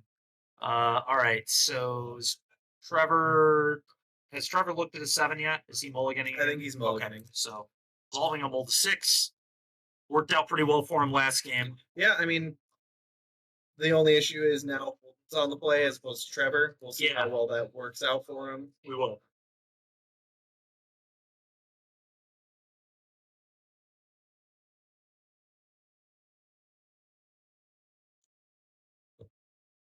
Cuts are being made. Let's see how this goes.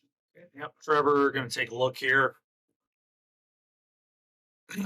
Can I get a reasonable 6?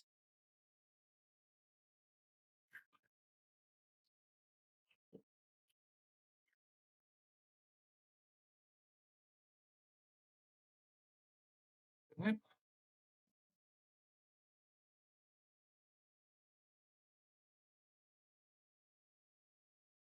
So, keeping that 6, and immediate turn 1 Thoughtseize from Holden on a basic swamp. Ooh, that abundant growth looks juicy right here. Immediately takes the abundant growth, and it looks like he's got 2 lands, an Eladamri's Call, and a Lightning Bolt. So he actually went down to 5. Yeah, that's pretty brutal. I'd be snapping off that growth. Yep, absolutely. I think anyway. Aldamari's Call is debatable as well. I think you definitely take the growth just to mess with their mana and make sure they don't have a cantrip. Oh, he took the Lightning Bolt. Interesting. Okay. So he must have a monkey. I guess we could be trying to clear the way for Darcy too. Could be a Shredder as well. You don't want to lose your Shredder.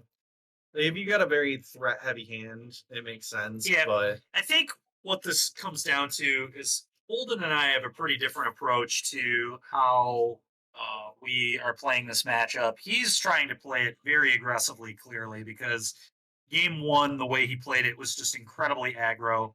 yeah, And it would appear that may be happening again here. He's just going to hope that the top of his opponent's deck is not super good. And going to hope that he can just beat those 2 cards and just not going to let Trevor interact with these early threats.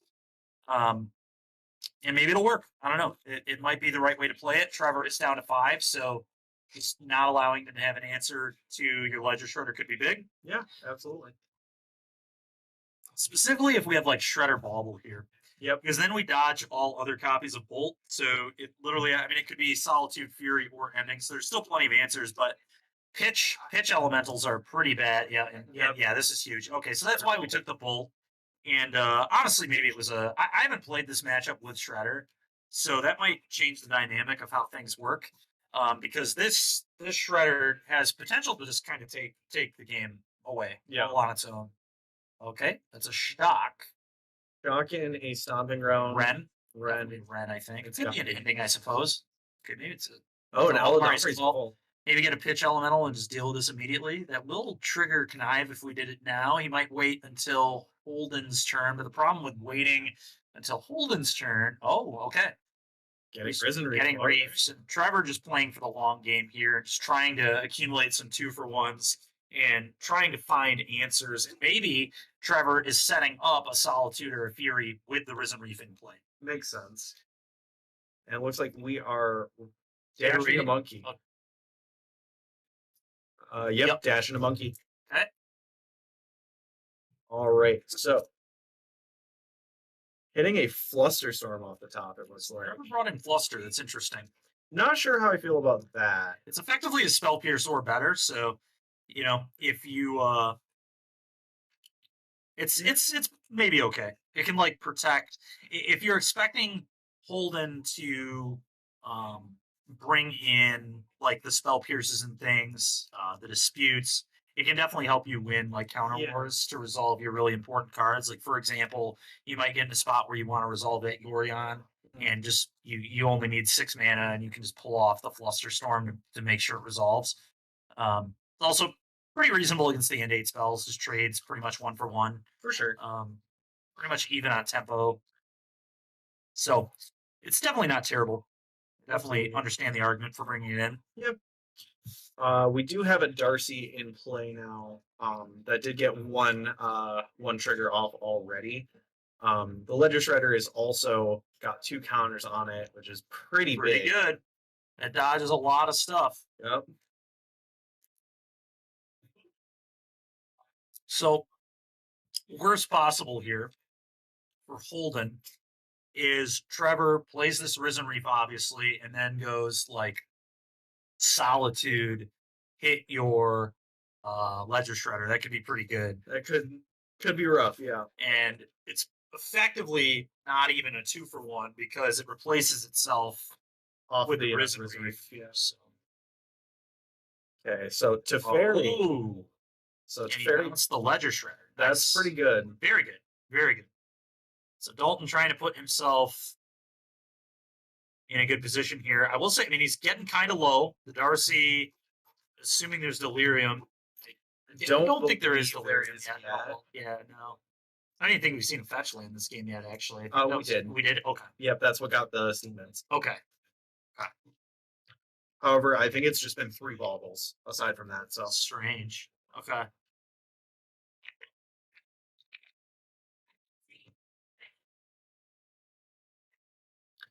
yep, Darcy taking out the Teferi. Makes sense. Dalton thinking about it. Okay, you know what? I wonder if Dalton's just posturing here. I wonder if he's just acting like he has something. I would imagine. Yeah, Trevor. If Trevor has played on the PT before, which I believe he has, that would be a pretty PT player type thing. Like just, even though you have nothing, think for a second. Just make your opponent think you might have something for later. Kind of get in their head a little bit. Absolutely. Holden replaying the Ledger Shredder. I mean, kind of saw this coming. Like, if he's not dashing the monkey this turn, he's putting out Ledger Shredder again. Correct. And this might be Risen Reef or another Teferi. Endurance. Endurance. Okay. Oh, because he did in fact have Delirium. It looks like That's pretty big business there. What's interesting now is, Holden really needs a land. Yeah. We're starting to fall behind on mana, and it's going to be a big problem. Big problem. Also, Holden's mana is terrible for not being able to cast Iteration off Swamp Steam Vents is really hard. So playing a monkey, and then passing it up. Kind of surprised. Maybe leaving up Drown. Maybe Trevor looks like he has a Spell Pierce in hand. makes sense. So he did bring in the Pierces. Okay. Excuse me. Yeah, it looks like there's a Spell Pierce. There's a Turok, it looks like, in his hand. Makes sense. Yeah. Turok could be big business here. Turok, if he gets the 4th land, is incredible. Yes, assuming that Trevor does not have the 1-of Veil. True.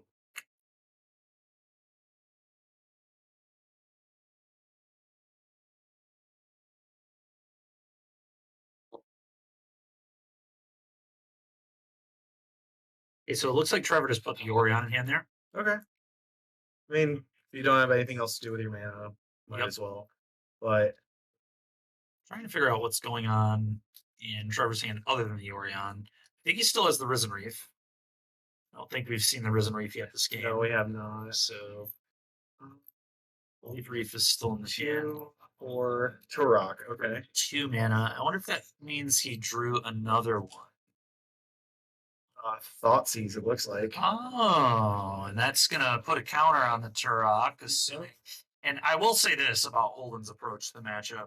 very impressed about these mid to late seasons that keep picking. Yeah. To be fair, he should have taken the Yorion in game 1, but I think the timing was good at least. He just took the wrong card. This time, let's hope he takes the Yorion. Please, God. Just take the so- I guess maybe here, still in abundant growth. I don't know. I would just rip the Yorion. You rip the Yorion Yorion. is so good. Just get rid of it. So it looks like there's an Eldamri's Call, a Risen Reef, and the Yorion. And Please just let him have the call. Just let him have the call. It's okay. Yorion, no. Man, oh man. All right. Well, maybe he knows something we don't. but Maybe. I don't know. I think I get like being afraid of call for like solitude here or whatever. But you still just have like a lot of threats. Yeah. And the solitude dies, so it won't even be in play as a blocker. I don't know. It's kind of a. I'm not thrilled with that play, but it might be okay. It's tough. I hope so for Holden's sake. Yeah, I do too. If we lose game 1 and game 2 to not taking Yorion, that'd be pretty brutal. Yeah. I don't know. Maybe I'm overvaluing the Yorion and undervaluing the Aldamaris there, but And it looks like Yorion is coming out. oh yeah. Yep, so flickering the endurance and the Yep. the abundant growth. Yep. All right. And it looks nope. Shuffling Holden's graveyard in probably.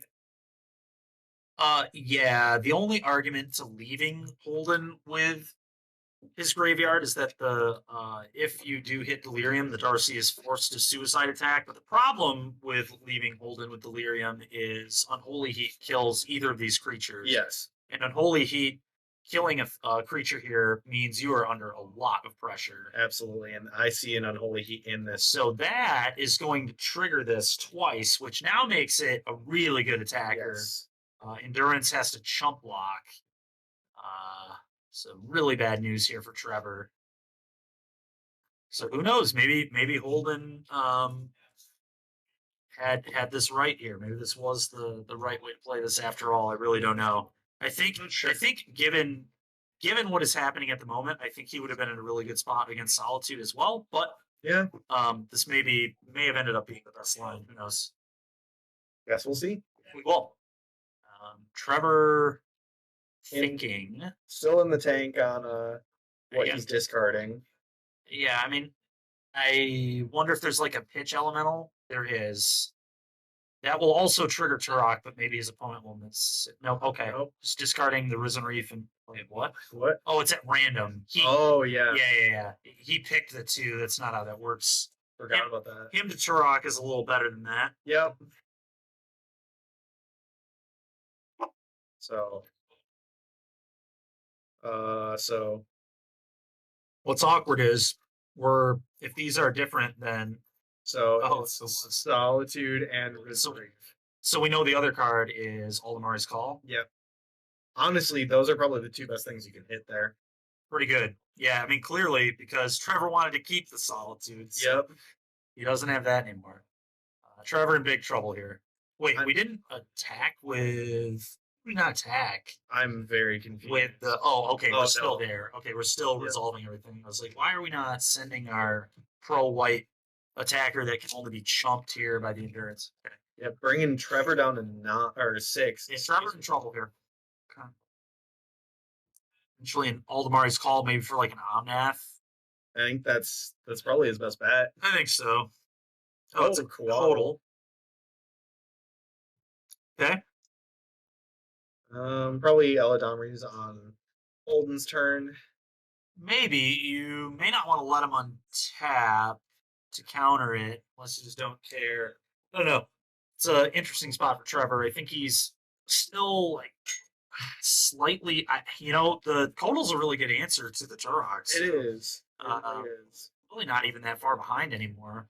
I will say I'm pretty sure I saw an Unholy Heat in Trevor's Yeah. or in Holden's hand. That can kill the That can kill the Fang, which is a problem for yeah. Trevor. But Yeah. Trevor does have the option to Aldamari's Call for another Ice Fang Kotal. and True. then flash it in, draw a card, and trade with Turok. So that could be something we see here in a few moments. Yeah, if Holden has like a piece of removal and a counterspell or something like that, 2 pieces of interaction, he wins this game right here. Yep. Yep. Very true. All right, 3 mana. What's Take man, maybe? Yeah, take man. It is what it is. Kill this, you discard. Triggered RC. And if you are correct that there is an Unholy Heat in that hand, Trevor likely going to die here.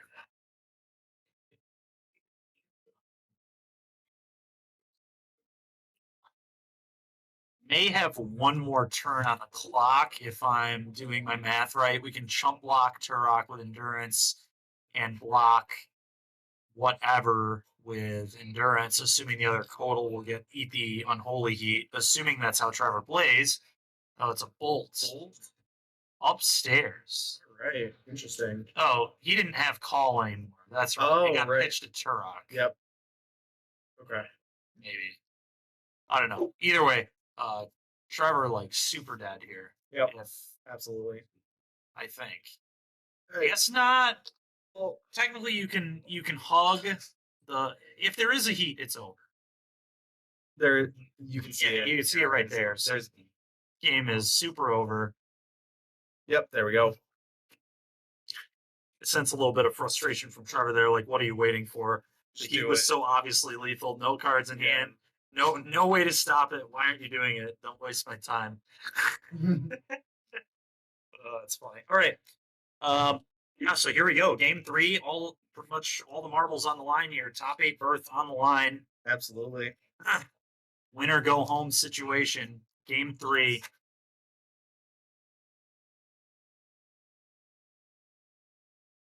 In this case, quite literally win or go home. This matchup's really close. I'm excited to see a game 3 here.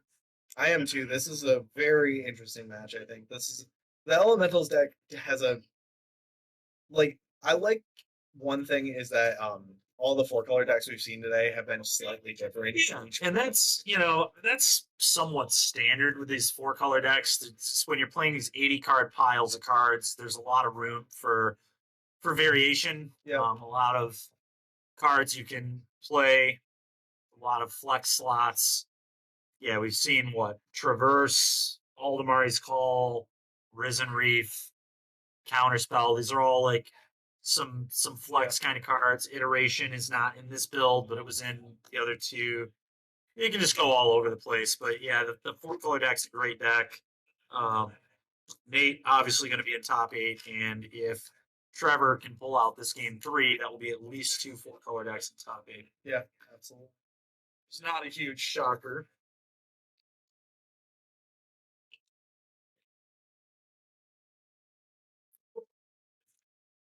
Right. Let's see if our players keep their opening hands or if we see some mulligans. Trevor thinking about it, it must be close, unless he's bluffing. Oh, he's on him. Oh, no. Okay. All right. Starting off with a Misty. Well, players keeping 7. That's pretty cool. Gonna be an interesting game 3. Sure will. Sure will. Let's hope we don't see another draw. Another ID. Or unintentional draw. Not intentional draw, but another draw would be really lame. I mean, want to see that. We're not too far into the round, so No, they played at a good pace. Both these players had.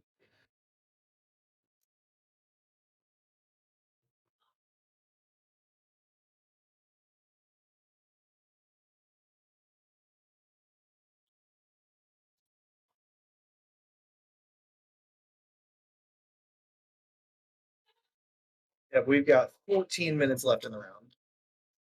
All right. Hopefully enough time to finish a game. Yeah, I would assume Assuming it doesn't go too crazy long.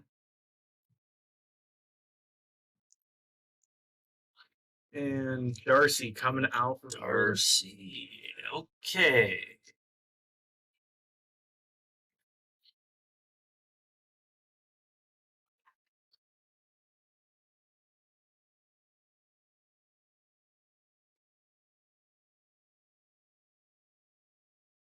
Trevor fetching down to, I believe, 18. Two fetches here. So, Trevor, I think, less. Maybe 60. a Kodal. Kodal or Aldemari's calling coming in here, I think. 60. 16 should be Trevor's life total, I believe. Yep. Then currently at 18. So Aldemari's call. Yep. What are we getting, Trevor? What is Trevor going to try and set up?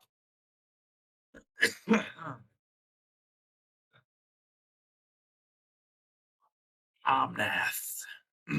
Omnath. Will we see Omnath win another game? I mean, if it resolves, probably. Yeah. Card's been too good. Very possible. Okay, Trevor taking the draw. Cavern. Cavern is That's cool. pretty good. That is also pretty good. Well, guess what? Omnath probably going to resolve. Yeah. Oh my god, and the land there too. That's really good for Trevor. That's why you play Risen Reef. Yep. The Risen Reef that hits the mana, typically exactly what you want. Ramping is much better than just random card draw typically, unless you're like flooding really badly. But usually the early Risen Reef you really want to just hit the extra land. Exactly. Very nice, because now the 5-mana elementals are all castable potentially. The Cavern here is really disgusting. Yeah. It's gonna make Drown very awkward, especially the Risen Reef in play. The good news is we can kill the Risen Reef, hopefully, if we're holding. That needs to happen, because things are going to get really bad with a bunch of uncounterable elementals if we cannot kill this. Yes.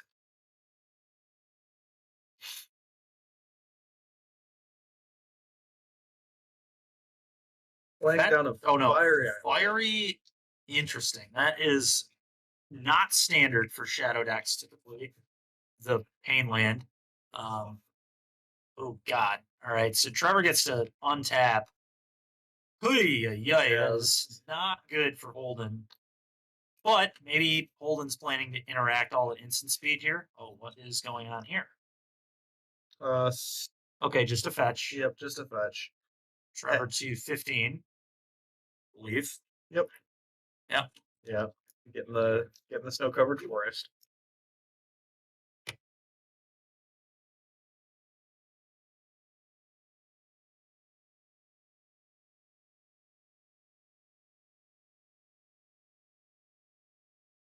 Casting the Omnath. Let's see what Holden has going on here. Probably a kill spell for the Reef, I assume. There is a cap. What is this? Counter, not counter it, but kill it as it I see. Okay, I was a little confused what was going on. Okay. It So has been that's figured out. that's a pretty like solid play, honestly. Just killing this Omnath the first chance you possibly get.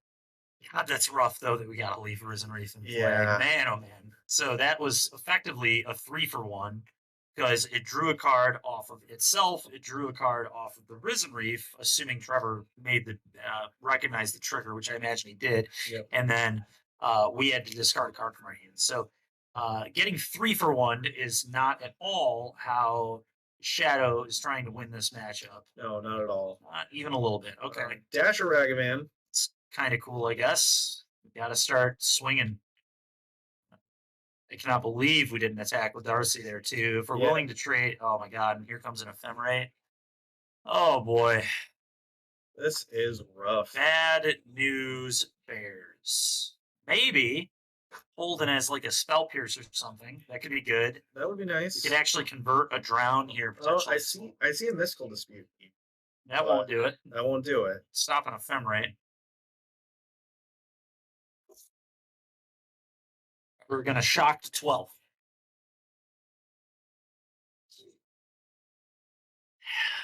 Yeah, not going to quite stop the Ephemerate. We really need a Spell Pierce or another Drown.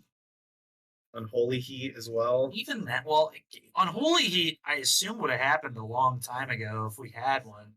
I feel like if we drew it, just trying to bait out the ephemerate, Possible. It is possible.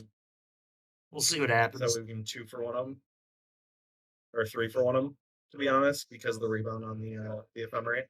Sure, yeah. Okay. 2 mana for another drown. Okay, that's what I assumed it may have been. It goes back to hand. I just don't like that we didn't send it to RC. I think that was a pretty free attack that we missed there. It's okay though. Done a lot of magic today. Sometimes you're gonna miss a thing or two, but Everyone's hopefully for everyone's Holden, that tired. 1 damage does not come back to haunt him. Let's hope not. Holden is like wildly behind in this game card wise, so I would be pretty surprised if 1 damage will matter. But I think Trevor is certainly in the driver's seat at the moment, despite not quite having a board presence. But his grip of his hand size is absurd, and I believe it's just like all spells. Yeah, no, I think the way that Holden gets back into this game is the kicked to rock, I think, is a good start. Yeah, I agree. Fury. Kabang. Okay. All right. Another Darcy drawn. That ain't it. No, Really do need a kick to rock. You're not wrong. That is like the best thing he could play here. very, very important right now. Problem is though, Trevor has like 6 cards in hand, and all of them are spells. Yep. So, not a good spot at all for Holden Darcy here. pass. All right. Not great. We'll see if Trevor crashes for 6. I mean, so Abundant growth, I think. notable thing, Holden does have at least 1, maybe 2 Death Shadows in hand. Cavern of Souls now a rainbow land that can also tap as a rainbow land to make all of your elementals uncounterable. Effectively a perfect land now. Can't imagine a better land. Guess it could add more than 1 mana. Okay, that's a Fairy eating a mist. Nope. This is a Veil Summer? Or is this a Flusterstorm, maybe? Spell. Okay, so it would have to be the Fluster of the Veil. That's on Dispute. Mystical Dispute. Okay, yep. The one of Dispute makes sense. Trevor is getting a little aggressive with how he's pushing cards around and stuff. Just trying to be quick. They might be close to time for all we know. I would not be surprised. Okay, that's an attack for 6. Holden to 7. First hand massive at the moment. Plays untapped. What? Wanted to try them, so there's always As untapped. headquarters, yeah. I guess he was debating if he wanted to just leave it in hand to cycle Yeah. later. All right. Trevor is Holden in a pretty bad spot.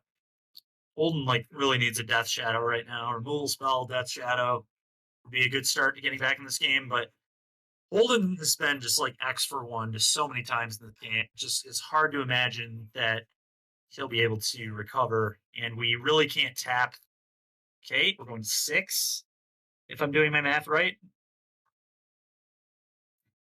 Oh, okay.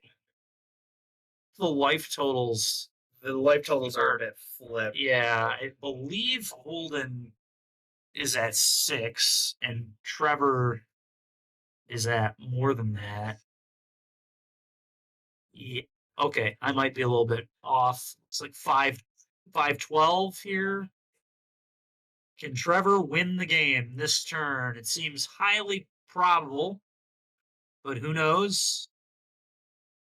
Trevor just has to beat this Death Shadow. The Renin 6 doesn't do it. Renin 6 in hand.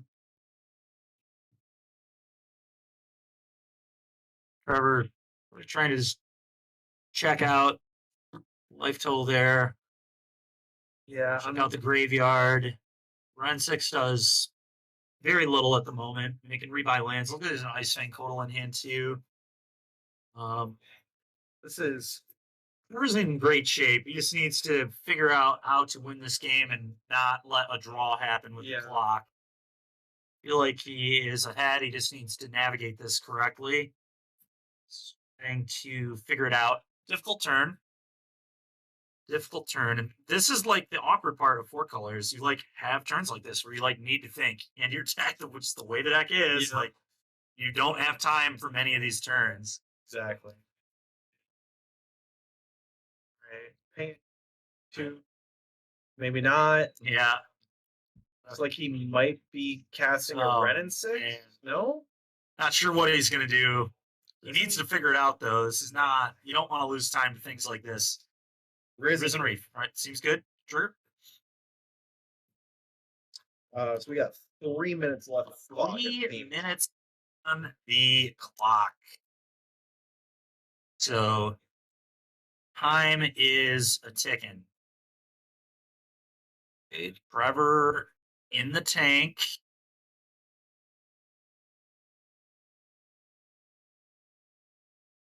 Okay. Still thinking. I've been there. I get it, but we gotta move. We got to get this going. Gotta move. Otherwise, We gotta finish this match, Trevor.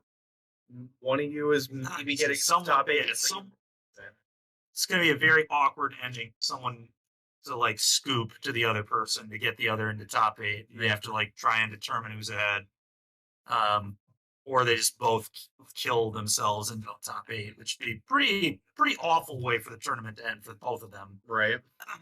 It's a terrible ending either way. So they really need to end this. And honestly, God, dude, gotta just tap the lands, man. Come on, Trevor. You got this.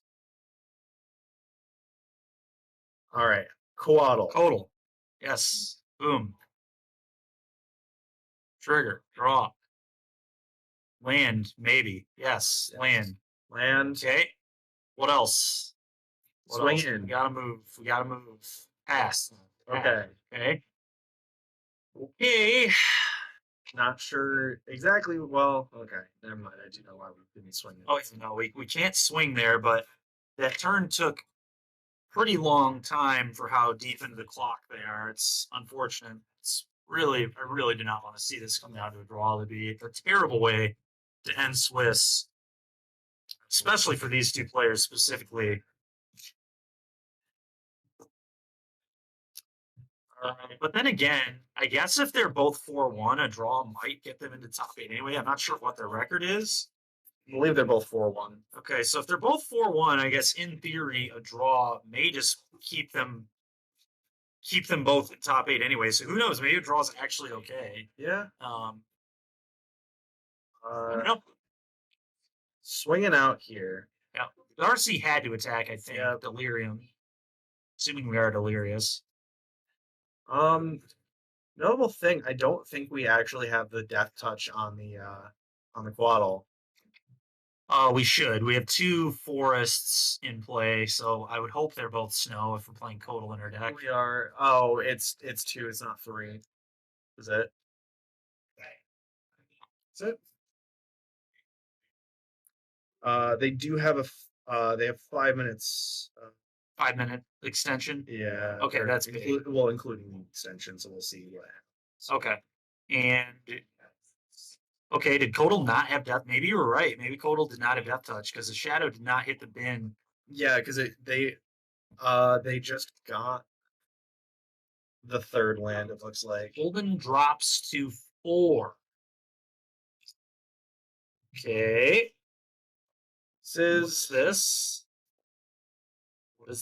What is this? So Trevor is 3-1-1 and Holden is 4-1.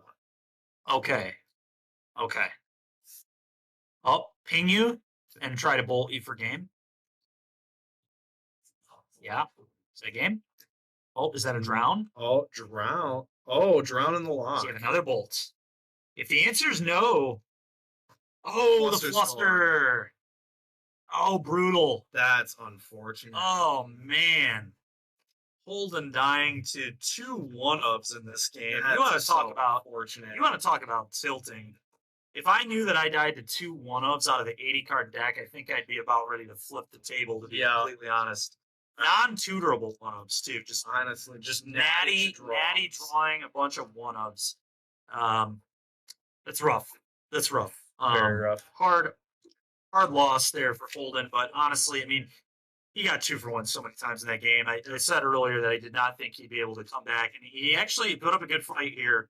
Yeah, he almost got there. Right, CY Shadow's still a real contender in Modern, but unfortunately, couldn't quite pull it out. So, Trevor, very likely locking up a spot in top 8. Yep. Another 4-color player here. And, yeah, we'll be back with top 8 in roughly probably 10, 15-ish minutes. Probably about that. So, catch you guys in a few moments. All right, welcome back, everybody. We are now in top 8 of this RCQ tournament. Do or die time for these 8 players left in the tournament here. We have 2 Swish gaming members battling it out in top 8, so that's pretty exciting. Both of the players that we've already talked about and seen today on coverage, 8 Kainste and Jeremy Pinter, both taking a stab at top 8 here. Hopefully they can get their matches. But right now, we've got Allison Mayhew on blue-white control. I believe that is our 8th seed. And Luke Fuller, our number 1 seed on Grixis Shadow, which we just saw last round, lose to 4-color in a pretty close match, honestly. It was an interesting one.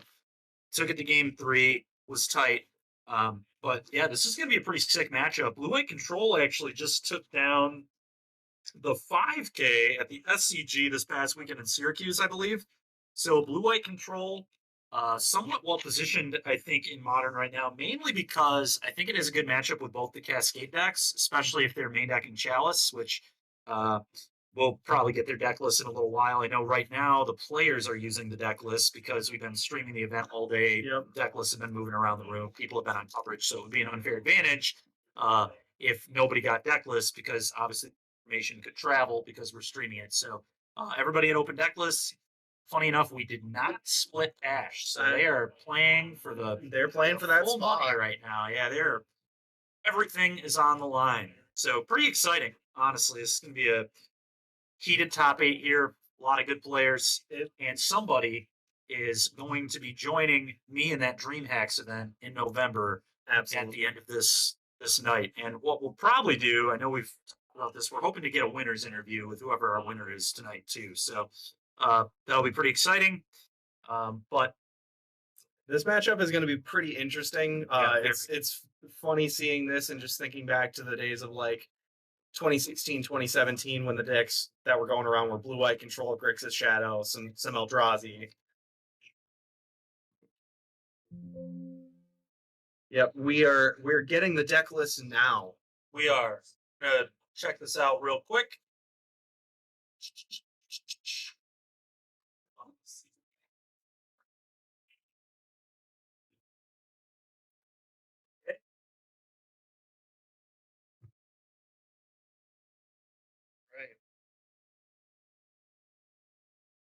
All right, players shuffling up here. Looking at their 7 cards. So, notable things about this Blue-White Control list. There is a 3 of Fire and Ice in this list, which is pretty interesting. All right. There's a 1 of Fateful Absence, 1 of Wandering Emperor, and Jace the Mind Sculptor. Okay. So definitely throwing it back here. Yeah. I mean, like you said, this is like Modern the way I like it. I mean, this is like interactive, good Magic. Going to be a lot of decision points. We're in on time rounds, so we don't really have to worry about going to time or draws, obviously. So that's great, and it's going to be great for the 3-4 color players that made it to the top 8 here as well. So we'll see what happens after all the dust settles. But here is Luke taking a mulligan, maybe. Looks like it. Yeah, a mulligan for Luke. So Luke going to 6, and kind of check out Luke's list here. So 4 Dragon Rage Channelers still, 4 Ragavan, 3 Death Shadow. So that's been kind of a thing that some people have been doing online. I think Can't remember if it was Kainste who did well in an event down to 3 shadows, but a lot of people have been down to 3 shadows lately. There are also 4 ledger shredders, so 4 channelers, 4 shredders. Stack's kind of maxing out on the threats. 2 Crocs, 1 lightning bolt, 1 Inquisition, 1 fatal push, 4 heat, 4 thoughtseize, 4 iteration, 4 drown, 2 terminate in the main deck, 4 bauble, and then a pile of lands. 1 Gigantha on the board, 2 dress down, 1 spellbomb, 1 Alpine Moon. We'll get to the sideboard a little more in.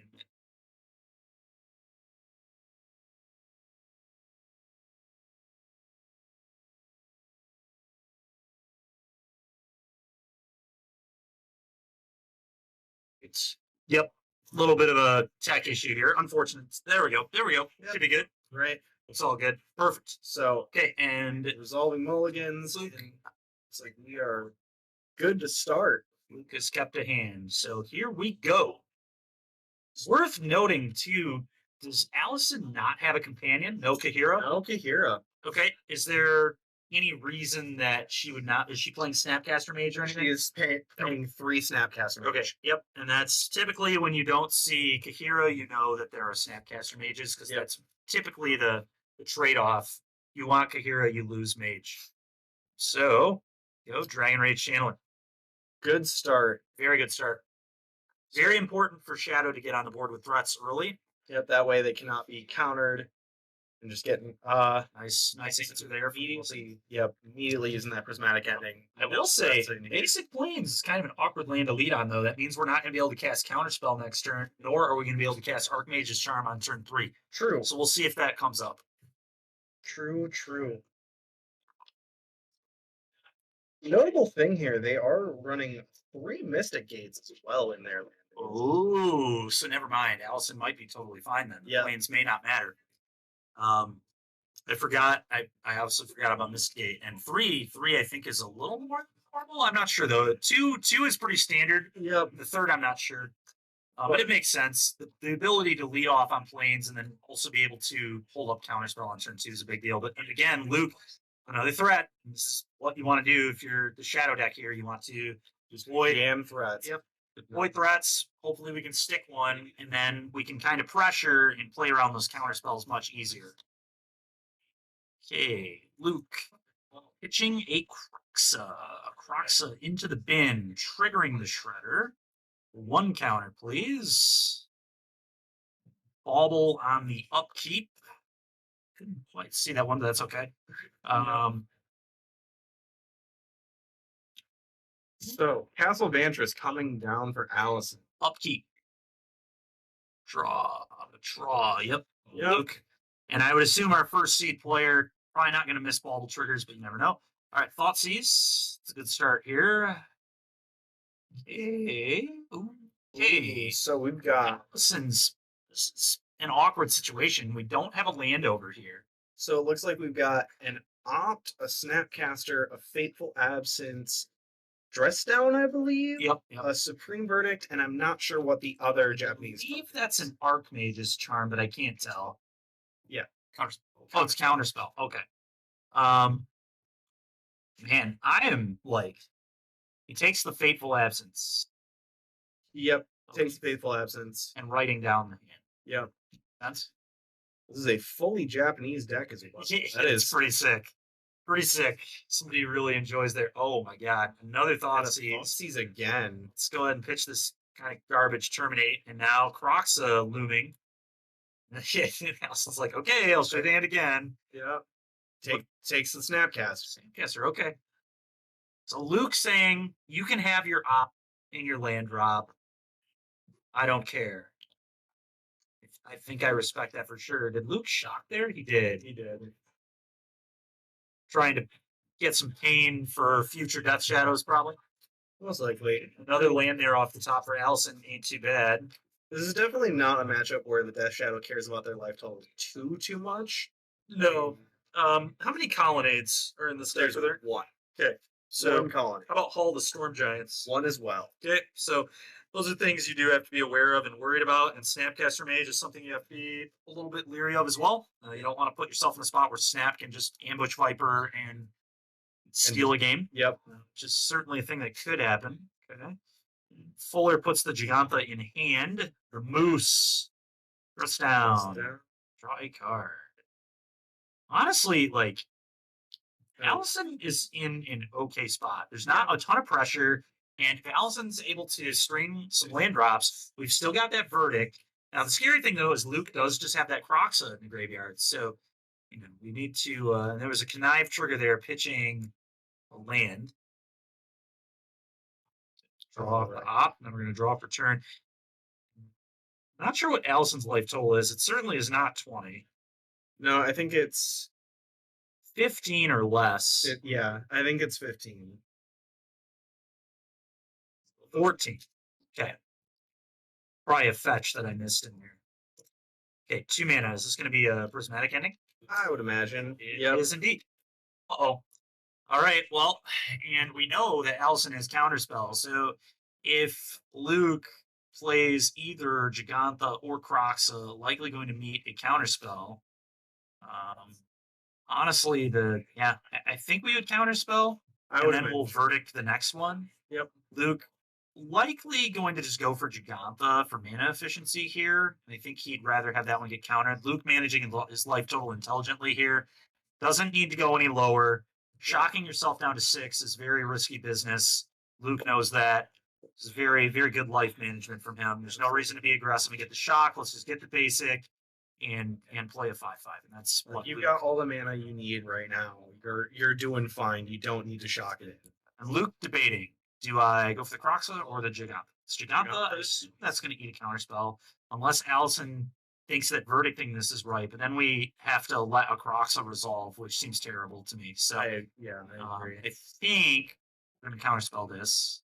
But I guess either way, we potentially have to let a Croxa resolve. It depends, but at least we can verdict the Croxa away, which obviously doesn't permanently deal with it, but definitely takes care of it for a while. It does. And Allison missing a land there, but honestly, that could be a good thing. It could just mean they're drawing all counterspells, which is honestly pretty good right now. I would take all counterspells in this spot. We like seeing counters. Yep, that looks to be another counterspell. Yep. Okay, so Croxa. Counter this Croxa seems pretty all right to me. Yep, seems very good. And Allison may just be debating which counterspell to use. I'm curious if there's also an Archmage's Charm. Who knows? We know there's Verdict and I believe two other cards. Yep, I saw another counterspell in there. Okay. So it looks like we're using the original counterspell. Yeah. Allison. Opting first. Opt first. You gotta tilt your opponent and make them think you drew it. Yeah. The classic opt. Oh, look, I found my counterspell. Mental the whole time. The mental warfare means just as much as the physical warfare here. All right. So Allison with a land. Land go. No Tef Hero Dominator there is nice. Although Luke does have a Unholy Heat anyway, so could deal with that Planeswalker, which is good. They are, there are 2 Teferi Hero Dominators here. Makes sense. Not see it originally, but Allie with 2 cards in here. One is a Supreme Verdict. Yep. Not sure of the second one. Unfortunately for Luke, no threats right now, which could be awkward. Yeah. I feel like, does Allison have any Memory Deluge? Yep, there is one Memory Deluge. Okay, so a lot of the list is kind of all over the place. It's very interesting. I'm genuinely surprised about this list. It's a lot of one-ups. That's cool. I haven't played blue-white in a while, so I know. Ooh, is this? Oh, Scry. There's the Castle. Yep. The Castle's going to start to really put Allison in a good position here. Luke really needs to find something that can put some pressure on Allison here very soon.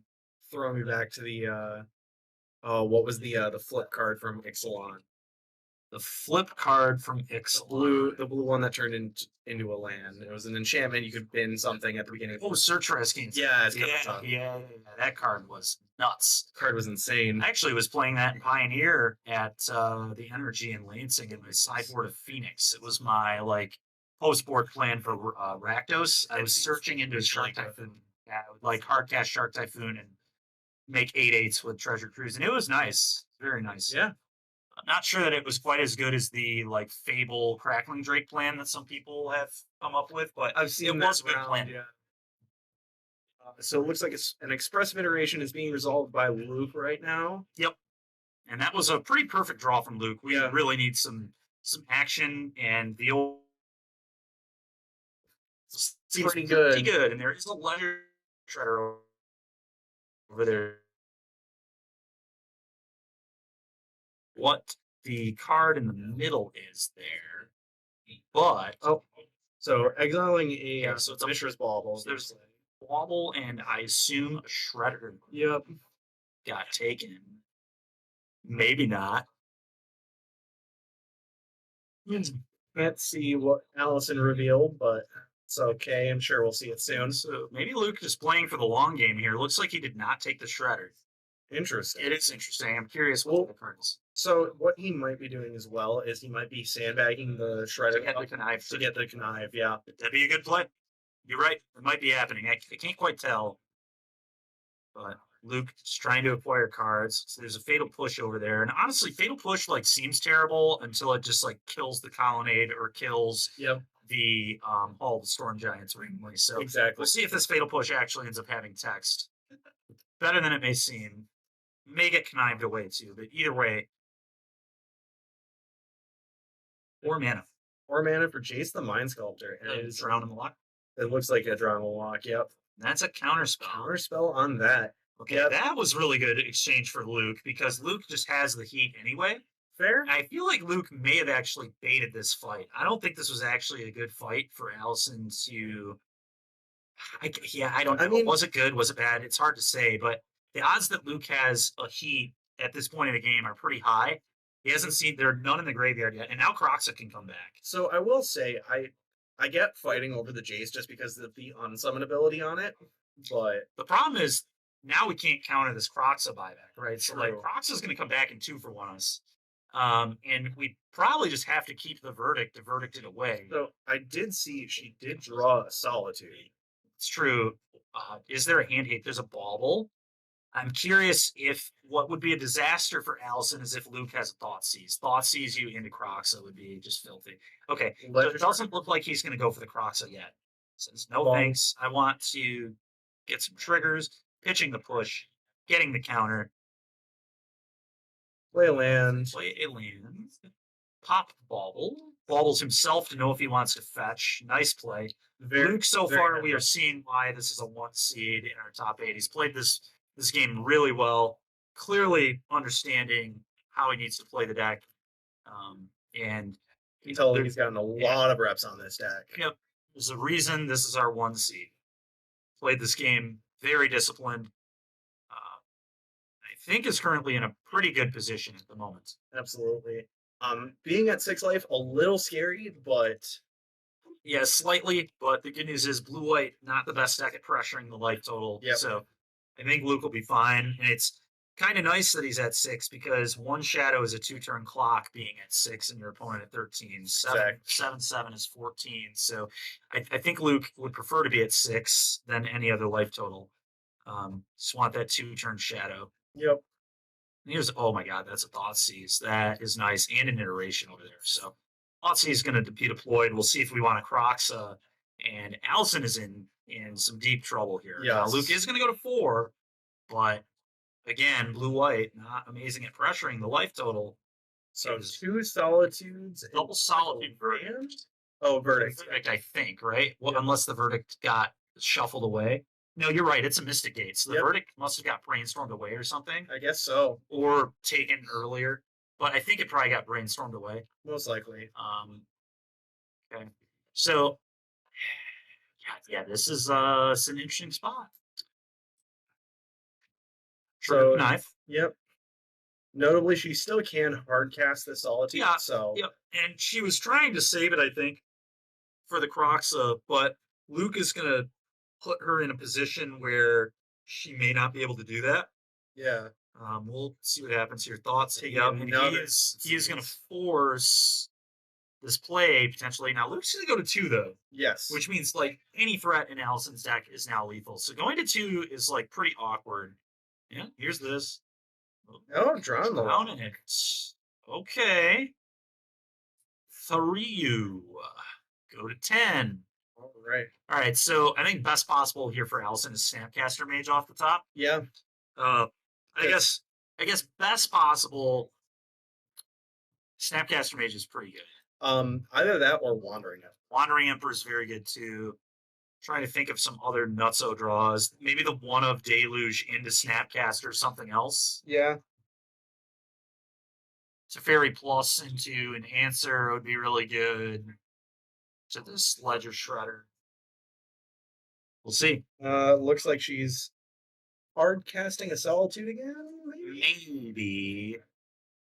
Upkeep Scry 2 is what's happening. Oh, I don't like this. I don't know if I like this or not, but I don't like necessarily that we're taking our shields down on the Croxa now too. I mean, so to be fair, you do have a land in hand already. Well, remember you take 3. If you pitch a land, you're taking 3. So Yeah. losing a resource and bolting is not the most appealing thing in the world. It might just be what we have to do in this spot, but Luke has really managed this game well. This is is that another Croxa? Another. There goes your Croxa. hand. Hand is gone. So this Crox is going to make you discard. The buyback is going to make you discard again. You're going to have no cards. And so you're just going to have to top deck a way to beat these 2 threats. And Luke has done a masterful job of piloting his way to just being massively ahead. It felt like for a while he was maybe behind. He's done a really, really good job of managing his cards, managing his resources, getting all the knives possible off of Ledger Shredder. Really good work from Luke. I liked the life total management as well for most of the game. So I think Luke really playing some strong magic here in game 1. Yep. And there was the verdict. Yep. All right. Yep. Bang. For you. Go. Down to 3. And you top deck another verdict. And even if she does top deck another verdict, you can just buy back Croxa again. Yes. So this game, unless there was a random terminus in that deck list that I missed, There is not. and it wouldn't matter anyway. There still is another Croxa in the graveyard. Notably, the 2 main things that could happen, fire. Fire is the main one. She can win off of fire. Does she? Oh, she does have Triumph in play. She has Triumph in play. Wild. So the 3 of fire is her only out to this game. Scry doesn't Nope. do anything. Okay. Yep. Okay. All right. Well, we're going to game 2. Luke, really good job managing his life total. I will say, I wonder if there was a way to not put himself dead to fire. If you remember that the fires were in the deck. But other than that, a really well Really played well game. executed. Yeah. So Grixis Shadow here taking game 1. Luke 1 game closer to securing a semifinal slot here at the Galactic Toys and Games RCQ. I've also gotten news that teammate Larry Fields is in top 4 of his Saw that. event, so that's really exciting. Same with other teammate James Johnson. Yeah, he top 8'd and lost in top 8, and Andrew Wolfeis also top 8'd. So yeah, a lot of Grand Rapids locals doing really well this weekend, so that's pretty cool. Absolutely. All right, what do you think? What do you think's going to happen with sideboarding here? All right. So on the side of Allison Mayhew, we have 1 Aether Gust, 1 Ashiok Dream Render, 2 Chalice of the Void, 2 Dovin's Veto, an Emrakul the Aeon's Torn, 2 Mystical Disputes, 2 Relic of Progenitus, 2 Spreading Seas, a Summary Dismissal, and a Supreme Verdict. I definitely see the 3rd Supreme Verdict getting pulled in here. I think probably the Ashiok as well, just to try and fight against the Darcys and the Croxas. That kind of thing. The shutting fetches could be big too. Yeah, absolutely. Aside from that, potentially the Dovin's Veto, although I'm not quite sure on that. Yeah, I could buy that. Chalice of the Void might also be good just because of the low to the ground mana costs. Yeah. I think that's about it. Yeah. From me. Yeah, I think I agree with all that. From the shadow side here, we've got 2 draws down sideboard, the Gigantha, obviously, 1 Nihil Spellbomb, 1 Alpine Moon, 2 Spell Pierce, 2 Dalagons Command, 2 Turok for Cantor, 1 Engineered Explosives, 1 Flusterstorm, 2 Unlicensed Hearse. Because this is an open deck list top 8, I would expect the Kalagon's commands might come in. They're typically like okay against control because they're inherently 2-for-1s. But because you kind of have to respect Chalice of the Void on one, I think I would be bringing Kalagan's Command here. Absolutely. You don't want to just let Chalice steal a game from you. At least I wouldn't. The Turoks are going to come in for sure. Turok is best against blue-white control. It's like most of the reason it's in the sideboard. It's also pretty good against 4-color, as we saw earlier today on stream. But the Kalagan's commands, I think, are coming. The Turoks are going to come in. Flusterstorm is debatable, might come in. Spell Pierces definitely are coming in. So you're at least probably bringing in 6 cards. Fatal Push, I believe, will be a cut. Absolutely. Terminate's likely going to be a cut. Were there any rest in pieces in the blue-white sideboard? There are not. No. Their main graveyard hate spells are going to be Ashiok Dreamrender and Relic of Progenitus. Okay. Drown in the Lock, I might. So if there were rips involved, I would be boarding out some number of drowns. They might be good enough to stay here though, because there are no rips. Yep. Depends how much graveyard hate, how well you think the graveyard hate is going to function from your opponent, and if they're going to be able to exile their own graveyard, which is what Drown cares about. I definitely like trimming on Unholy Heats. I don't think you're like trying to let them resolve walkers and kill the walkers that often. So I don't think you want all 4. Could be wrong on that, but I think I would trim on some number of those. I think Aside from that, I know Inquisition can be awkward late game because it doesn't hit the big spells, so we might trim the one of Inquisition of Kozilek. But it's totally fine to keep it in. There are a lot of, I think, just kind of pilot preference decisions. And Luke clearly knows what he's doing with his deck. He's had a great day, so I'm interested to see what he's going to do. But I think I would personally bring in Spell Pierce, K-Command, Turok, and would board out the Fatal Push, some number of Unholy Heat, maybe the Inquisition, and maybe a Drown Lock or 2 or something. But I think a lot of these cards look pretty good. The one of Lightning Bolt, maybe cut as well. I don't love that. See, the issue on the side of Allison's is there aren't many things you want to cut in this matchup. Yeah. Like, you can probably cut the Jace the Mind Sculptor. Yeah, I don't like Jace. I don't like Jace here. But after that, like, a lot of your main deck spells are pretty solid against this deck. So you don't think I like Jace anyway. Jace is like interesting because it's very good if it like starts to spiral, but it's just hard to get it into that position. Yeah. As it depends if you think your opponent's going to leave in the heats and the bolt type stuff. It's also pretty bad against Spell Pierce. Yes. So we'll see what happens. But yeah, Luke has a okay hand. Looks like lands, Thoughtseize, Spell Pierce, and Iteration. Yep. That's what it's looking like to me as well. Probably a keep on the draw. Yeah, I would say so. I would keep it, but it is close. This hand is solely keepable off the back of Expressive Iteration. It's also keepable just because we have a 5/5 for 5 mana just sitting as our 8th card in the corner there. These kind of games are where the Gigantha looks particularly impressive. Is 4 landers that would... Okay, he's going to ship it. He did not like it enough. Okay. It was a close one, and Luke determined that it was potentially a keep-lose type of hand. So he says, no thanks, I can do a little better than this. Don't know if I like that mulligan or not, but I think it was very close. I can kind of respect either call. I think, personally, I would have kept. I'm inclined to agree with you. But it was very close. That is one I certainly would have tanked on as well. For sure. Allison seems to be on a pretty handled keep of 7. Yep.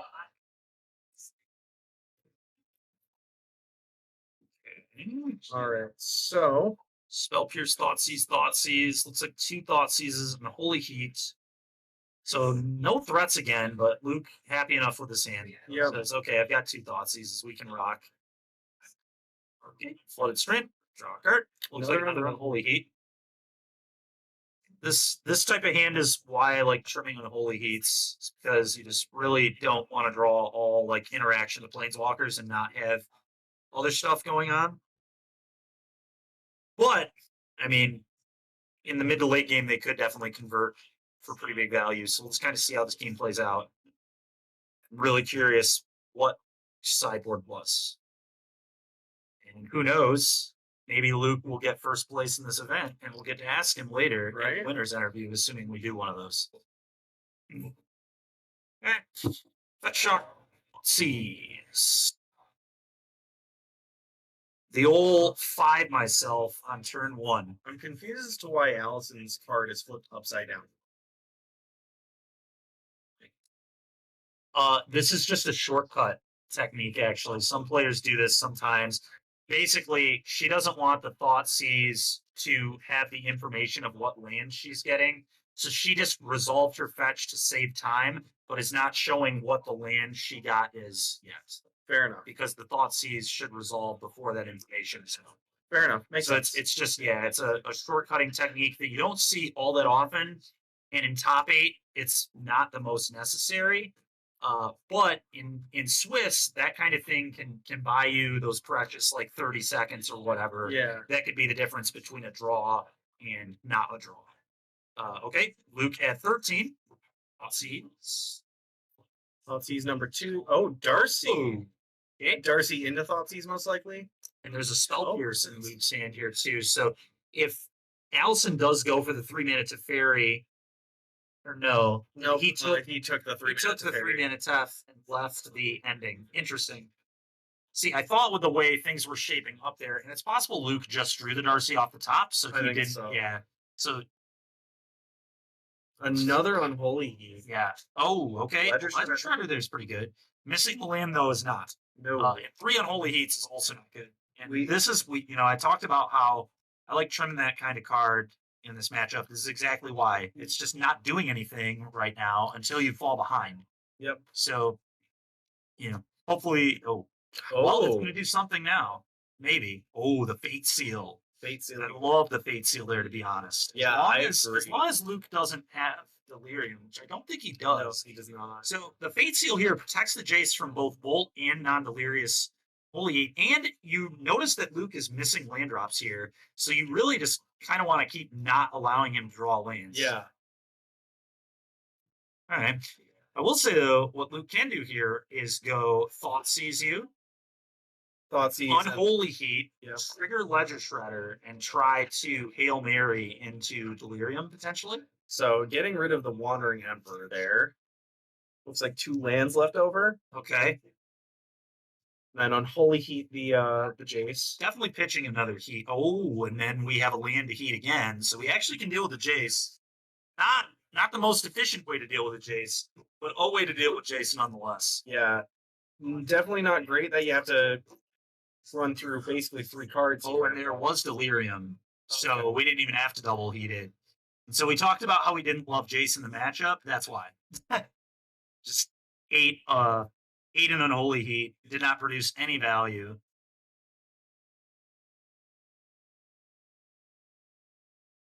Ledger Shredder didn't attack last turn. I'm curious as to why. Yeah, It may have been a mistake. Luke may have just forgotten an attack, or Luke may have had a reason to not attack. I think he may have just forgotten. Brag getting dashed. Who is this? Um, Fateful Absence, maybe? Oh, Fire Fire. Ice. Okay. 1 to Ragavan, 1 to you. yep. Okay.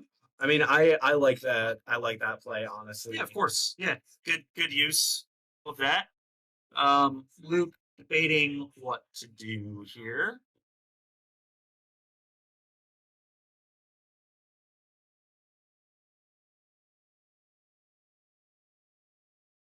Luke slightly ahead right now. If we had an advantage bar, it would favor Luke, but most of game 1 would have favored Allison, I think. Yeah. And it tipped the other way pretty quickly. So we'll see if Allison's able to come back. Now, I do still think Luke has Spell Pierce, so if Allison draws 5 minutes of Fairy, it's probably worst possible for her to draw because she would almost certainly just play it here.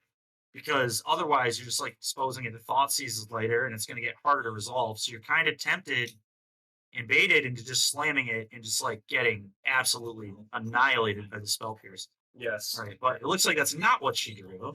She drew maybe a Snapcaster Mage It's looking like it. or an Ending. Chalice on one. one. That is And brutal. all of a sudden, through that advantage bar, just straight man, over. just moved the other way. Big time. And did Luke bring in the Colligon's commands? That is the question. I believe he had one in the main deck and two in the board. Let me check that again. No, there are none in the main deck. So he needed to have brought those in. Oh, and there my it is. Goodness. And did he top deck? That's the question. Or It did he looks just have it? like it. Or did he just have it in hand? I don't know, but either way, that is just That's unfortunate. oh, what Oh. a move. That is nasty. And all of a sudden, We're back and forth. And Luke just doesn't miss a beat. He has really, really put on a show of how to play Grixis Death Shadow. Just it seems like he just has everything at every moment. this is a spell I feel like you kind of have to cast. Oh, absolutely. Yeah, Allison's in big trouble. Yep, Snapcaster. Well, that was about perfect. Target. Okay, that was Okay, that's best possible, honestly. Okay, so advantage bar. I still think probably in Luke's. Okay, and there's the connive trigger. Snapcaster Mage a little awkward against Ledger Shredder. Just Yeah. auto giving it the connive. It's pretty rough. What a card, Ledger Shredder. Quite a card. But honestly, Luke, I mean, that was best possible for Allison, and I still think he's in a good spot. He's got 3 cards in hand. Gigantha still hasn't even been bought yet. And here comes an iteration, maybe, or a Dash Monkey. What is this? Iteration. Let's try and find that land. He definitely wants another land, I think. Yeah. There's one at least. Okay. Land drop. Ledger Shredder. Oh, Death Shadow. buddy. And Luke, yet again, just looks like he might be in a bad spot, and then he just is ahead again. Allison, yet again, going to have to top deck well. Allison has had 2 very good rips in a row. You have to assume that eventually she's going to draw a land in her control deck, rather than just draw fire every single turn.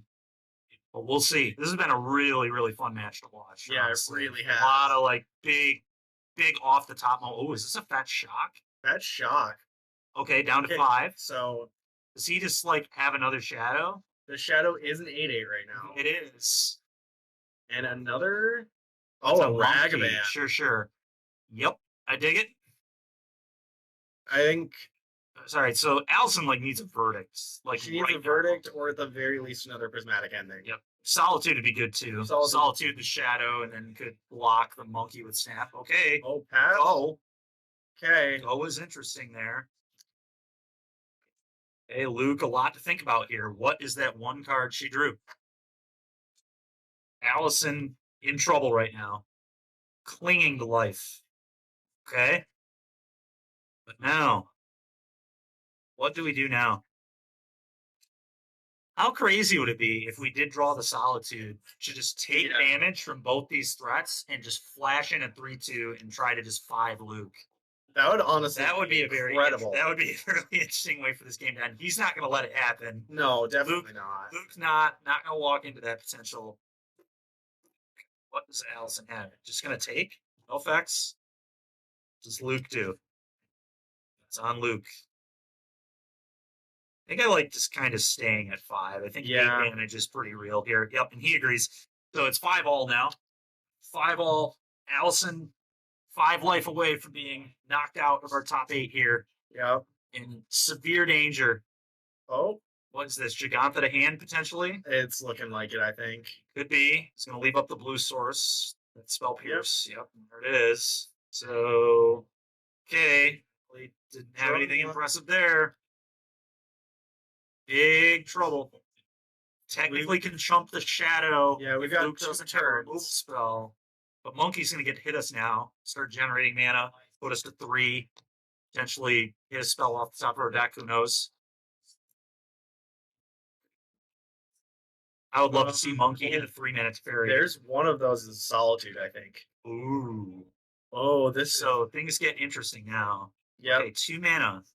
What is this going to be?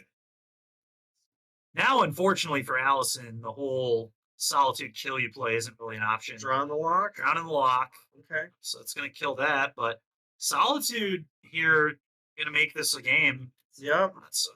hell of a top deck there. Does he have an answer? I think Luke was a little greedy. Yeah, I think so. I think we should have just maybe. It does resolve. I get trying to win the game there because it felt like Allison did not have it last turn, so make Allison have it here.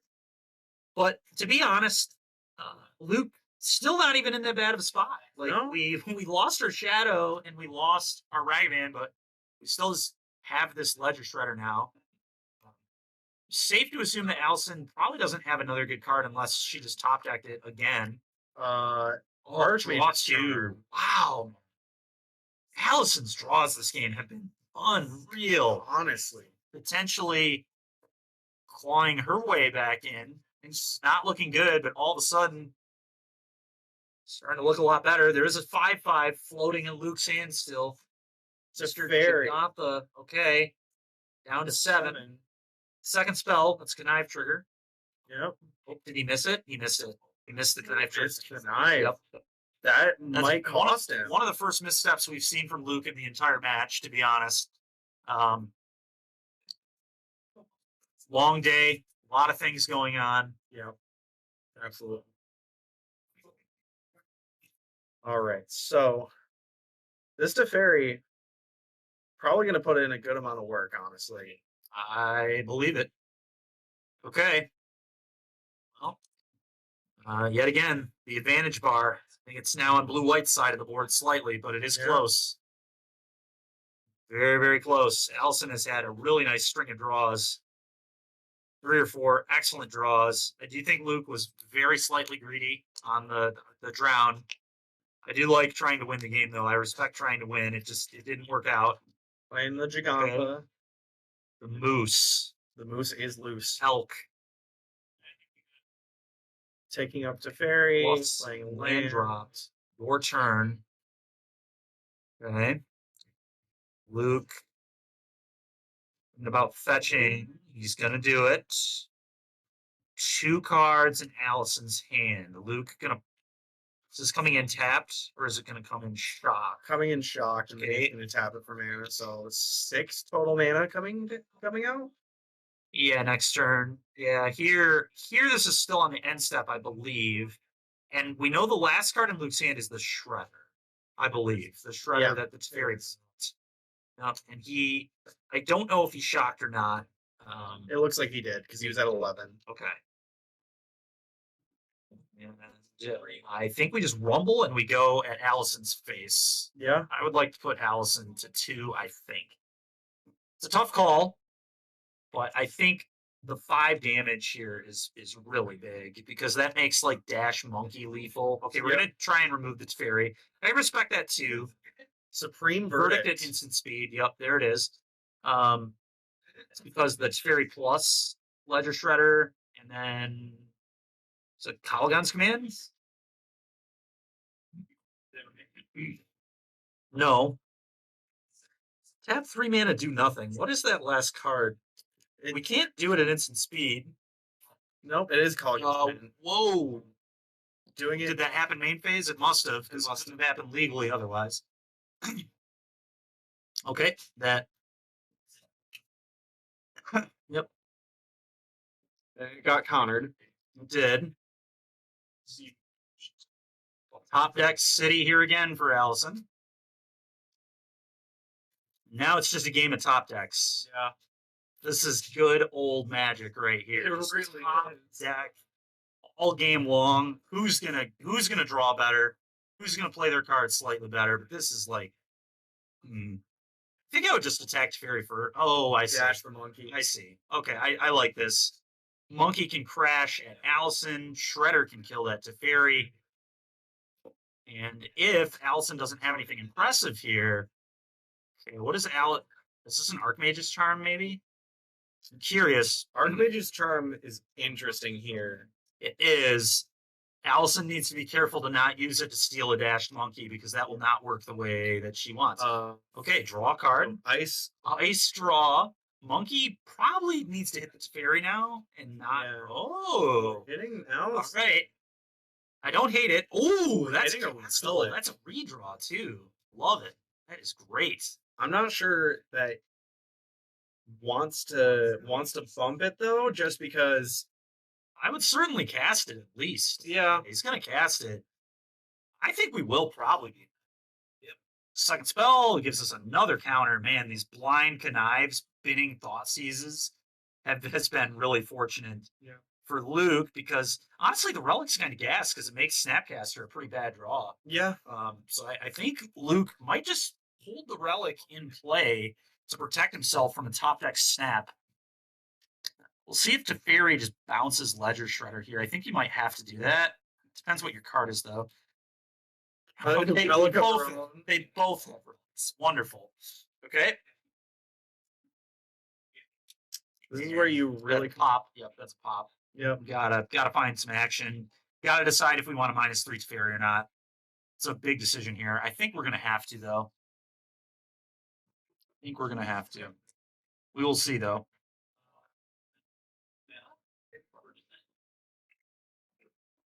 Prismatic Ending is probably the best thing she could draw right now. Could be very good.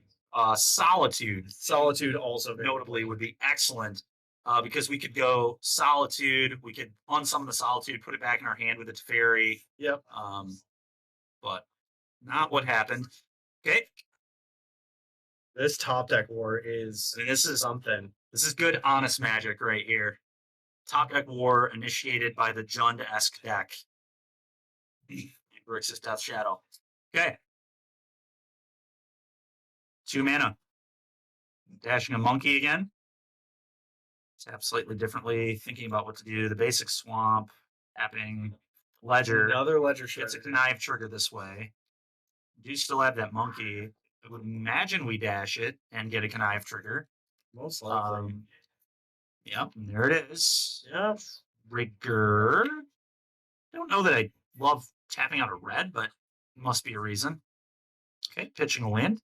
I was gonna say draw and lock, but draw and lock doesn't really do anything here anymore. Yeah, not much. Not much. So Is that a Fateful Absence. That ain't great. The removal spell that gives Luke a card is not the best thing in the world. Yeah, Luke also still has a. Does he still have a relic in play, or is he popped? No, it he's popped it. Oh, Roxa. and what did Allison discard to it? Cast in response. Not sure. Oh, Jam buried the bear. off the top. Man, oh man, I would pop. Oh, I may have popped the clue there. As weird as that is, I can understand that. He couldn't pop the clue, and we do lose our Teferi, but Teferi would Oh, did he have a treasure? He had a treasure. I didn't realize he had enough mana to pop the clue. Never mind. Targeting the clue was awful. I retract my previous statement. All right, let's see what this top deck war has in store for us next. This has been a wild ride.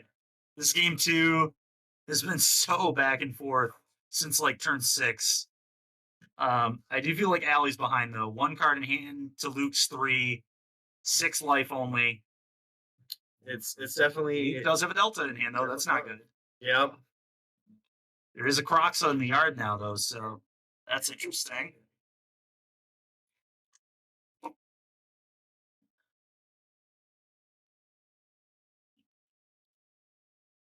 What to do? I mean, these players have all the time in the world to think about. They sure do.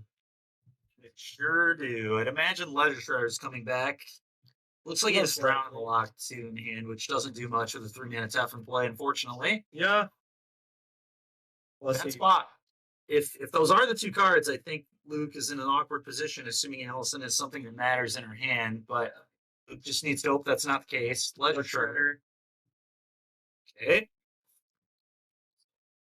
This game for the past like 4 turns has just been bounce Ledger Shredder. Yeah. It comes back. Bounce it again. Okay, it comes back. Okay. Oh, it's a Solitude. Oh my goodness, dude. That is Allison just on fire off the top of her deck. It just doesn't end. Just good card after good card. it's kind of What a game, dude. This has been unreal. Oh, there's a Colonnade in play. That's 7 damage, and you can't interact. Luke, I think going to 3, I'm pretty sure if he gained a life off the... Okay, maybe we may have missed something somewhere. Luke's in, like, huge trouble. Allison gonna force a game 3. What a game this has been. Yeah, Yeah, gives it up. gives it up. Going to game 3 in this quarterfinals match. Wow. Allison just could not miss. That's one where I would have been pretty annoyed if I were the Grixis player for sure. When you're the Thoughtseize deck, you just like know that your opponent's drawing spell after spell after spell in their deck that plays like a higher density of lands than any other deck in Magic because it's a control deck. The only other deck that plays more lands than this are like the amulet decks. Yeah. It's pretty annoying. It's rough. What a game though. That was so exciting to watch. It really was. That's one of the best games of Magic I think we've seen all day. Oh, totally. I agree with that 100%. And you know, it might all boil down to maybe Luke got a little aggressive with that drown on the snap. And had he held that and protected the shadow, does he win that game? I think I don't know. he might have because he would have been able to probably at least really fight different. against the Teferi. It's a really different position, yeah, because he has more threats. So the Teferi is much less detrimental because you keep a threat in play every time it bounces something. But Luke's got to try and recover. If it was a mistake, you can't dwell on it now. It's time to go win a game 3. And Allison, what a way to claw back. Things were not looking good. I Looked thought like her day might have been over, and all of a sudden, time to go to a game 3. I thought it was over the minute that he had the K command right. Yeah. The K command was just absolutely disgusting as well. If that was a top deck, that was also ridiculous. Just back and forth and back and forth. I think What a game! this game is kind of the epitome of that old phrase. It's better to be lucky than good. Yeah, in that game specifically, when you're just like playing off the top of your deck, like how much control do you really have? Yeah, exactly. I agree. There was a lot of the only, like we said, the loop, the drown and the lock. That might have been like a slight misstep, and it did unfortunately end up costing him because his opponent did draw the action off the top. But Yeah. you know, that's why the margins are so thin in Magic. Sometimes when you make the smallest mistake like that and get a little too greedy, your opponent might just heal a bunch of spells and kill you because of it. So, but like I said, Luke can't dwell on it now. It's a rough loss, but you got to just get it out of your mind. That game doesn't matter anymore. It's time to play the next one. Absolutely. All right. Believe our players did actually do a little bit of sideboarding as well in between. So It makes sense. let's see what they change out.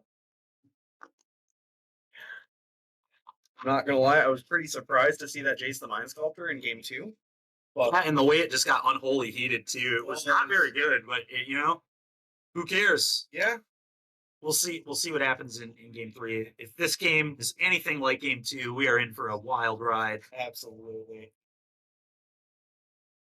But yeah, let's hope for another game like that. That was a wonderful game for coverage. Like you said, I think that was easily the best game we've seen all day. Absolutely. All right.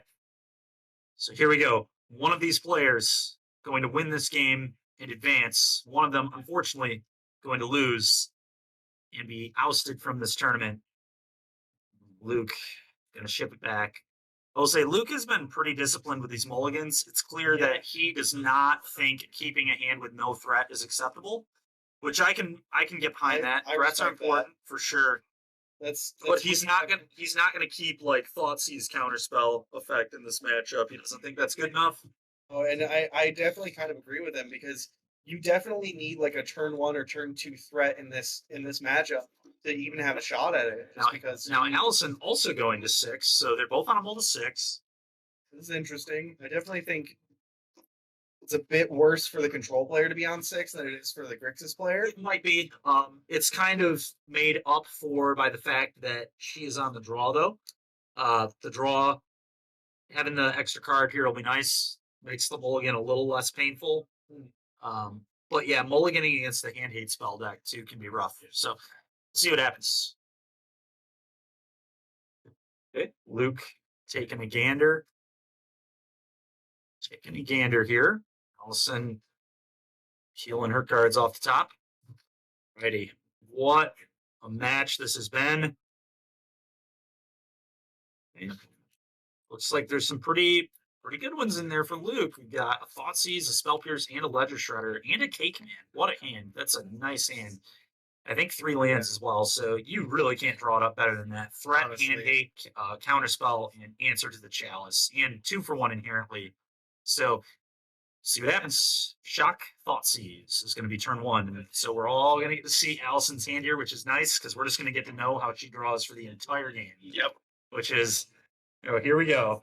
Here we go again. All right. So we got 2 lands. We've got a counterspell, a chalice, a Teferi, and a Supreme Verdict. That is a Assuming really solid opening. is assuming Luke does have the cake man, which I believe he does. I absolutely would not take the chalice. I want to make sure we can 2 for 1. Yeah. I think I'm taking I think you the take verdict or the counterspell, and the reason being we also have spell pierce. So the Teferi we can like bait into a spell pierce potentially. for sure. Yeah, I definitely think it's either the counterspell or the Spring Verdict, just because Teferi, interesting. okay. Teferi. I don't hate Teferi either. I think Teferi is acceptable. We can get under the counterspell, Yep. which I think is fine. Supreme Verdict is a little rough, but we can still probably fight our way through it. Oh yeah, for sure. At the end of the day, Luke knows it's there, so you can just make it a one for one. Yep. I definitely don't think taking Teferi was bad or even necessarily wrong. I think I may have taken the counterspell personally, but Yeah. that's just because I think Teferi into the spell pierce would have been kind of nice. Although, assuming Allison plays Chalice this turn and we play Ledger Shredder here, spell pierce wouldn't have actually been able to get Teferi because we would have had the K command. So, this was probably just the right decision. I can definitely agree with that. Right. Ledger Shredder is in. So Triome is in. Here we go. Plains. That's unfortunate. Chalice. Chalice. This is not going to be great for Allie. Luke, probably just going to Cake Man blow that up. You discard. And I would do it. I would do it immediately. Immediately. I do not want any counterspell business. Was that? Oh, Crocs. it wasn't Cake Man. I don't think it may have been Crocs the I think whole it's time. Crocs, Trigger. What are you pitching, Allison? throwing out 5 the minute fairy. Yep. Okay. Luke's in a lot of trouble. Yes. Missing a land there's bad, and I don't know if he has the Cake Man or not, but oh boy, That is a Celestial Colonnade. Spell Pierce is shut off. Okay, maybe he does. He left the chalice in hand, so you have to assume he does have the Cake Command. I swear I saw a Cake Command. We'll see if it's there. If it is there, you go for it right now before Allie has 2 blue open. I think the answer is yes, I would assume yes. but you get vetoed here. But I think you just have to pray that that is not in Allie's hand. And we do we know all 3 of her cards? We know there's Verdict. We know is that the only one we know? Verdict, Counterspell, and that's it. You're We right. don't know the third one. So one unknown. You got to go for it. You have to go for it. if you have it. Yep, There there's it is. this man. Doesn't resolve. Definitely going to go Shatter, you pitch. Oh, actually, we might go Shatter, buyback Croxa. That's a real play too. That is. But I think with our graveyard being as low as it is, I would go Shatter, you discard. I would go Yep, and discard as well. that is what he did. It's because of the fact that she only has 3 cards in Yeah, hand. and you know 2 of them. Yeah. And the 2 that you know are pretty reasonable cards. You're happy with either of them being gone. So you're either working with perfect information or Allie's discarding a very solid card in the matchup. So yet again, Luke seemingly a little bit ahead. Pitching the verdict. Verdict Okay. is gone. Now that either means that Allie doesn't have a land or Allie has a second verdict, maybe an Emperor. Oh, no land drop there. Unfortunate, but we do have Counterspell up. But Luke Yep. knows we have Counterspell up and knows we have Counterspell in hand. Luke also has a Spell Pierce, which is going to convert very well in this game because Allison's choked on mana. Absolutely. Big. see. Big. All right, now we got another threat. Luke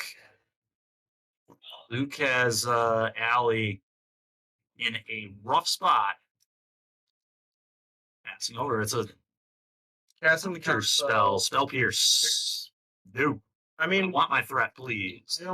I don't hate her going for the counterspell. You Still, have to counterspell there. I think that's a really good counterspell. I'm not even certain that Luke was supposed to cast it, and I believe he also missed another Ledger Shredder trigger.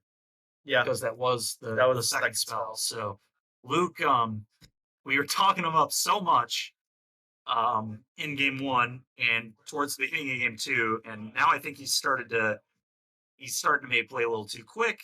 The pressure's starting to get to him. I don't know, but that's 2 missed Ledger Shredder triggers now between games 2 and 3. Definitely want to clean that up. The card's a lot better when we're not missing Connive. 2 mana 1/3 flyer isn't very good. Yeah, it's like it's solid, but It's hardly limited playable, to be completely honest with you. Okay, monkey.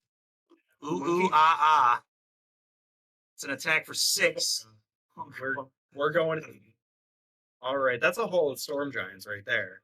Okay, and that's pretty neat, pretty good for Luke in the sense that it's just not a land for Allie to draw to. Yeah, We have a mana, up Gigantha. There's also a Croxa looming in that graveyard, so like even a Verdict here is like awkward because we're just gonna get Croxa afterwards. yeah. Oh boy. All right. Advantage bar, heavily favoring Luke at the moment, but Allie could certainly bring it back. Boom, dash. Counter spell. Right? For Great. you. Get the monkey out of the way. For you. Bang. Go to 6. Allison's life total, again, she's clinging. She was at 5 in game 2, but was able to claw back. Can she somehow find her way out of this? Oh, Death my Shadow. goodness. Death Shadow. 5/5 We right. need a verdict. We need a verdict right now. Land verdict. Probably the only way out of this. And even then, we're not in the best of shape because then Croxa's coming back and literally hellbending us. Yeah. We have to top deck the answer to Croxa, and then we're going to have to beat the monkey too. Allison is in a just horrible position. Solitude could maybe do something. We could hit the shadow, pitch a card, go to 1 card in hand, but Allie is in really, really bad shape. Solitude is probably our second best bet after Spring Verdict. Yeah. Well, Another also, interesting play, I guess, would be like play a blue source and potentially Archmage's Charm. Death Shadow. Oh, not Death Shadow. Is that an ending? It's an ending. Yep. Okay. And Monkey is lethal. Monkey is lethal. So Allie needs something to beat the monkey. Really, we're not going for the. Oh, it's Fire Ice. It's ice. We're gonna ice. Nope, no, we're not. Nope. Okay. Luke Down to 2. putting her to 2. Is that a Croxa. Oh my goodness. And just the discards, just so brutal. So just now, what can we do? We can't like Allie only is it 2 cards in hand, so we can go exactly land. Well, land verdict doesn't do it. There's a monkey in hand. How do you win this game? This is I think there's a monkey in hand. wasn't there a monkey? Oh no, We counterspell. we countered it. That's right. That's right. Okay.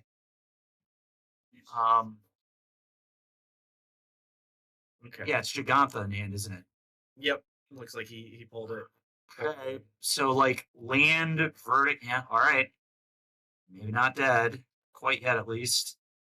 Allison So, thinking about how to play this as a fire ice maybe and freeze the Darcy. I think that's probably what it is. Fateful absence maybe too. It's ice, tap, draw. Oh, Allison just barely hanging on. If Luke can cast 2 spells, he probably wins. Yep. If he can flip a spell and put a counter on this Ledger Shredder.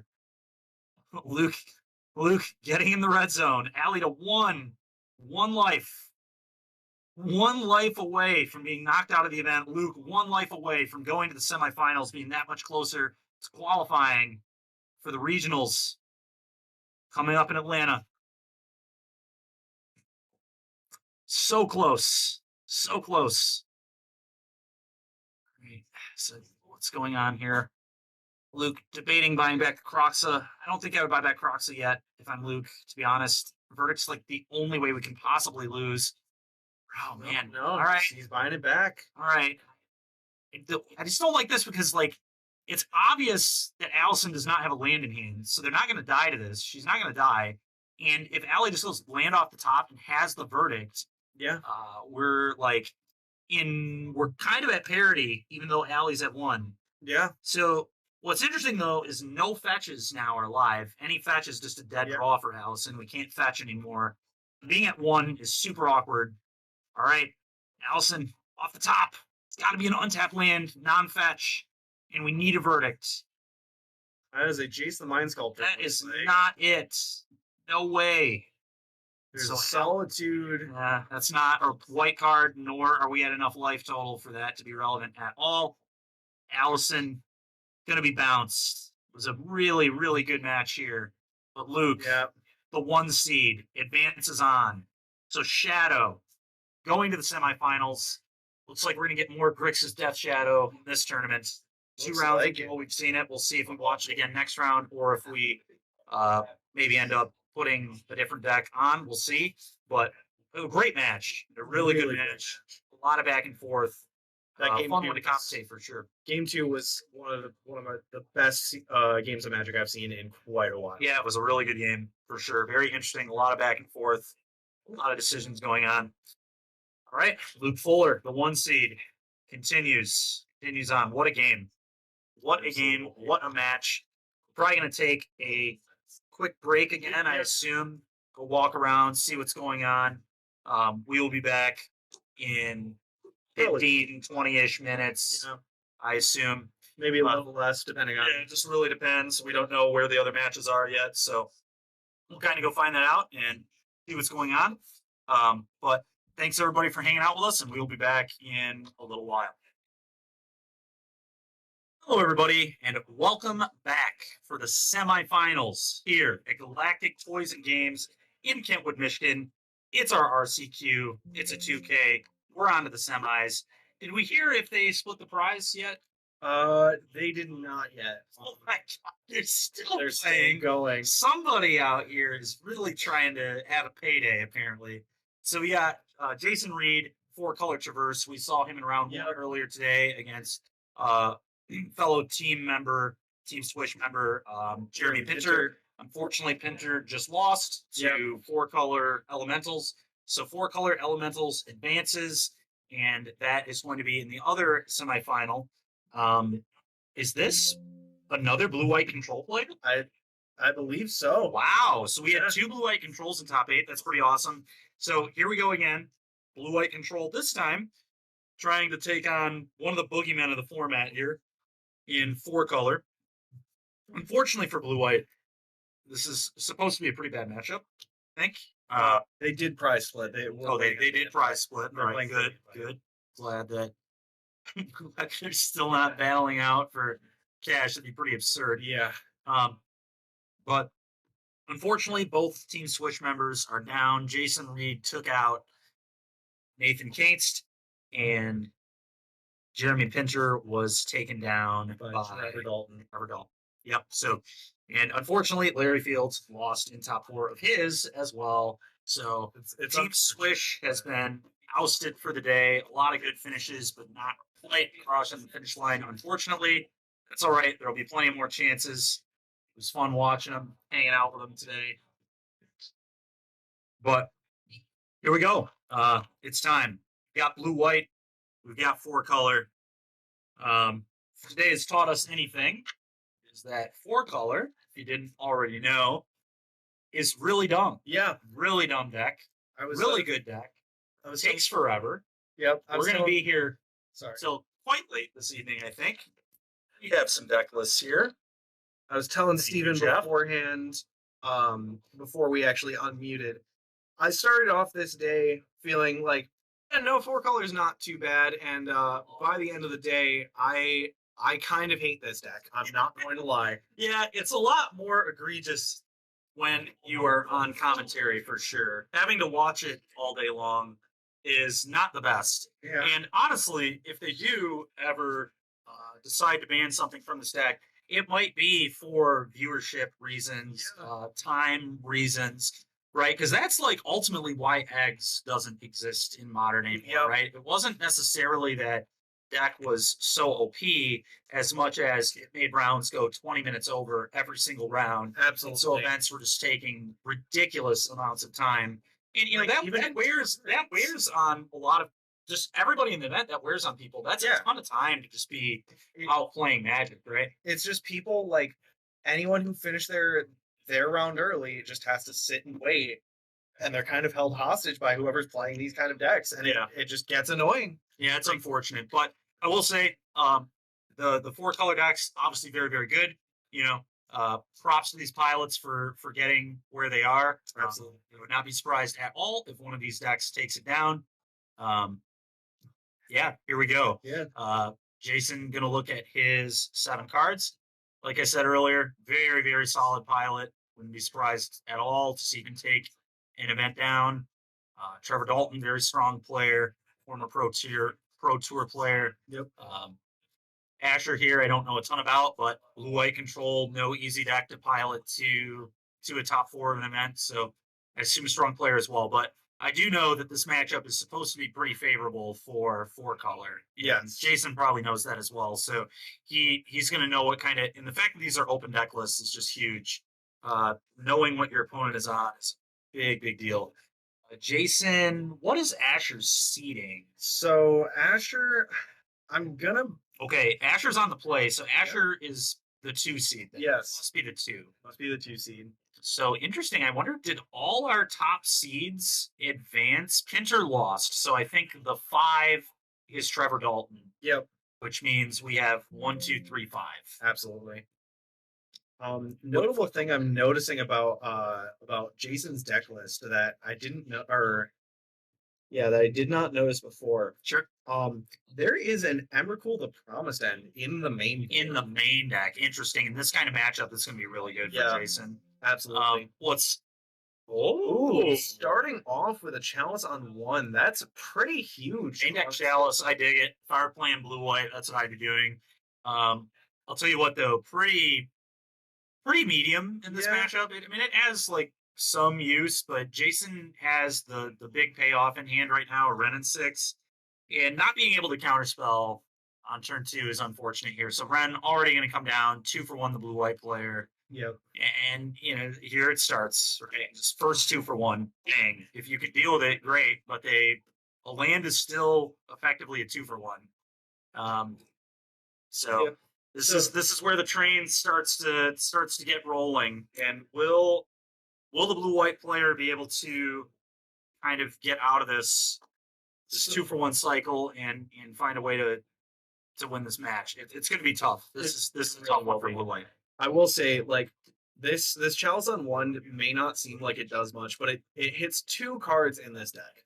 It hits Unholy Heat, which is kind of medium, I'm not gonna lie. But the traverses are nice. The traverse. The fact that there are traverses in this build instead of the call is a big sell for the Chalice. Chalice looks a lot better when it shuts that off. Yeah. It also stops abundant growth. So it stops at least 12 cards. 12 cards in the deck out of the 80. Yeah, it does make Jason's endings much better if Jason draws an ending. So we'll just kind of see how things go here. Jason playing a Ren. Yeah. There's an abundant growth in his hand, so that's getting shut off by the Chalice. It's kind of good. Yeah, that is helpful. Like, attacking their mana like that is a very, very good thing for Asher. And just killing some of their cards. Yeah. Not bad. Okay. Asher really needs an answer to this Ren, though. And it does look like there's an ending in hand from, just immediately ending. The nice old art one. Big fan of that one. Yeah, it's really nice. Okay, the Triumph. Boom. Yep, getting the Sparrows headquarters. Okay, and Jason's going to put that in the exile zone. Okay. Asher going to have to be very careful in this game to Chalice check Jason. Jason's a smart guy. He'll try and find spots to resolve his ones. Yeah, absolutely. It might not happen yet, but at some point in the game, when we're deep in thought, Jason's going to try and find spots to potentially resolve 1-drops if he can't find an ending deal with current issues. Fairy, and another just absolute massive problem for Asher. Yeah, it's so stupid how good like every card in this 4-color deck is. I mean, it's just every turn it's like, oh, that's a must answer. Oh, that's a must answer. Oh, that's a must answer. And Teferi's like, again, this is like a 2 for 1. Yeah, we have to deal with this Teferi, cast our instance, which is the whole point of the blue-white deck. Being on the tap-out plan against 4 colors is not what you want to be doing. You don't want to be tapping out every single turn because you're just going to put yourself in these spots where, Teferi's resolving, Ren's resolving. Now, Omnath is potentially going to be a problem next turn. Every point of the curve, the 4-color deck just has so many good cards. Um, did okay. It's hard to see, but Jason Reed's graveyard is a bit off screen, so I couldn't tell if he had actually used a fetch land there. Yeah. Um. There's Chalice on one again. Yeah. Fire Ice. Ooh, okay, that's pretty good. Greasy. Oh, that's a 2-for-1 kind of. I mean, not really. You don't cantrip off it, but I mean, it's nice to get the fairy off the board at least. But guess what? Here comes Omnath. Right on cue. Absolutely. Perfect 2, perfect 3, perfect 4, and just Jason's still gonna have 7 cards in his hand because every card is cantripped effectively. Ren plus for a land, fairy minus for a draw, and Omnath is going to replace itself immediately. So Jason not down a single card in this game, and that is like the name of the game for this 4-color deck. Is just infinity value. Just always seem to have 7 cards in their hand. Just does not stop if you can't like put this deck. Excuse me, if you can't put this deck under quick pressure, which is a lot of the reason we see the format kind of the way it is. We've got a lot of these like fast aggro combo-esque decks. Very few other mid-range decks because they just like can't compete with 4-color very often. It's a million cards.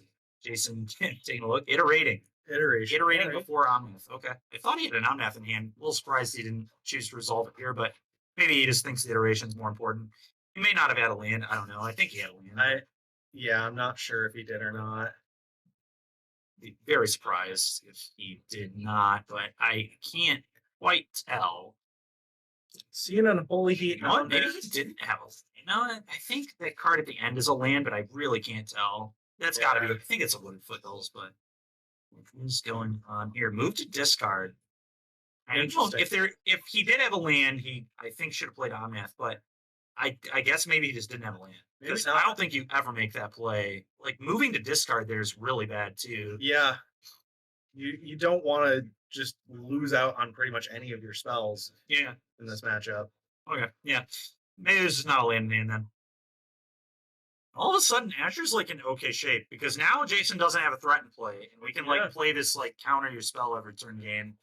Jason does have some dead draws with the Chalice for 1 in play, so exactly. Looks like there's an Archmage's Charm and a Memory Deluge in Asher's hand, so we do have some nice card advantage potential. Absolutely. With that Memory Deluge, so we'll just kind of see where this game goes. It's looking more interesting than it was a turn cycle ago when I thought Omnath was about to hit the table. That's for sure. Yeah. No, definitely. Iceman. Oh no, dress down. Cycling the dress down. Makes sense? Yep. Seems fine. Rocker. Goodbye, dress down. Yep. Now again, will Asher remember the Chalice? Because it's kind of one of those things where like it's not gonna really do anything for a long time. Yeah. And will it get answered? I don't know. Countering that on. Yep. No thanks. Definitely agree with countering that. Yep. You cannot let that card resolve. It will just kill you. Jason playing land. Billion cards and 6 of them. That looks to be another Chalice. Yeah. Chalice. And so we're shocking here so we can deluge into counterspell. Good play. Yep. Asher for sure. Maybe it's a Solitude. That's a Solitude. All right, that's actually a really good draw. Absolutely. Can present a clock, potentially deal with something that Jason decides to do. Oh, it's a Timeless Dragon. Oh. Interesting. I didn't even notice that in the blue-white players deck list before. That's really interesting. Yeah, it's a one of Timeless Dragons. That's actually, I like that quite a bit. I have too. Just being able to like cycle it for a land and then reanimate it from the Eternalize, it's really solid, I think. Yeah. And so it's funny, this blue-white player actually had to win 2-0 in their last round too, because this is the player you were telling me about that actually got a game loss with deck register. So they won 2-0. That's pretty clutch. We'll see if they can keep it up in a tough matchup here. But that's nice. Being able to have the mental fortitude to not let that get in your head and cost you a tournament. I mean, that takes a lot to not get tilted about something like that. That's rough. Right. So Good on Asher. Hopefully they can keep it rolling here. So we've got an ending on the Chalice as well as a Ren and 6 this turn. Yeah, here comes Deluge. Deluge. Yeah, Response to the ending. Asher definitely wants to keep this Chalice around as long as possible. There is a counterspell in hand. Maybe. Yeah, I don't know if I would fight here or not. It really depends. I think I might honestly let the Chalice go. I think it's okay, but we'll see what Asher decides to do. I don't know that I care about them dealing with this Chalice, though. All the ones are like 1-for-1s. There's not a like crazy 1-mana value card. Like obviously the amount of growths are annoying, but it's just so tough. Like the 4-color deck just has so many good cards. Like what are you supposed to counter and what are you not supposed to counter? Yeah. But I feel like, oh, So he is countering there. yeah. Yeah, and what happened there is Asher was seeing if Jason had Delirium because Asher wants to know if Traverse is live. Because if Traverse goes and gets that one of Emrakul, Yeah, that could be a huge problem. Pretty rough game right there. You just have to assume, though, Jason just like has inevitability here because of that stupid main deck Emrakul. He really does. Well, because the Tingless Dragon is being cast.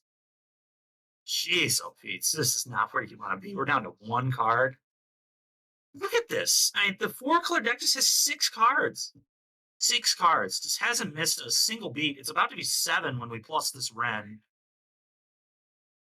I just infinity decisions. Yep. And there's There- the Unholy Oh Heat. god, there's a Chalice. Uh, We missed it. Oh, Oh, Shadow.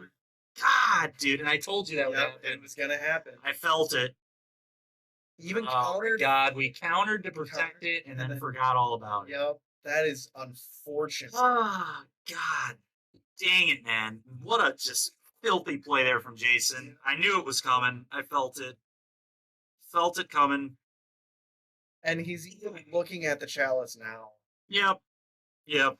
You knew that it might happen because it just hadn't done anything all game. Yeah. And oh that's god. unfortunate. Pretty brutal. To say the least. Pretty brutal to say the least. I knew it was coming. Yep. Knew it was You coming. called it. I don't know. I felt like it was going to happen. I In mean, these grindy, ridiculous long games, it's so much harder to remember that Chalice because there's just like so much going on. There's so much you're thinking about, and Asher like is in a huge hole right now too. So Asher's probably thinking about that as well. I don't know. It's rough. right. So looks like we are eternalizing said Timeless Dragon. Yeah. I mean, yeah, that is just rough. Just Yep. Very rough. Not good. It's the only thing you can say about it. Oops. Big mistake. But again, just like in the last round, Asher's going to have to try and deal with some adversity here. I mean, you've got these things happen in Magic. We all do really dumb things. I made a horrible play in my game 1 of my finals last week. Really, really stupid boneheaded decision that I literally knew to play around it. I just like forgot about it because I got so tunnel vision on something else happening. yep. And a large part of being good at Magic is you've got to handle adversity, and it's just like in life, really. So yeah, here comes Fury. See you later, 4/4, and Asher just picking it up instead. It's a very clear signal. Asher's last card is not anything too exciting, and I mean Jason just an embarrassment of riches here yet again for the 4-color deck. 5 cards I think in hand. More of them coming soon. I'm searching for a Steam Vents here. So Yep, oh, and I okay. imagine the steam vents. There was a triumph as well, right? Yep. In fact, there are There's 2 triumphs.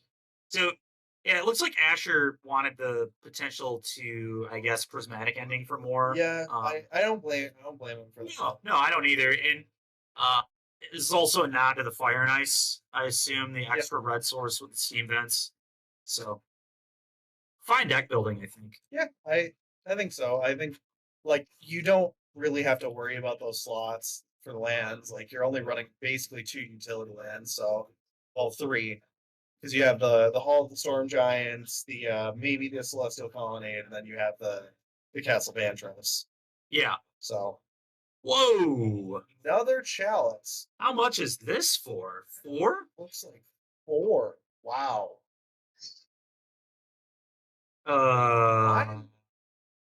So that stops Omnath. That does stop Omnath. That's actually pretty notable. That's it, right? Yeah. I think that's it. Let's Let's go ahead and see. peruse that list, but I don't think there are any like subtleties or anything. No, Man, why didn't we just flashback our deluge? yeah. Don't we have a no, deluge? we have a deluge in the graveyard. Yeah. Yeah, no, I'm this wondering if Asher forgot about the deluge. I think Asher might be spiraling a little bit here in this game. The Mist Chalice trigger had to have been frustrating.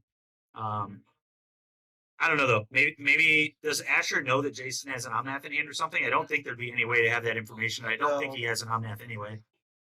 Whatever. If you're gonna Jason's gonna attack for 6 here. That's gonna be step 1. feel like if you're going to be casting that chalice for a high amount, just wait until you have 10 mana and cast it for 5. I can buy that. Yeah, I can buy that for sure. But what I can't buy is not flashing back Deluge. No, not at all. I want to dig through time in this position. We're behind. Let's dig through time. Dig through time is maybe a way we could possibly get back in this game. Absolutely. 7 mana dig through time, but nonetheless a dig through time. Jason what's he gonna do here? He think about how much pressure he wants to apply to the board, and he just says, "I don't need to do anything else. I have 6 power in play. Just do whatever you just let's go." And what's really and he's gonna flash into Solitude just for pressure. I love it. Yeah. That's great. And Jason actually representing lethal here by just ticking Ren down. Yeah. So this and what a counterspell the Solitude makes sense. what a just ugly counterspell. Countering Solitude, one of the worst cards in the matchup. Jason's put the game in a position where Asher literally has to counter probably the worst card in the deck. Honestly, I think it is that and Ending are probably the worst cards in the deck in game 1. I agree. And we're having to blow a counterspell. So if you want to know what kind of position the blue-white player is in here, they're countering Solitude and hellbending themselves nearly. 1 card in hand. It's a Fire Ice. Dealing 2. So it can't. I mean, this is awful. I mean, blue-white is just so dead. It's not even funny. I mean, last match we had these like interesting top deck scenarios. There's not a top deck. There are not. Honestly, Asher could demonic tutor 4 times, and I think they would still lose this game. Like that is how far behind I think they are. Yeah. I'm honestly kind of surprised. Like, I understand the Ren ulting is kind of worrisome, but I'm surprised they didn't just ice the Fury, buy him a turn, draw a card. Yeah, and it's like, what do you do? What do you do, right? Like, do you want to lose to Ren's ultimate, or do you want to lose to Fury attacking you? Pick what you're going to lose to. It's a classic pick your poison Now we're situation. flashing back the data. And Jason says, no thanks. You don't need all that. His counterspell.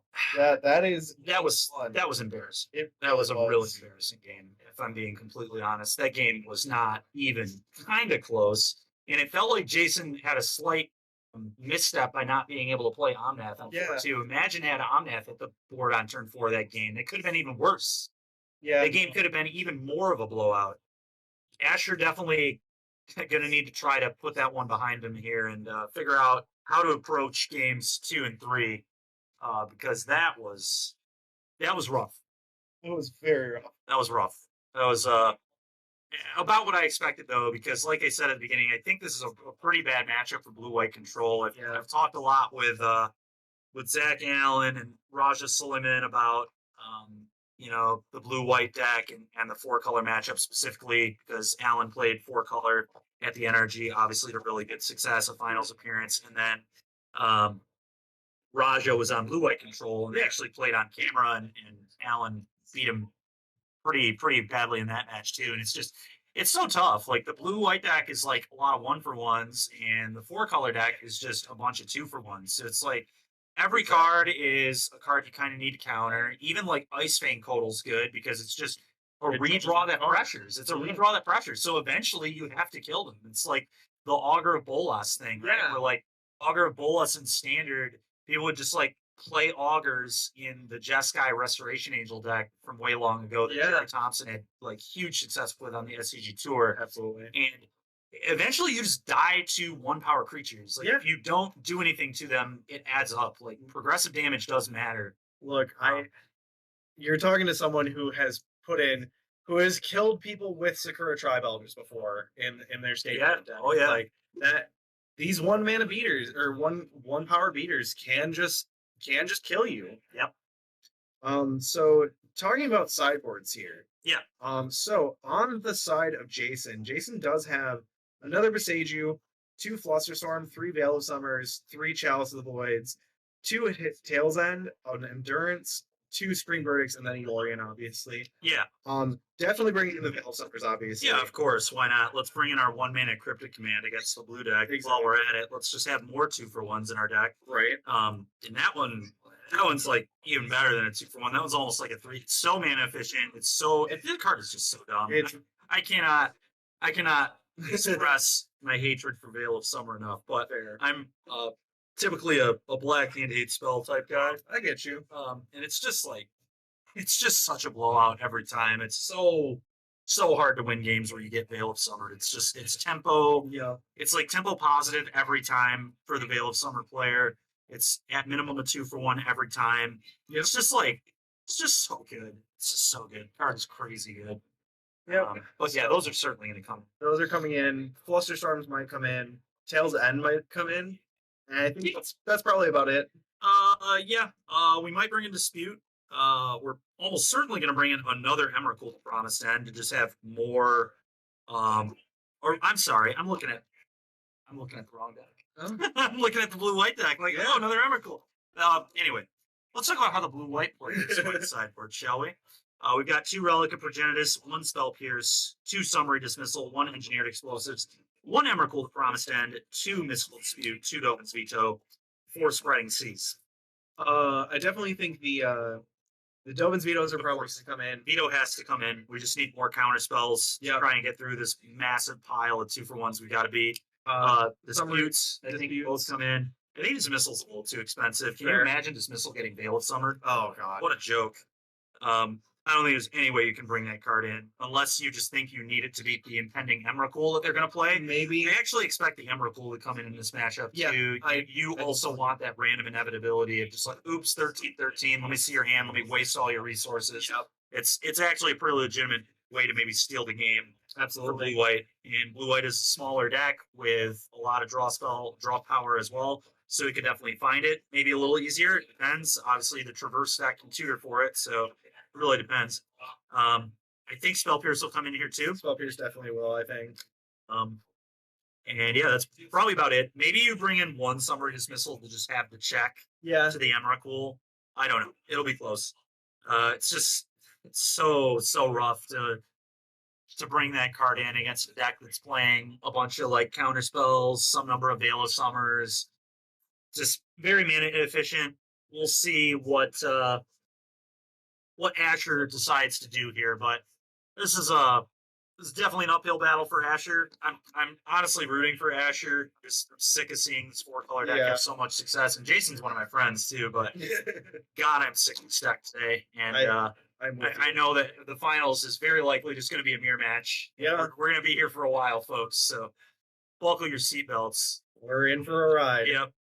All right. Well, is Asher on a mulligan or is this a fresh 7?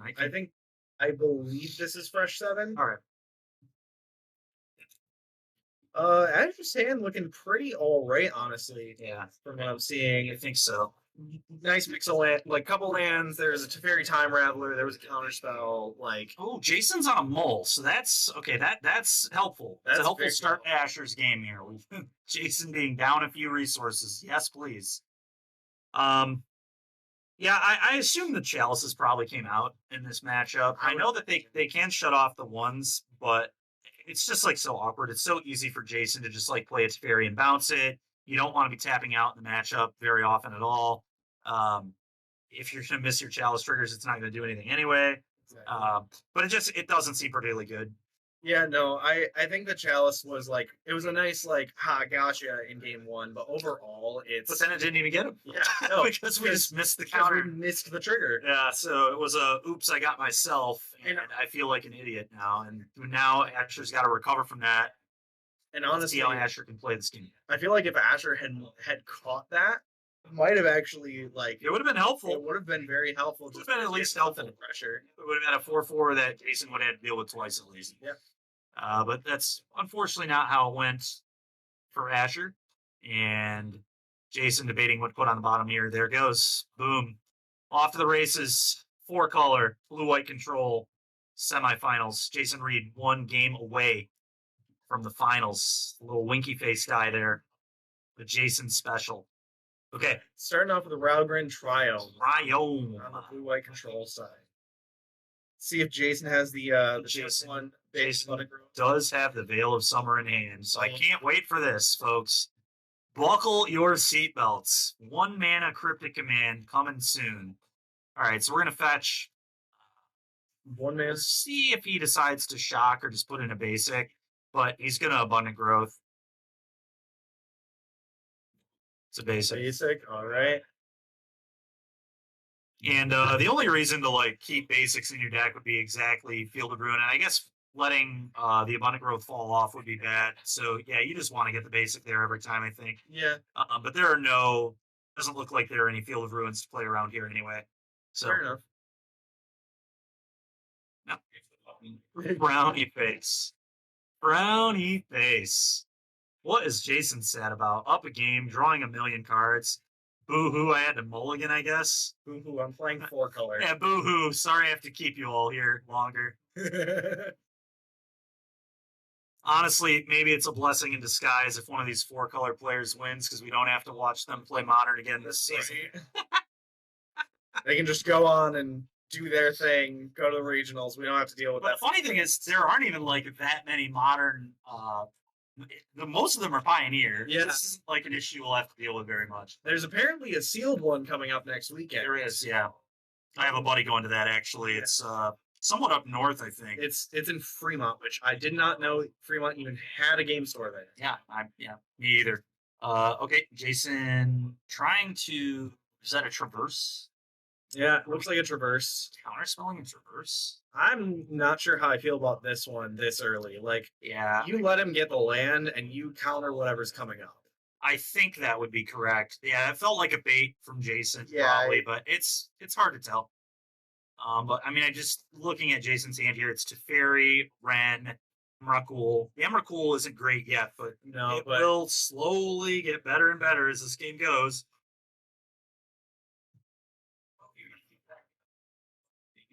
Yeah, and like I said, I believe Jason has a Veil in his hand. I think I saw it, but it may have been Traverse and may have been incorrect. But if he does have the Veil and didn't even leave it up here, that really just tells you how much he did not care about the Yeah. Traverse resolving, right? So he had another Traverse, it looks like. I'm not quite sure. He's searching his deck, so I imagine it was just another Traverse. Yeah. Most Here it likely. is. Yep, Island. So traversing for Island. Teferi. Teferi. That is pretty solid to land here. Not terrible, but the issue is Jason's just going to resolve his, and his is a lot better than the blue-white players, unfortunately. Yeah. Blue-white much worse at playing Hearthstone than 4-color Traverse. Right. All right. Okay, another Abundant Growth there for Jason. Not too bad. He's definitely going to make sure he just resolves this Teferi. Yep. I will say the Teferi from Asher, though, is nice because it does protect you from the Veil. Yeah, absolutely. Jason going to pick up his Abundant Growth. Let's just draw 1 billion cards. Think about tossing. Oh, he's thinking about Fire Ice. Yeah, I respect thinking about Fire Ice. They do It's too. a tough call. Yeah, because Fire Ice really does kind of blow you out a bit. It does. And Yeah. I think Jason is okay with Asher tapping out to Prismatic Ending. Oh, God. Oh, Asher there's- miss a land? No. No. No. There's a Jace the Mind Sculptor in hand, is there not? It looks like it's another Teferi. Okay. Thought I saw a Jace the Mind Sculptor. I could be wrong, though. Here's an Otwara. Otawara. Is in hand here. Oh, I'm sorry. That is Teferi, 5-mana Teferi. Okay, main phase Deluge. Yep, we got a main phase. I like this. Yeah, and there's no choice. We can't do it at instant speed, so we just have to tab out for it. There is a Fire Ice in this pile. Okay. So it looks like he's debating on ending versus the Fire Ice. You gotta take the ending. We gotta have an automatic answer. You can't take the card here that is conditional for your opponent to minus. yeah, Oh, he has double- multiple endings. double ending. That's why. Interesting. I still think I like double ending. I think that's probably a clean play. I think so too. Fire Ice is awkward. I mean, like, what if Jason just goes Ren here, right? That is what's going to happen. So, like, we just need multiple F6 classic. Yeah. Yep. There's the red. There's the Ren plus Skittling.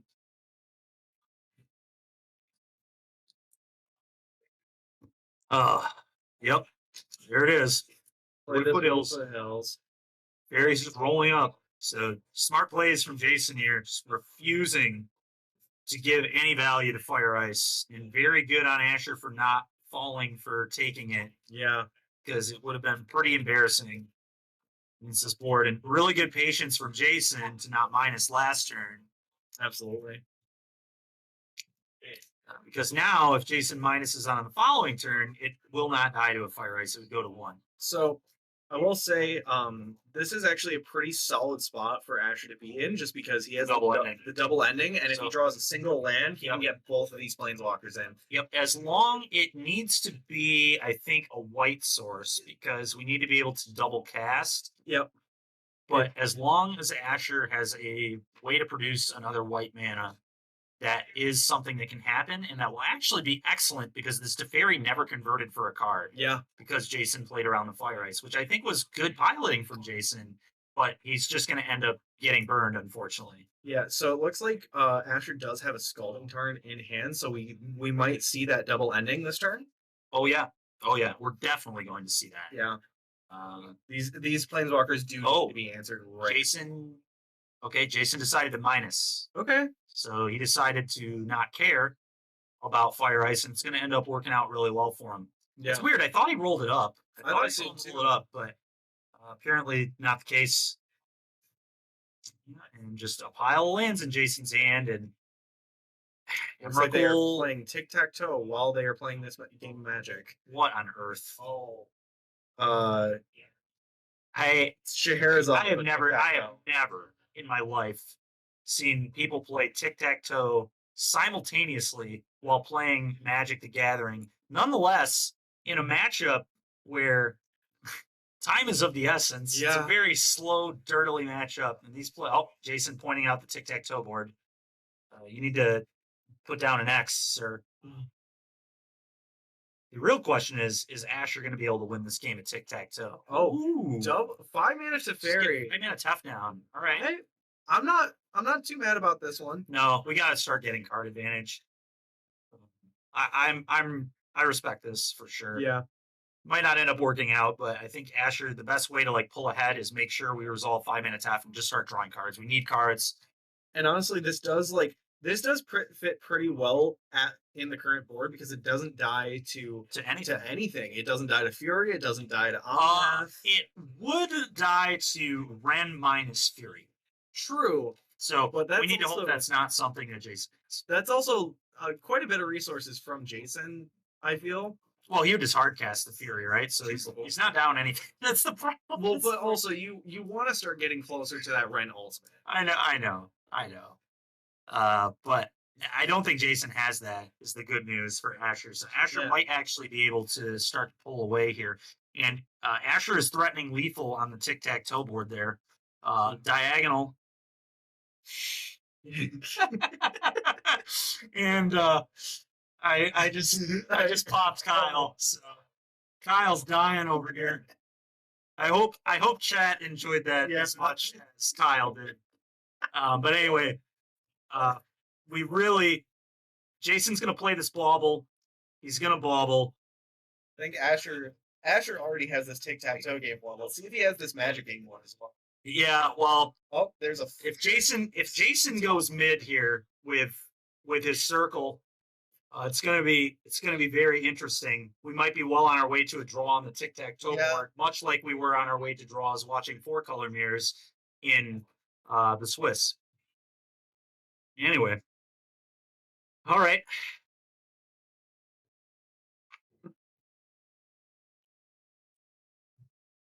All right. So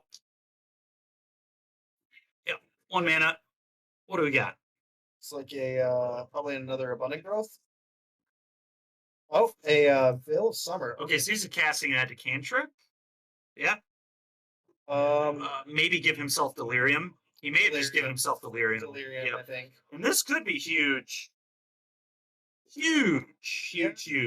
This is Mid face. Jason with the mid face. Likely because he's right now currently behind in the tic-tac-toe board, and this game is fairly even. So he's feeling pretty mid right now. very mid. We'll see what he grabs. Yeah, as you can tell, we have been commentating for a long time today. It's an Omnath. That is an Omnath. That's a little scary. Almost as threatening as the diagonal X's here. Yeah. All right. 3 mana. What? What is 3 mana to fairy tapped? Is there some trolling going on here? I feel like they're trying to. Oh my god. 3 mana to fairy just turned sideways for some reason. It's tapped. Okay. And there's a plus to get a land back. All right. Flooded Strand in hand. Jason putting the Flooded Strand in hand. Still with a decision to make in that tic-tac-toe game, but we'll get back to that. Okay. All the planeswalkers just tapping. What is going on over there? It is straight chaos over at the feature match table. There's a game of tic-tac-toe that's been Planeswalkers in are limbo tapped. for 5 minutes. Planeswalkers are attacking with no Sarkin in play. Just total nonsense. There is that. Oh, in the center of the tic-tac-toe board. Ooh, there's We this have a game here, folks. mid circle has been placed, and I think what the players are doing is, they're tapping their planeswalkers so they know they've used them. Oh, okay. Okay, I get it now. And they're doing this. This is a thing that, god dang it, and now there are blocks. They're just all right. Oh, God dang it, they're you having- guys. They are, and you know what? That's great. It's good to see with such high level stakes on the line, because both these players are like a few games away from qualifying from one of the biggest tournaments they could play in. But 2 prismatic endings, excuse me, you're gonna put Asher in like a huge spot now, because now Asher can cast counters and Jason can't respond. So Jason can't counter back. There will not be any veiling. There will be no shenanigans. So if a counter spell or Archmage's Charm is in Asher's hand here, and it looks like there goes the X where it's got to go. Yeah. There it is. Boom. So it looks like every end of turn they're making a tic-tac-toe play, and then they're here comes a counter spell. Yeah, Omnath coming down, but Counterspell is probably going to be meeting. You know what? This was a big last turn. If Asher ends up winning this game, last turn was the winning decision, right? The decision to say, screw it, I need to play 5 mana to fairy. I need to try to pull ahead. Yeah. And if it works, I'm going to win the game. And if it doesn't, I still have a chance. But the double prismatic ending, although it looks appealing, is not actually good. I need to try to pull ahead first and then remove the walkers. Yeah. And then put myself in a much more commanding position. And props to Asher for recognizing Yeah, that. because Neither of us saw that or really even discussed that line. but honestly, Really, really good play. yeah, at that point in the game, the Planeswalkers had already kind of done what they wanted to do, especially to Teferi. So Right. pulling this line of 5 mana Teferi ends up really, really giving Asher a commanding lead in this game. Yeah. And as we predicted earlier, this game of tic-tac-toe is going to come down to a draw. Yeah. So, fortunately, this match cannot also come down to a draw. We have to have a winner. There will be a game 3, assuming that Asher is able to win this game. But I think Asher's in the driver's seat by a lot right now. Yeah, absolutely. Full grip of cards. Tough Dog Millionaire doing what it does. rolling up. You know, rolling all the way to ultimate. And then, then we start exiling permanents and taking control of the game.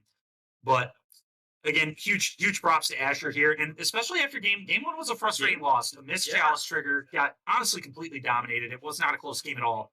Asher put it behind him and said, okay, let's go to game 2. Let's play. I'm gonna play the best I can. I'm gonna try and recover, and that's so far so good.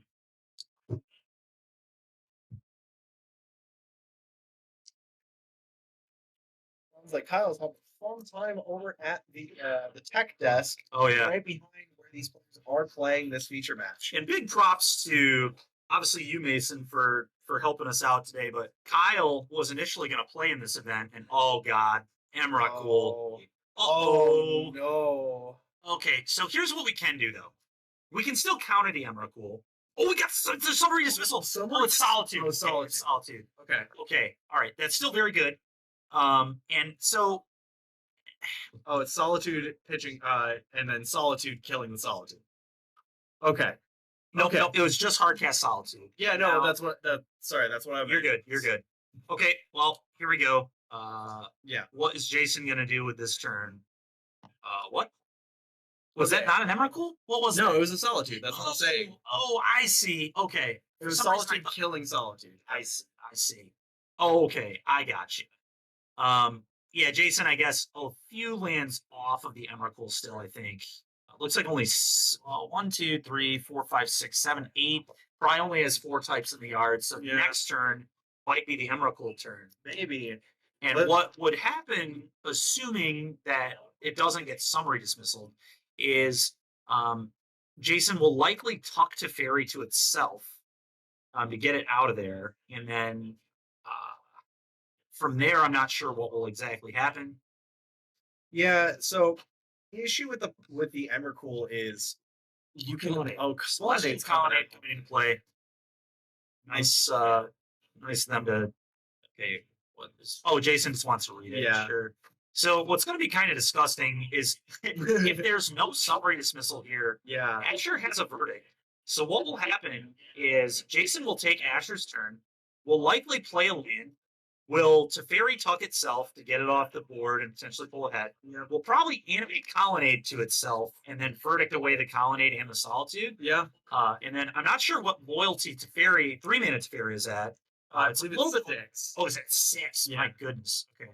Pretty big business. But here comes Emrak. Nope, not yet. I think this is going to be Emrakul turn, assuming we have a land and Delirium, which I believe we do. Yeah, he's counting it up, but this. Oh, maybe not. I think I was counting one of the abundance as a land. Yeah. Yeah. So So if we don't have 5 types, we So, can't do it. But we may have 5 types. It is possible. We'll see. Deck does play planeswalkers, enchantments, instants, sorceries, creatures, lands. yep. The only thing that's not accounted for is artifact obviously.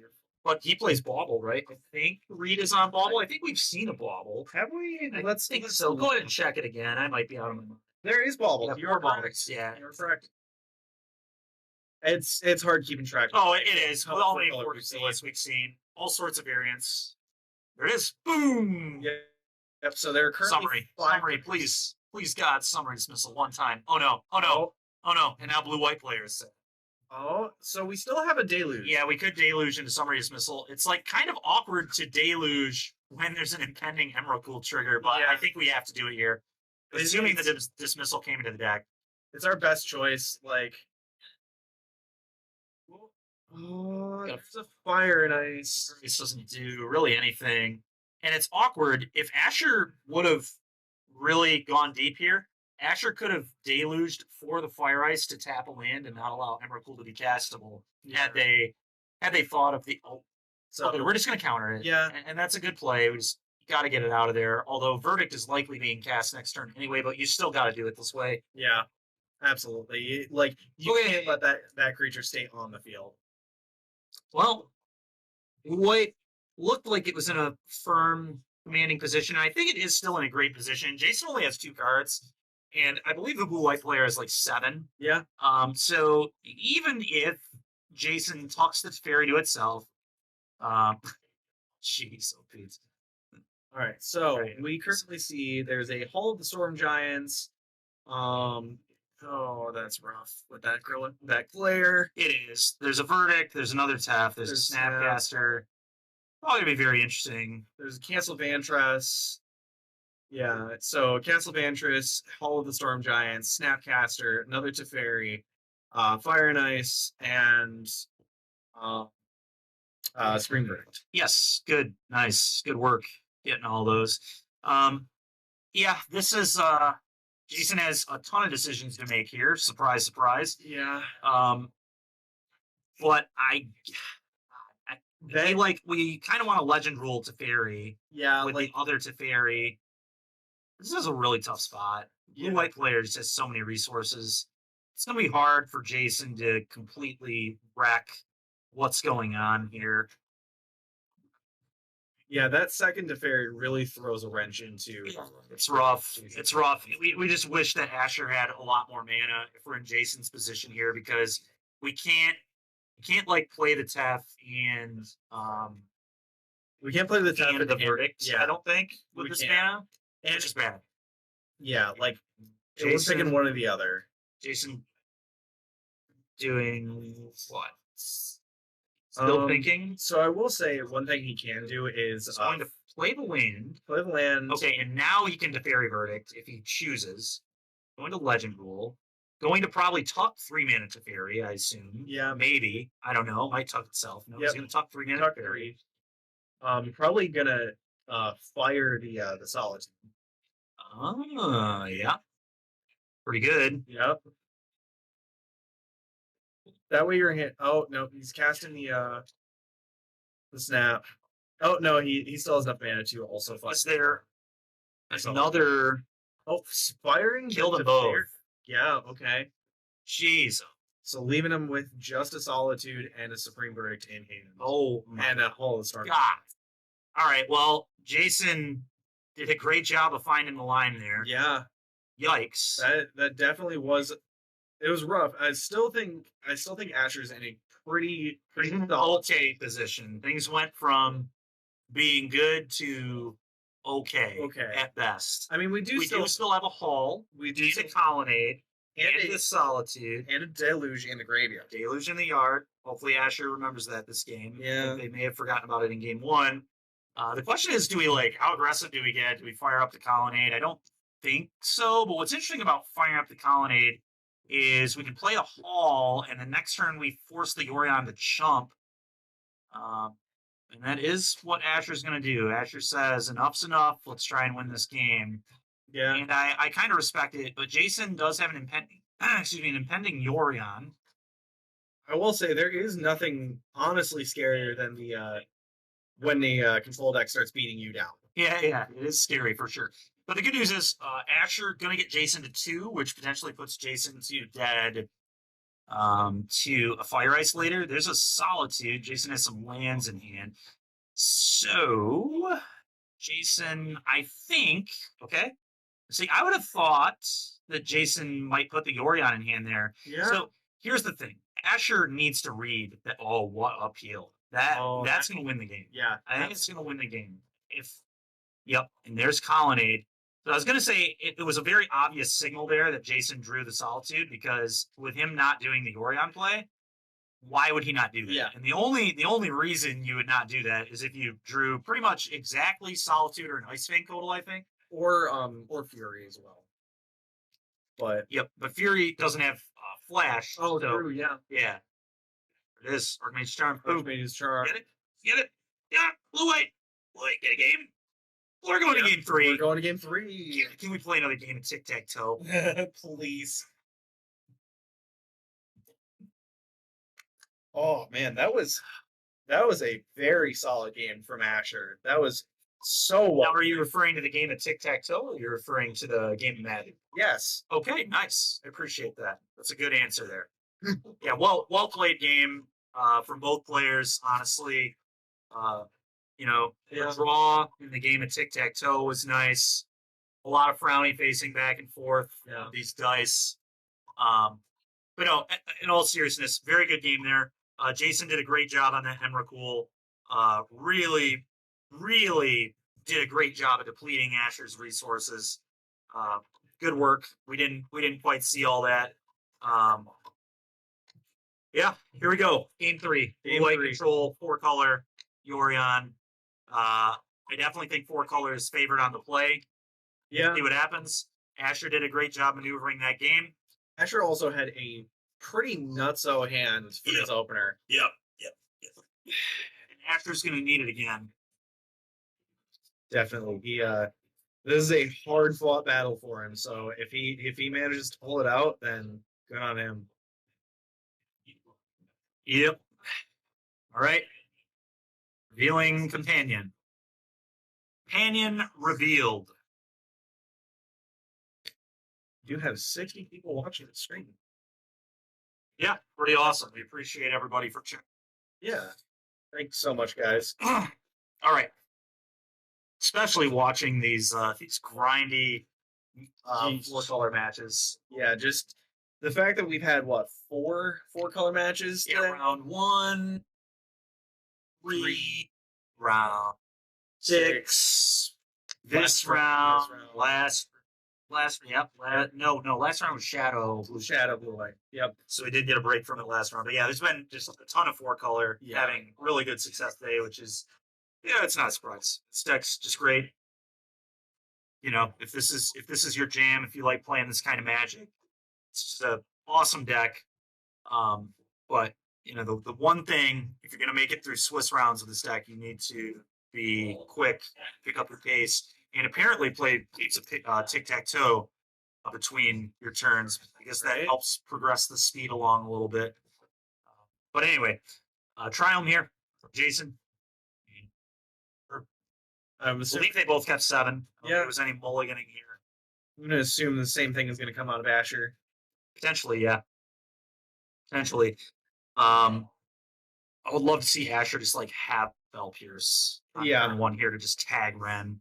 That would be sick. fantastic. There is a Fire and Ice, 2 Fire and Ices in this opening hand. Okay. So Fire Ice is like fine. A good way. It's gonna be a good way to deal with like Ice Fang totals and potentially not let your opponent like resolve turn 3 to Fairy. You can like tap a land, buy yourself some time to get the Archmage's Charm or whatever. not resolve a if they don't have the Fairy turn 3, not resolve a And I missed this. Somebody in chat just noticed that I guess Jason shuffled Yorion into the deck in game 2. So Jason did not have the Yorion yet, which is why he didn't buy the Yorion, is because it wasn't there. That is But rough. much like Asher needed to do going into game 2, Jason just needs to go, yep, I made a mistake. I can never get that game back. It does not matter. Yep. It's time to move on to the next one.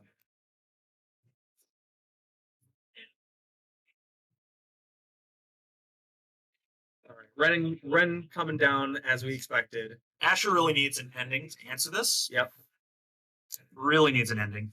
There is an Emrakul in the opening hand as well. For Asher? For Asher. Sick.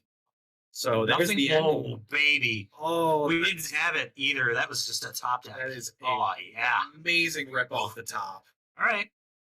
All right. Let's hope Jason does not have a 3-mana Teferi here. All right. Uh-oh, that's a happy face. I don't like happy face out of Jason. He's up to his tricks here. Definitely want to resolve Teferi if you're in Jason's spot. Yep. Yeah. Get the Teferi down. I definitely think we're plussing it if we're Jason. Play around those Fire and Ices. Yep. Okay. Not sure what land he's getting yet, but he just knows he's resolving Teferi or attempting to resolve it. But he knows there's no force negation if he looked at that sideboard. So here we go. Yep. Another prismatic ending. That's actually really good as well. Oh, are you kidding me? We top deck another one. Jesus, dude. That's huge. Disgusting. Asher just really getting done with these top decks. Really giving Jason the business here. So, all right, yeah. So we've got 3 colors. We got the red, the blue, and the white. So, yeah, we are most likely prismatic ending this to Fairy. Yep, there it is. Boom. I'm not gonna lie, after seeing that top deck ending, I was really paying attention to the shuffling from Asher there. Just be sure that nothing weird's going on. So those 2 draws were actual perfects. Yes. But looked good to me. I mean, we Just getting lucky. That's sometimes that happens. we do have 2 of our judges sitting. Oh yeah, right at for the sure. table, so. Revealing Castle Vantress off of the Mishra's Bauble. Iteration. This is like Iteration's a great card, but Asher, this is where you want to be. Jason does not have a permanent in play that is a massive must-answer threat, and now Asher can kind of play their game. We can hold up counters every turn. We can do like the fire ices. We have a lot of options. So Absolutely. I kind of like where this game has gone for Asher here. Jason, thinking about what to do, tap land, and pass. So let's see what Asher has on his mind for this turn. I would imagine probably Did Asher just draw 2 cards? no. Yeah, Asher Yeah, drew 2 cards. Yeah, and they caught it. Yep. They caught it immediately. Yep.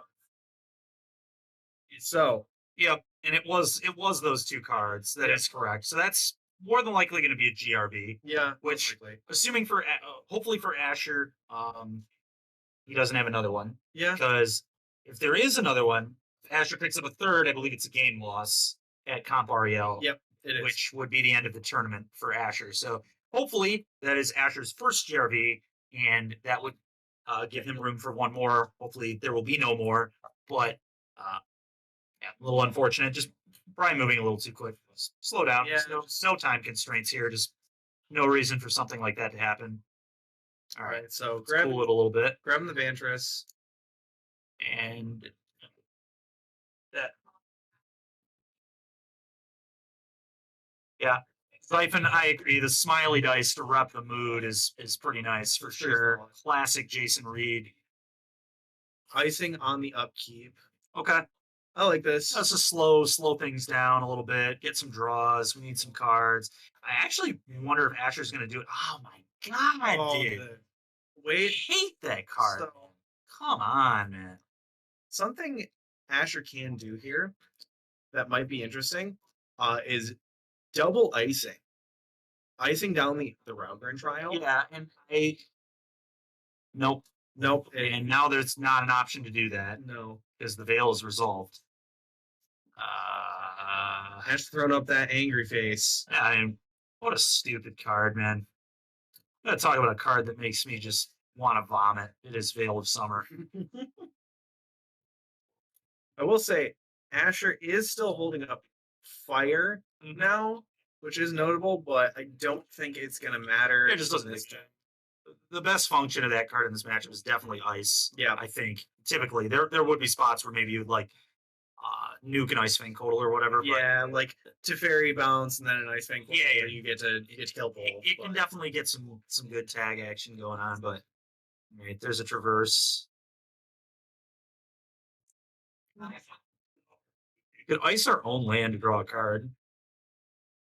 I think Asher is thinking about that. I think we cannot ice any of Jason's permanents because they all have hexproof until end of turn. Yep. So we would have to do it on our own land. So I think is fine. Honestly, I think cantrip here is good. Let's just try and find good cards. We need another ending specifically. We also need like a way to beat this Omnath. We're in a little bit of trouble. That's no Tawara. So it's not really what we want. No. We need a counterspell. So currently we've got Otawara, Fire Ice, Solitude, Emrakul, and Memory Deluge. Yeah, and worth noting, we have land, sorcery, instant in graveyard at the moment. So currently Emrakul 5 mana away. I think if Asher pulls this game off, it would likely be because of the Emrakul. I feel like we're kind of falling behind. But we'll see. 4 mana, Omnath. Solitude of the trigger on the stack. Take it. Good play. I'm in on that. All right, and now we've got a little bit of pressure for this Ren. Yeah. We've that got a seems life good. linker. If the Solitude is killed, that gives us another type for Delirium in our graveyard. So that could be good. Jason gonna do next. Looks like 6 cards in hand. Bloodstrand, maybe another Abundant Growth. Yep. Boom, Abundant Growth. Draw a card. I would imagine Charisma the, 6. I'd imagine the like unholy heat type effects have probably come out by this point. I assume so. Yeah, I assume that that is likely correct. Jason, 6 cards in hand. Jason does have a Solitude in hand. And yep, Asher going at the Ren.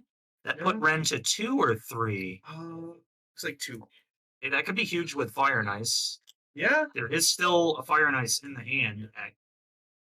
And yeah, there it is. So we could fire that off. I think it's honestly worth it at this point. Just get that Ren out of here. It be Asher not having a land drop, a little unfortunate for them. Okay, 4 mana. Nope. Thinking again about that. Let's plus the Ren first. Okay. Okay. 4 mana. Omnath. Do we have another Solitude or something? What's going on here? What does Asher have planned? Maybe this Archmage's Charm counter? Yeah, I think it's gonna be Yeah. Archmage's Charm counter. Oh, maybe counter spell. Ice. Ice. Yeah, it's got to be ice. Your land. Is that? Oh, that takes Jason off counterspell mana. Yeah, it does. What a play! That is What a very, play! very. Oh, still. Oh, he floated a mana. Jason just floated a mana. Okay. Okay, so it didn't work. Yep, makes sense. Jason just floating the mana and letting that happen. Yeah. Okay, that's not Not as great. not great. Not great. It looked good, and then I forgot about the just floating the mana. So, Yep. and clearly Asher did as well. So yeah, not particularly great. And it looks like Pinter has had it the Veil again. I hate that card for a command in for MTG. It makes all the sense in the world. God, I hate that. What a just dumb, just atrocity that card is. Just a sickening Magic card. Alan and I were talking about how much we both hate that card on the way to the tournament today, so it's only fitting that it might put 2 copies into the finals of this tournament. Right. Okay, so 2 decks with maybe multiple copies. so Asher does have Teferi in hand. Uh, Oh, Solitude coming down, removing Solitude. Oh boy. And here we go. Yeah, this is The train starts. This is where it starts to kind of spiral out of control here. another memory deluge. We That's need to- not what we wanted to see. God, do we just need to like fire one of those off and hit lands? I think we need I think lands. we I don't do. know. This is tough, but yeah. Yeah. Oh, that's what Asher does. And yeah, this is a really bad spot. Dress down is part of The summary dismissal is in the deck. There it is.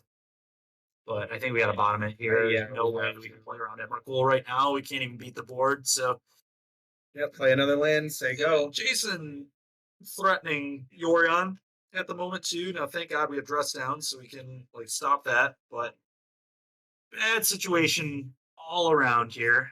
Many cards in Jason's hand. Yep, casting that dress down. So it looks like he did it in response to In response to Jason. I guess it was on like in response to the end of his draw step. Oh, and the reason was he doesn't want Omnat. Really? That's Oh, Jason wants the mana. Okay, if Jason can abuse the mana here. So what's going to happen is now Jason's going to be able to put Yorion in hand and play Yorion, I think.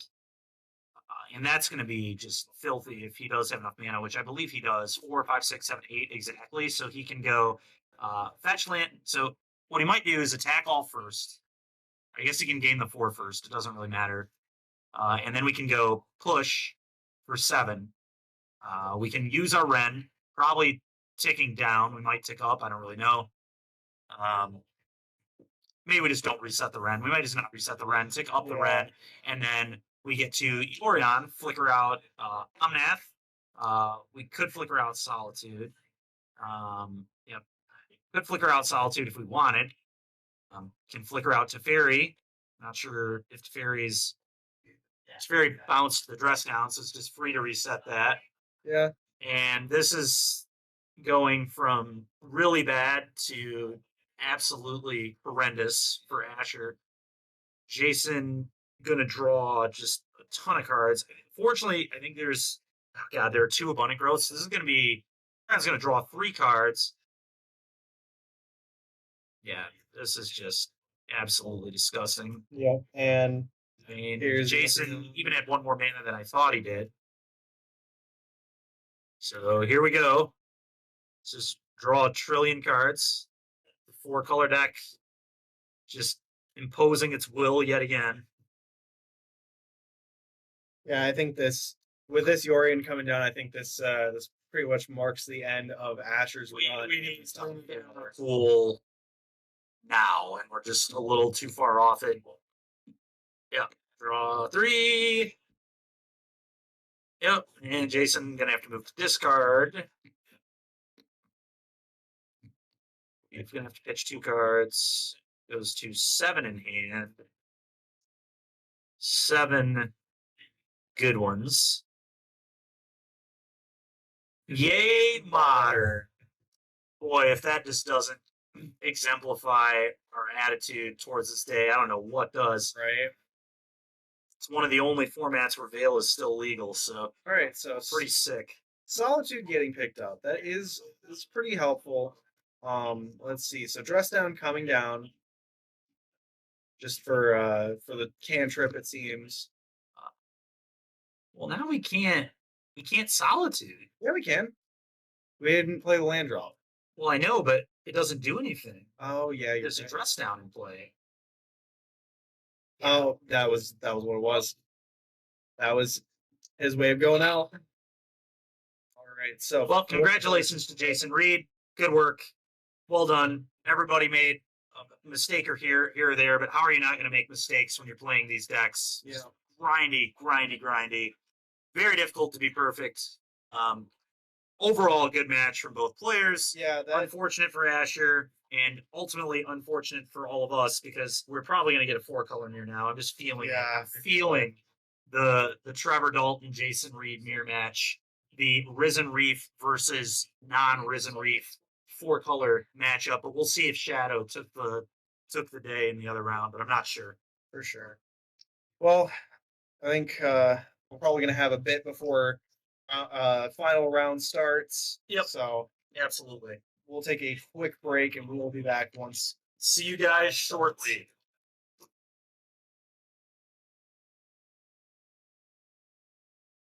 All right, everybody, and we are back for the finals. I am joined now by a new partner here in commentary, Chris. Howdy. How you doing, Chris? Doing all right. How about you?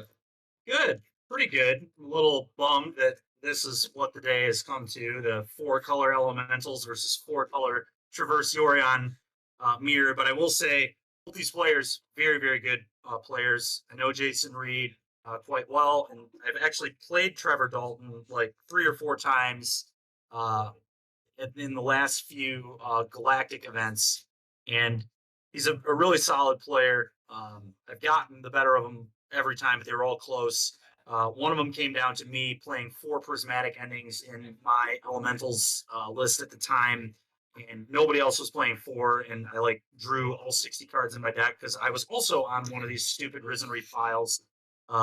And that's what the game came down to, was me just drawing my entire deck and then hitting the 4th prismatic ending to beat him when he's on Horus. But both these players, very, very good players. Oh, yeah. Pretty exciting that one of them is going to qualify for the DreamHack event.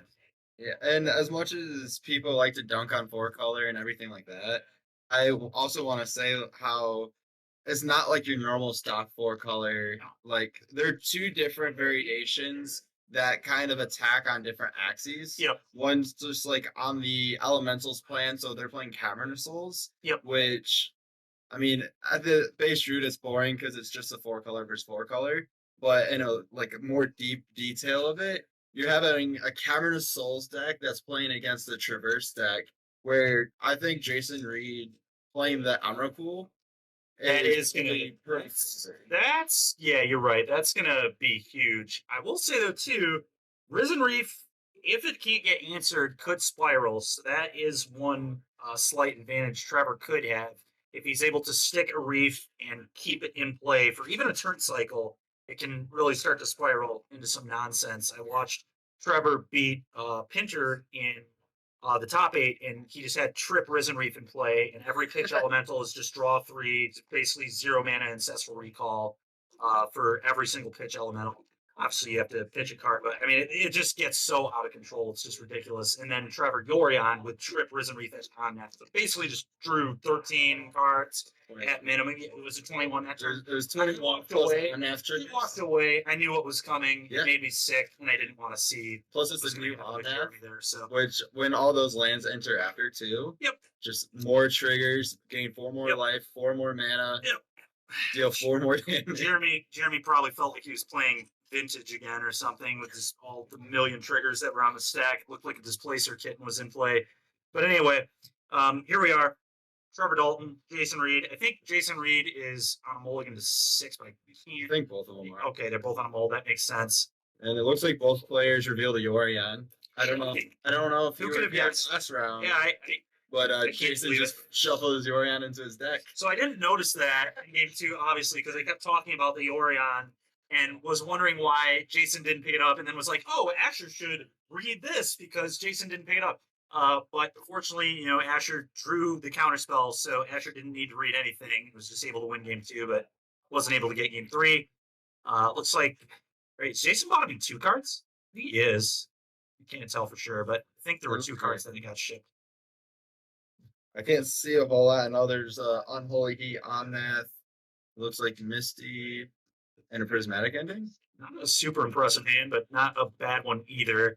On the other side, we've got Ren, we've got an Aldemari's Call. Okay. There's also the Main stage. phasing Aldemari's Call to play around Counterspell. Heads up from Trevor there. Curious if Trevor has the Cavern in hand. We'll see if Trevor gets the Risen Reef. Okay, it is the Reef. And Trevor's just going to try and spiral. Going to start the 2-for-1 train next turn. Potentially going to play a 3. I can't remember if there's a 3-mana Teferi in hand or not, but if Trevor had a 3-mana Teferi, there would be some argument to lead on the Teferi and plus the Teferi. So on the following turn, you could play Risen Reef, know that it can't die at instant speed, and then maybe pick it up. Just start getting a ridiculous amount of value. That's all this matchup's going to come down to is the Emrakul in Jason's deck and just a massive value train. And we'll see who can accrue more value. That's literally what this is going to come down to. It's just going to be a value off. I have a feeling that Trevor might not actually have a third land because looking at his hand, it's all There's a red red. sixes in there. Yeah, Then we have the Risen Reef. yeah, We have it doesn't have the blue source. They have the Beseiju. you're right. And the awkward thing about it is Can't do the back card. it's obvious Trevor doesn't have fetch because Trevor would have played fetch either this turn or last turn and then just played Ren and started plussing. Trevor, Oh, he has Teferi and fetch off the top. Oh my gosh. yay! That was, Pinter, 21 cards, great format. Yeah, I agree with you, buddy. I had to walk away, man. I couldn't watch. I mean, if it makes him feel better, he missed the Omnath trigger. Oh, He didn't draw a card off of Omnath, nor did he use the 4 mana he had floating. gee. It didn't I'm sure it makes Pinter feel way better. Meanwhile, I don't think Pinter missed any triggers. I was Oh, watching pretty man. closely, and I think he did a really good job of managing all the triggers. And to be honest, it's really stressful watching people you want to win games play the game. It's almost more stressful than playing the game, to be honest. That is I definitely. was almost more tilted watching Jeremy get bodied by all those elementals than I would have been getting bodied by those elementals. But at least if I'm playing, I have some amount of control of what's happening. I just had to watch his opponent have Trip, Risen Reef, and just know what's in his hand the whole game. It's like, oh my god, Jeremy is so screwed. Oh, man. All right. So Trevor, I've said this earlier, hitting that land off Risen Reef is typically the best thing you can do. The turn 3 Reef that ramps into the 5th mana is really, really nice. The later ones you kind of want to draw spells, but the early ones, unless you're flooded, you're pretty happy to ramp with that card. Okay, and here's Jason Reed's payoff, Expressive Iteration. Difference between these two decks, Jason Reed has Expressive Iteration, pretty busted card, and Trevor has the Risen Reefs. And it looks like Trevor has another Risen Reef in hand. Ice Fang Codal. Is that an Ice Fang Codal? I see. But I think the other big thing is by playing Traverse, you're also moving into an Axes with Unholy Heats and like more Yeah. reaction, where Trevor's playing just the pure elementals, just playing this Yeah. value game. More values. So yeah, like Unholy Heat's like fine. Being able to kill the reefs is really good, but every time you Unholy Heat a reef, you're down a card. Yeah. So that could play into Trevor's favor here for sure. We're gonna play Ren plus Ren, and if he does have another Risen Reef in hand, that would be what he would play. If it is the Icefang Codal, then likely just going to play a fetch and leave up Icefang Codal. Could put Yorion in tier 2, theoretically. Could resolve Teferi if there's a Teferi in hand. Question is, what would we do with that Teferi? Yeah, it looks like it's land, Icefang Codal, and Beseiju. Okay.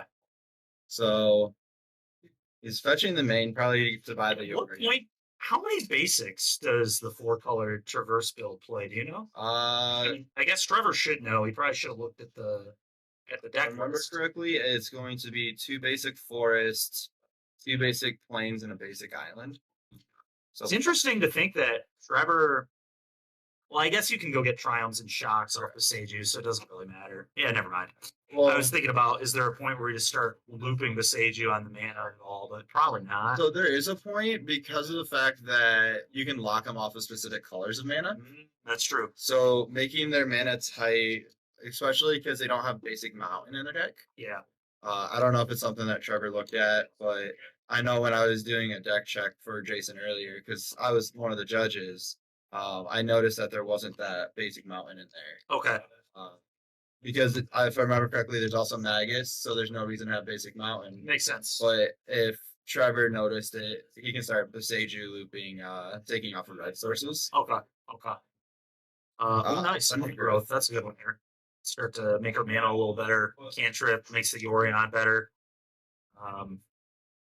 Oh man. Yeah, this is going to be a really interesting game. I honestly, the more I think about it, okay, well, there's the Traverse.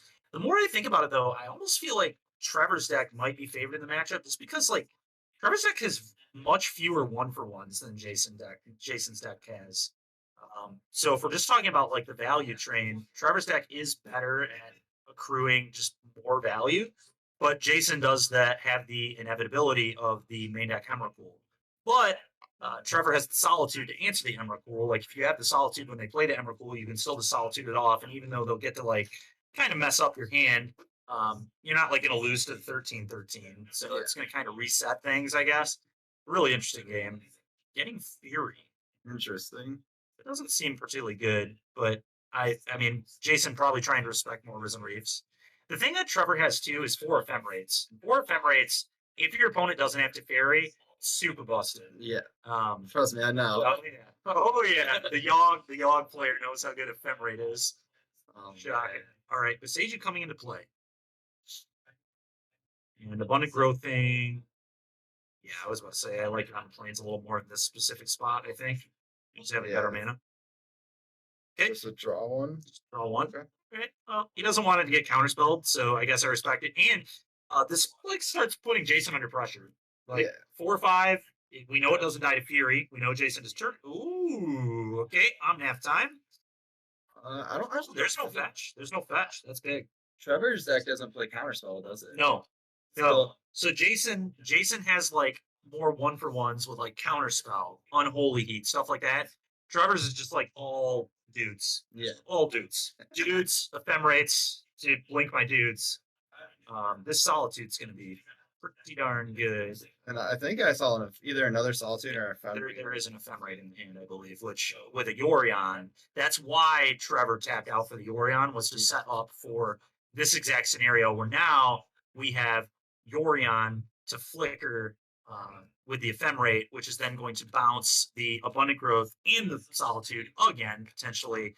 And then we get to do it again on the following turn with the rebound. So really fun stuff here going on. And Jason Reed actually just in huge trouble because he's going to go for the Fury. He's going to try and kill something. And Trevor is going to go, ephemerate my Yorion, please. Bang.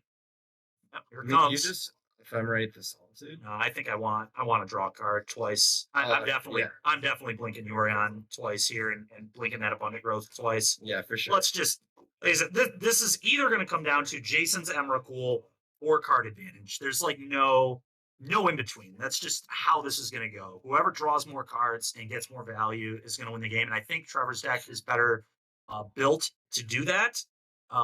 It's like why you play the Risen Reef build is because in this specific matchup, this is another thing that Zach Allen and I actually talked about before the last energy is the 4-color elementals build is actually favored against most other 4-color decks just because it's better at doing the value thing. But it's worse positioned against a lot of other decks because it just like doesn't have the interaction. So it's kind of a trade-off. Do you want to be good against like do you want to be even better against the mid-rangier grindier decks, or do you want to have like better game against the like Cascade decks and things like that? But I mean, it looks like Trevor was able to fight his way through everything else. So here he is in the finals, getting to blink his Yorion over and over again with an ephemerate in the mirror. Just a pile of cards over there for Trevor. Jason running out of resources, not in good shape. It's kind of crazy to think about. I'm kind of moving into another axis of just like in Trevor, someone that I've met in person and hang out with a little more frequently. He qualified for Pro Tour Oko. Yep. And at that time, he was playing things like Humans, which he actually qualified in this area. Sure. And just seeing how much the format has changed, like looking on the board state of all these cards have come out in the past year and a half. Yeah. Most of which is Modern Horizons. Yeah, it's pretty much all Modern Horizons cards. Horizons 2, Horizons, a banned card in multiple formats. Maybe getting banned in another one in the slightly near future. We'll see. Omnath is so. I mean, this card is just. It's so broken. It's so stupid. Like just the amount of value on this card is unbelievable. Like it automatically 2-for-1s, which is like obviously great all on its own, and then every land drop is just insane value. Fetches like either gaining you 7 or gaining you 3 and adding 5 or is it 4 mana to the pool? I mean, it's just like it's so dumb. Just such crazy value, and he's to do it every turn. It just doesn't stop. It just continues. And we've seen multiple people try to put like Torp Orbs and things like that into play today. And like, yeah, Torp Orb's sweet, but like it only stops like half of Omnath. It only stops that ETB, but Omnath still just does everything else through the Torp Orb. So if you're not pressuring this 4-color deck with your Torp Orbs, you may as well not even play the Torp Orb because it's not going to do anything because you're just going to lose to them just like playing lands, which is just going to naturally happen. And they're going to find like prismatic in these and things. So you have to like pressure this deck with those like type of effects. And even then they still all these planeswalkers and things like that. Just tons of, yeah. And here's just Trevor just. And he's going to flash an Endurance here. Oh, Ice Fang. Cool. Ice Fang. Yay, Ice Fang. Has Trevor used the Ren yet? Yes. Okay. Because he went up to target Misty and Jason was like, wait a second. So I was wondering if there was going to be an Endurance in the near future. Sure. Yep. And yeah. Okay. Well, this board state is looking a little overwhelming to Jason. So disgusting. And Trevor can just minus pick up Yorion and Yorion reset the board too. And here it comes, maybe. It's pretty. He's just going for block, just trying to kill Jason. And Jason, I think, is at less than 22, but I don't know. Well, I'm pretty sure there was an attack for 7 last turn, right? There was also 2 Solitude triggers. Oh, sure. Life. Yeah, you're right. But it's definitely not looking good for Jason. But I think post board it does get a lot better because I've started thinking more about it. And post board he also is going to be able to get things like Supreme Verdicts. True, that will help. So the problem is though, if Jason can't resolve 3 mana Teferi in this matchup and get it in play, Ephemerate Yorion is so busted. Like Supreme Verdict, okay, flicker out my entire board. You get a Yorion. And then I don't know if Trevor plays any way to reanimate the Yorion. If he doesn't, at least you like break that chain, but he does get to flicker out his entire rest of the board. The thing that I've done a lot with Ephemerate myself too, just like Ephemerating Yorion and flickering out boards. Not necessarily in Modern. I did it a lot like in Historic and stuff, but it's like so brutal to flicker out your entire board in response to a Wrath. We'll see if that ever comes up, but Jason trying to claw his way back. It's going to be a massive uphill battle here. I'm curious how many card types we have in our graveyard right now. That's true. The Emrakul, maybe. Not only Get just this in the game. but if Delirium's turned on, Unholy Heat is For Unholy good. Heat. Traverse can tutor, obviously. like, Probably going for the Emrakul. Like, yeah, can't imagine anything other than Emrakul can get us back in this game because Trevor just has so many cards. Ridiculous. yeah. I'm trying to think what gets us in, but It's just even this baby to fairy, it's just like this doesn't do anything. Like, our board is just too bad. Like, Ren and 6 can just pick off one of these Codals, and then we can just rumble. Looks like he's flashing in. solitude. Yep, another Solitude, eating that Ice Fang, and then we can Ren minus on the other. That's 6, plus 4 is 10, plus 4 is 14. I think we have lethal on board here. Yeah, because we have 2 fetches on field, Yeah, so we have. just the attack alone is going to be enough. That's 14. Oh We yeah, just have a lethal attack without anything else, assuming the Ren ticks down on the Codal. And Jason's doing the math right now. So, all right, uphill battle time. I will say this is I think this matchup also would be a little bit different in online than on paper because something I noticed about Jason is a lot of the times when he's doing math, he specifically pinpoints different things like so when you block my Yorion with Ice Fang Kodo, then it's only doing 10 damage. That's one thing I noticed is he gets into his opponent's heads trying to get him to react different ways by telling him how to pilot. Oh, interesting. That's pretty funny. So I think that's something really cool that he's been doing, and I'm curious if Trevor's going to. Trevor's not fall for that, I don't think. I think Trevor is high enough level to not fall for the mind game stuff. I will say though, I agree. I called last match when Jason was just gonna resolve a spell through Chalice. I just felt like it was gonna happen, and sure enough, in game 1 against Asher, he resolved that Unholy Heat. What happens to the? Oh, bounce on math. Interesting. Yeah. To not die, but probably still dead anyway. Yeah. Because if we have a fetch land, we have 2 fetches. I mean, we just need any land. Cavern of Souls does it, which he just drew per turn. Do we have 2 fetches? In There's a Flutterstrand in the bottom Okay, above the. so all we need is any land, yeah, because then we get 3 on-math triggers. That's 4 damage to the Teferi and to Jason. And then obviously Ren just ticks down. Trevor just okay. Looks like Jason said, "I've had enough." Yeah. Jason literally telling him how he could kill him, and this is, I think, kind of alluding back to what you were just saying, kind of maybe trying to be like, "Okay, I see lethal to you." yeah. Like trying to just do whatever he can to maybe get in the head a little bit of Trevor, make him think that Jason's the superior player or whatever. But like I said, I don't think Trevor's going to fall for that. I think Trevor's a pretty good player. Yeah, I definitely agree with that. Yeah, you can typically, I don't know what it is, but you can just like tell when a player like knows what they're doing and is a strong player. Obviously, Trevor also like walked around with a drawstring drag, so I assumed he had played on the PT, but he just has like the aura of that caliber of player, just a strong player. Yeah, for sure. So sideboard. Sadly, I don't have the sideboarding over here right now, but Yeah, the players can look at that first. They have priority here to look at those lists, and if someone wants to bring them over for us, we'll take them. But honestly, we've seen both these players' decks a few times before. I think Trevor has 15 one-ofs in his sideboard, if I remember correctly, or maybe it was Jason with 15 one-ofs. I can't remember. Trevor's the one with 15 Okay, one-ups. Yep. You did the deck check, which makes sense. He's a Aldemari's Call deck, so like you just get to play a bunch of one-of creatures, So and then Trustical View. It Yep. looks like Endurance. one Fluster. one Fluster Storm. Ooh, Unlicensed Hair's coming in. I like that. To, Okay, to pick away the land to get rid of traverse. Yeah, That's really good sideboarding. Not let Delirium and not let Emrakul matter.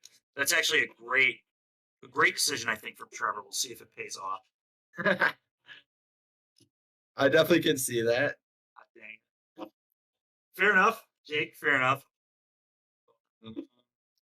And then from Jason's side, it looks, if I remember correctly, Jason also had Tails End in the sideboard. Yes. So that can counter on math. It can counter Yorion. It can also counter the Fury triggers. You're gonna bring it in. Baby to There's Fairy many triggers. Red and 6. You're gonna bring it. Yeah. And the Tails End is gonna be good in this matchup. And also counter Emrakul's trigger. I don't know. Trevor doesn't have an Emrakul, right? No. I mean, when you have 15 one-ups, there's a chance. Yeah, I forget if there was an Emrakul over there. There may have been, there may not have been. But either way, Tails End will be sweet. Yeah. The funny thing is, I remember Jason mentioning, because I was sitting next to the table last game, of how he's been playing it all day, all weekend, and he hasn't drawn it a single time. Sounds like it's time to draw it. So It'll be bad too. He'll finally draw it, and it'll just be nothing to do. He'll top deck it when he needs like a kill spell or something. he's looking for Supreme Verdict. Yeah. Top deck. Top deck Oh, there's sales then. right on time. That would be a very classic situation. We'll see what happens here. I do think Trevor is quite favored in this matchup. I still think he's going to be favored post board, but we'll see. It's just, I think it's going to be tough for Jason to just keep up with the amount of 2-for-1s that the elemental stack has. And again, if Jason cannot stick 3 mana to fairy, Ephemerate is a real pain. It's so efficient. It's so annoying. You always have to be thinking about it, which can make you play somewhat suboptimally. Thanks for the deck list here, Kyle. It does look like Trevor is playing the Emrakul. Then we saw the Mystical Dispute come in, the Endurance, Unlicensed Hearse. Flusterstorm coming in.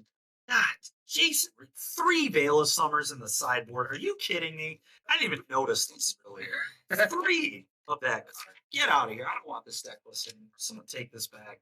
That card's pretty bad. God, I hate that card. No, I'm just annoyed that it's here. Someone needs to get this thing away from me before I rage. They should just unban it, Pioneer. Yeah, probably. I just play mono red all the time now anyway, so they can unban it. It's fine. Wait, why do you care about Veil Summer then? Well, I typically like the Thoughtseize mid-range decks, and I don't mind casting a counter spell here or there. I just don't really like 1-mana Cryptic Command existing in green. It doesn't make a whole lot of sense to me. Oh, that's fair. That's fair. But on the other hand, it'll also hinder red black and make my bad green decks like Mono Green Devotion better. I mean, red black is the worst deck in Pioneer. Does it really need to be hindered at all? Fair enough. Fair enough.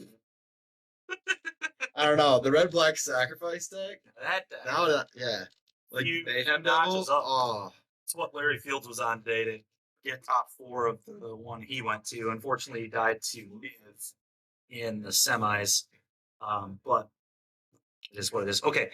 Ren and 6 resolving here for Jason. Double Force Draw is a little awkward. I guess he did fetch one of them, and maybe he doesn't care because of the Abundant Growth in the Ren.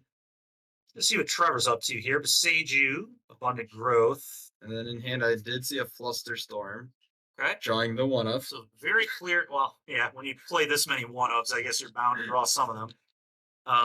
Oh, we also were playing Obsidian Charm In on the main- side or in the main. Yes, I pointed that one out earlier. I can't imagine that one is still in this map. Is it? It blows up lands that produce colorless mana, right? Is that how that one works? So it gets price reduction based off a colorless. Oh, and then it blows up any land. Any land. Wow. So if if he wants to have acidic slime in this matchup, he's got Yes. it with flying. and then Ephemerate bounced that a couple of times, and you have the Seijo loops. Like, I don't think it's good enough, but I think it's funny. It's certainly funny. Can you imagine? That's how the tournament ended. Oh, there's Cavern. It's pretty darn good. Jason may have left up Counterspell here. See, that's another card that's going to be a beating potentially, right? These Cavern of Souls. So if Jason left him counters, it's just like can't get anything now. You can get like the Planeswalkers, which are important. You can get Ephemerate, which is important. But like, here we go, 2-for-1 city. Although I will say the Risen Reef can just die to a Ren minus here. So, and the Endurance can pressure the I Ren.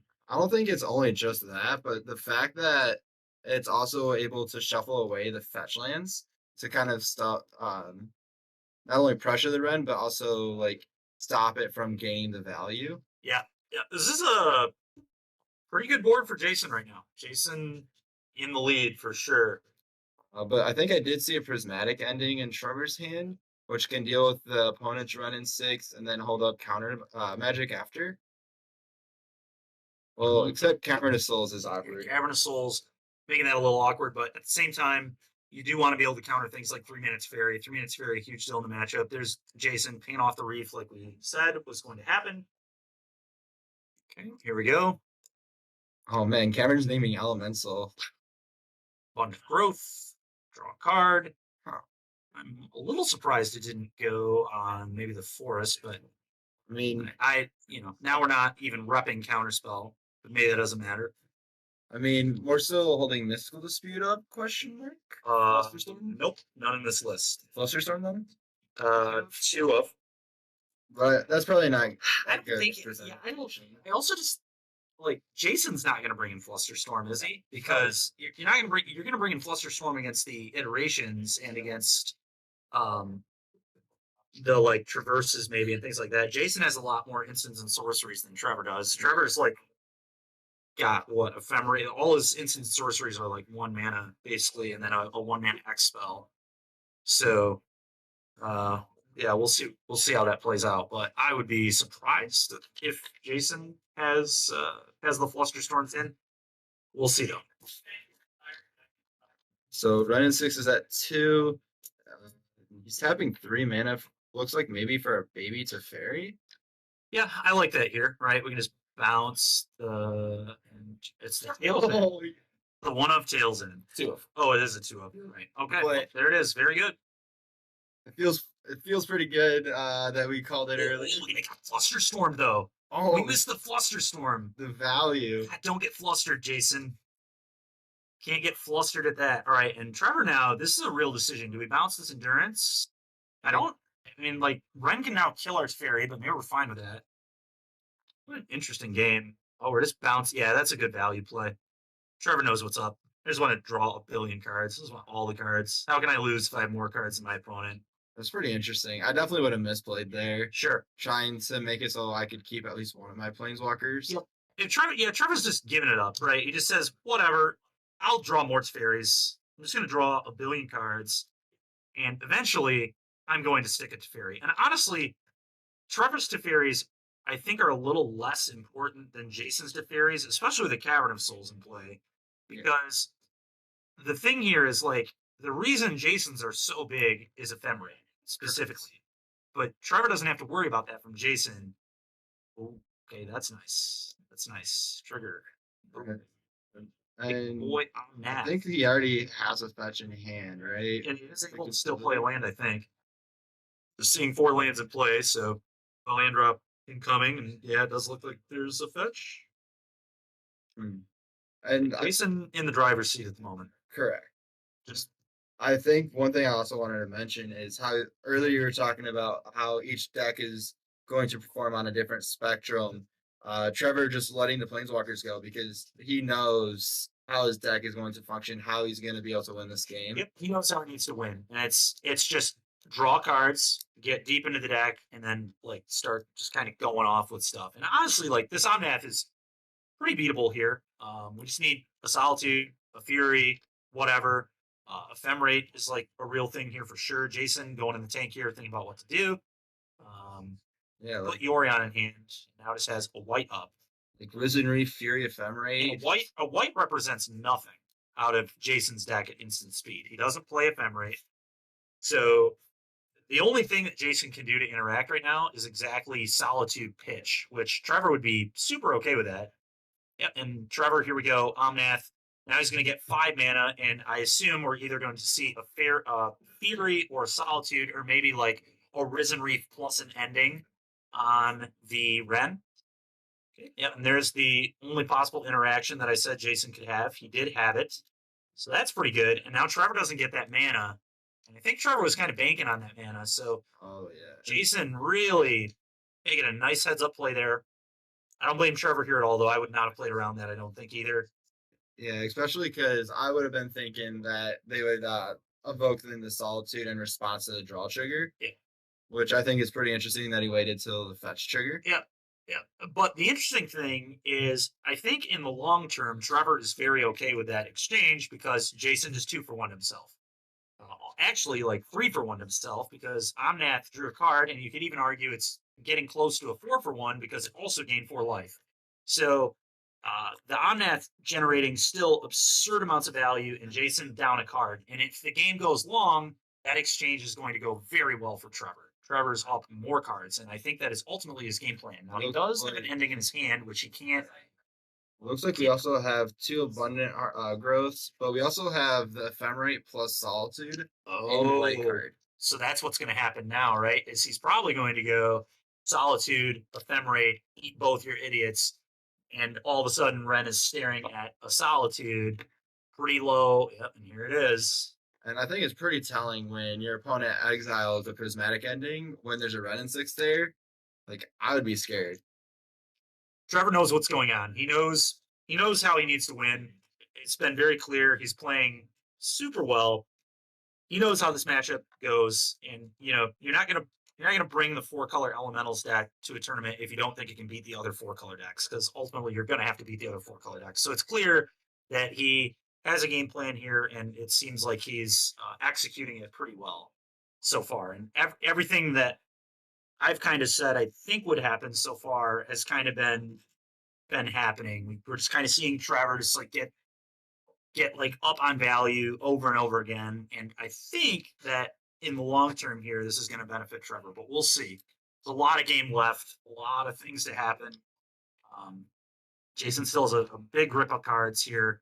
I mean, and the big thing is both players still have their Yorions. Oh, Jason has it in hand. Trevor's is in companion zone. By Oh, yeah. So that And honestly, if Jason has a land here, like Yorioning is pretty nice right now. It's a draw 2, get a 4/5, not terrible. But Jason, I'm sure, has all sorts of options here. So what is he gonna do? And I Trevor mean- probably asking him how many cards he has. It's a very interesting game. I'm curious, like, because Jason can't. It didn't look like they had any planeswalkers in hand. You can't really cast a creature, because it just dies to the Solitude. It looks like there's a dress down in his hand, a couple of lands. Maybe there's a traverse over there. Yeah, there might be. Let's see. Yeah, so he's trying to figure out what to do. Does he have Delirium? Do we know? I have no idea. We know he has a creature in the yard he's passing. I did not expect a pass on that turn. So like a Solitude in hand or something? I don't know. This will be Probably an Ice Fang Codal and yeah, that's true. Counterspell. We do know there's an Ice Fang Codal. He's waiting on it, not flashing it in here. Interesting. Letting the Ren go to 1. Right.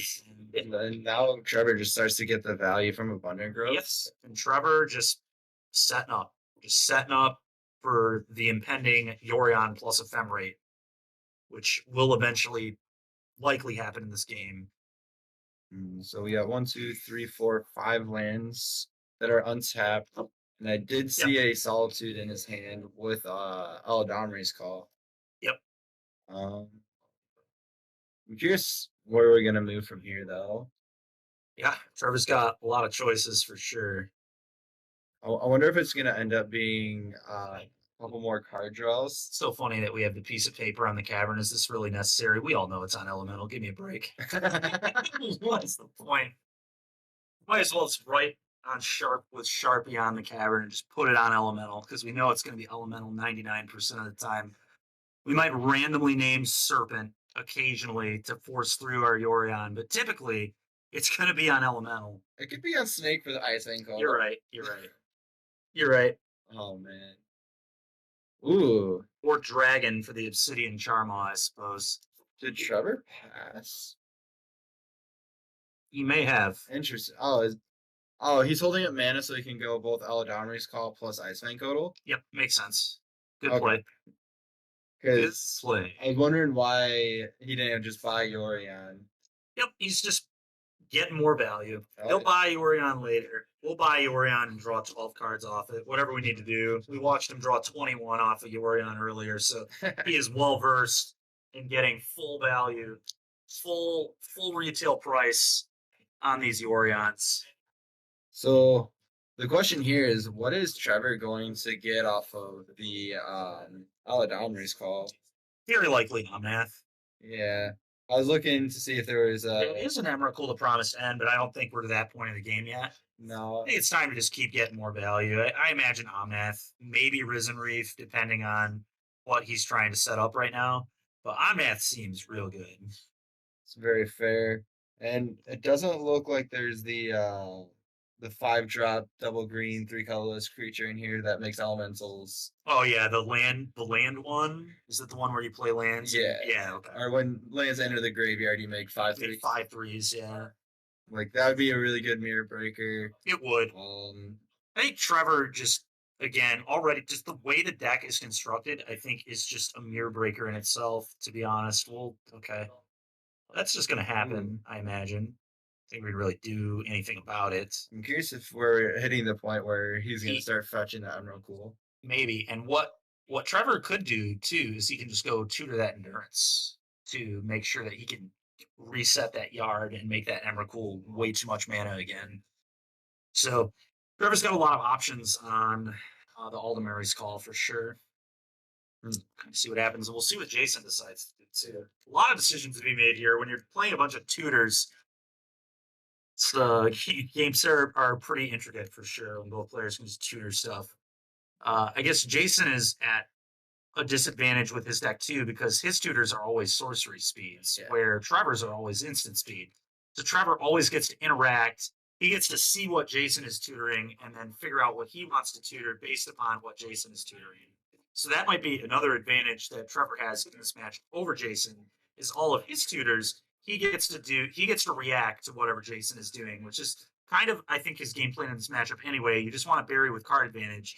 So when your plan is to bury with card advantage, like in a control deck, you just kind of want to react to what your opponent is doing, make sure they can't beat you, and if they can't beat you, inevitably you're going to beat them by just burying.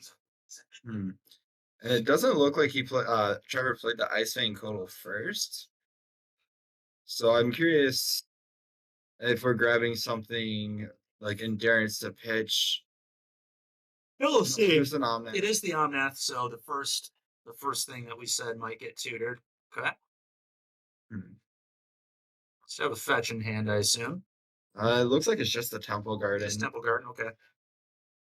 You have this Ice Fang Kotal that's about to come in and potentially draw us to a fetch land, I guess. And then another big part here is we also have the Solitude to exile the Omnath, and it can't be countered due to the Cavern. Yep. And then we can just get in and kill the Red and 6, and Trevor's just so far ahead again. Yep, I agree. And yeah, this is a good spot for Trevor, I think.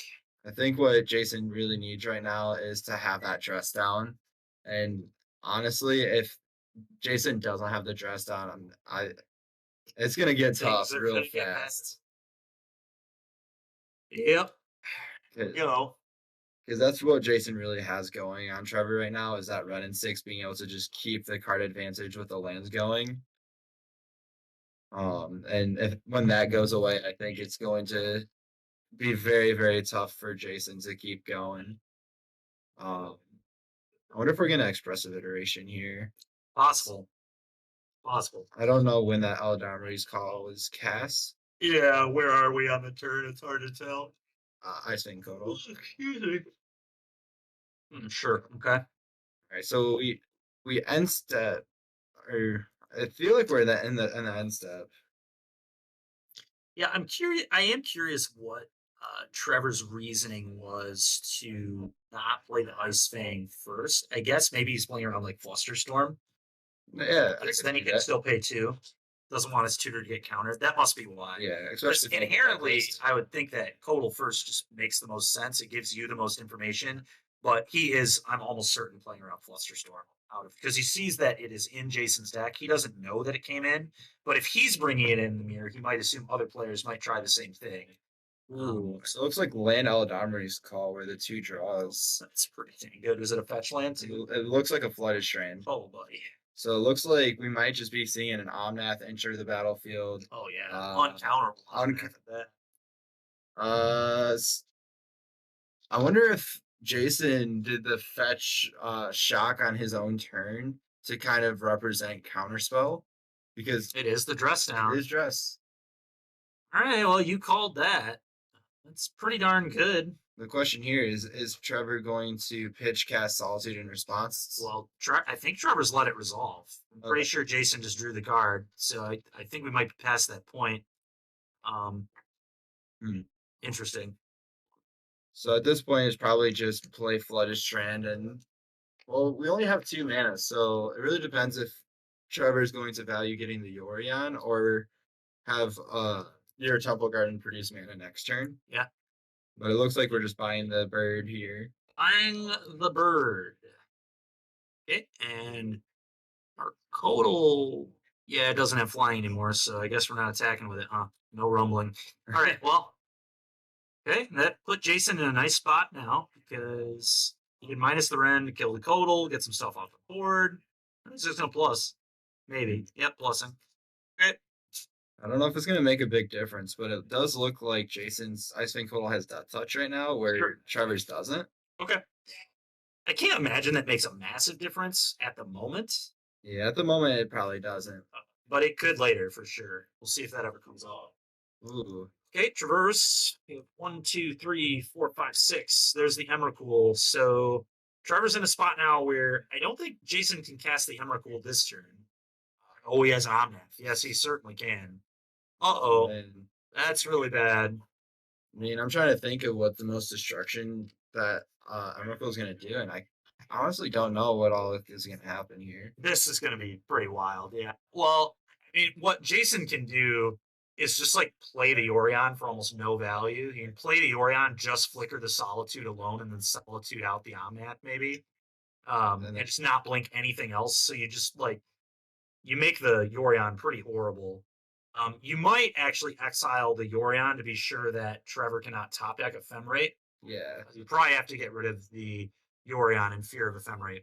I mean, and another cool heads up play that Jason can do is if he gains control, he can play Yorion, bounce both the abundant growths as well as whatever like the solitude, and then play the flooded strain per turn.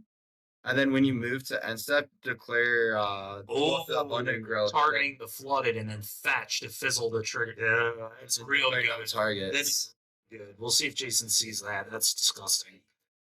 That is disgusting. For sure. Very heads up. That is NRG champion level stuff coming out of Chris Smith there. Doesn't only play Yawgmoth well, also knows how to Emrakul his opponents. Oh yeah, man. I gotta play Omniscience a couple of times. I don't know how to play fair Emrakul, but I know how to bully people with I'm Emrakul. starting to think you don't know how to play fair at all. Just combo, steal people's turns. Oh, it does look like Trevor a isn't even interested in continuing the game. Well, I think part of the thing is if Jason took Trevor's turn with the fetch land, he can also look at his entire deck, see how Trevor sideboarded, and then have more information than he would have. Trevor just doesn't want that to happen. That makes sense. Especially because like that's just value losing as he's already behind and at a point where he's probably not winning that game anyway.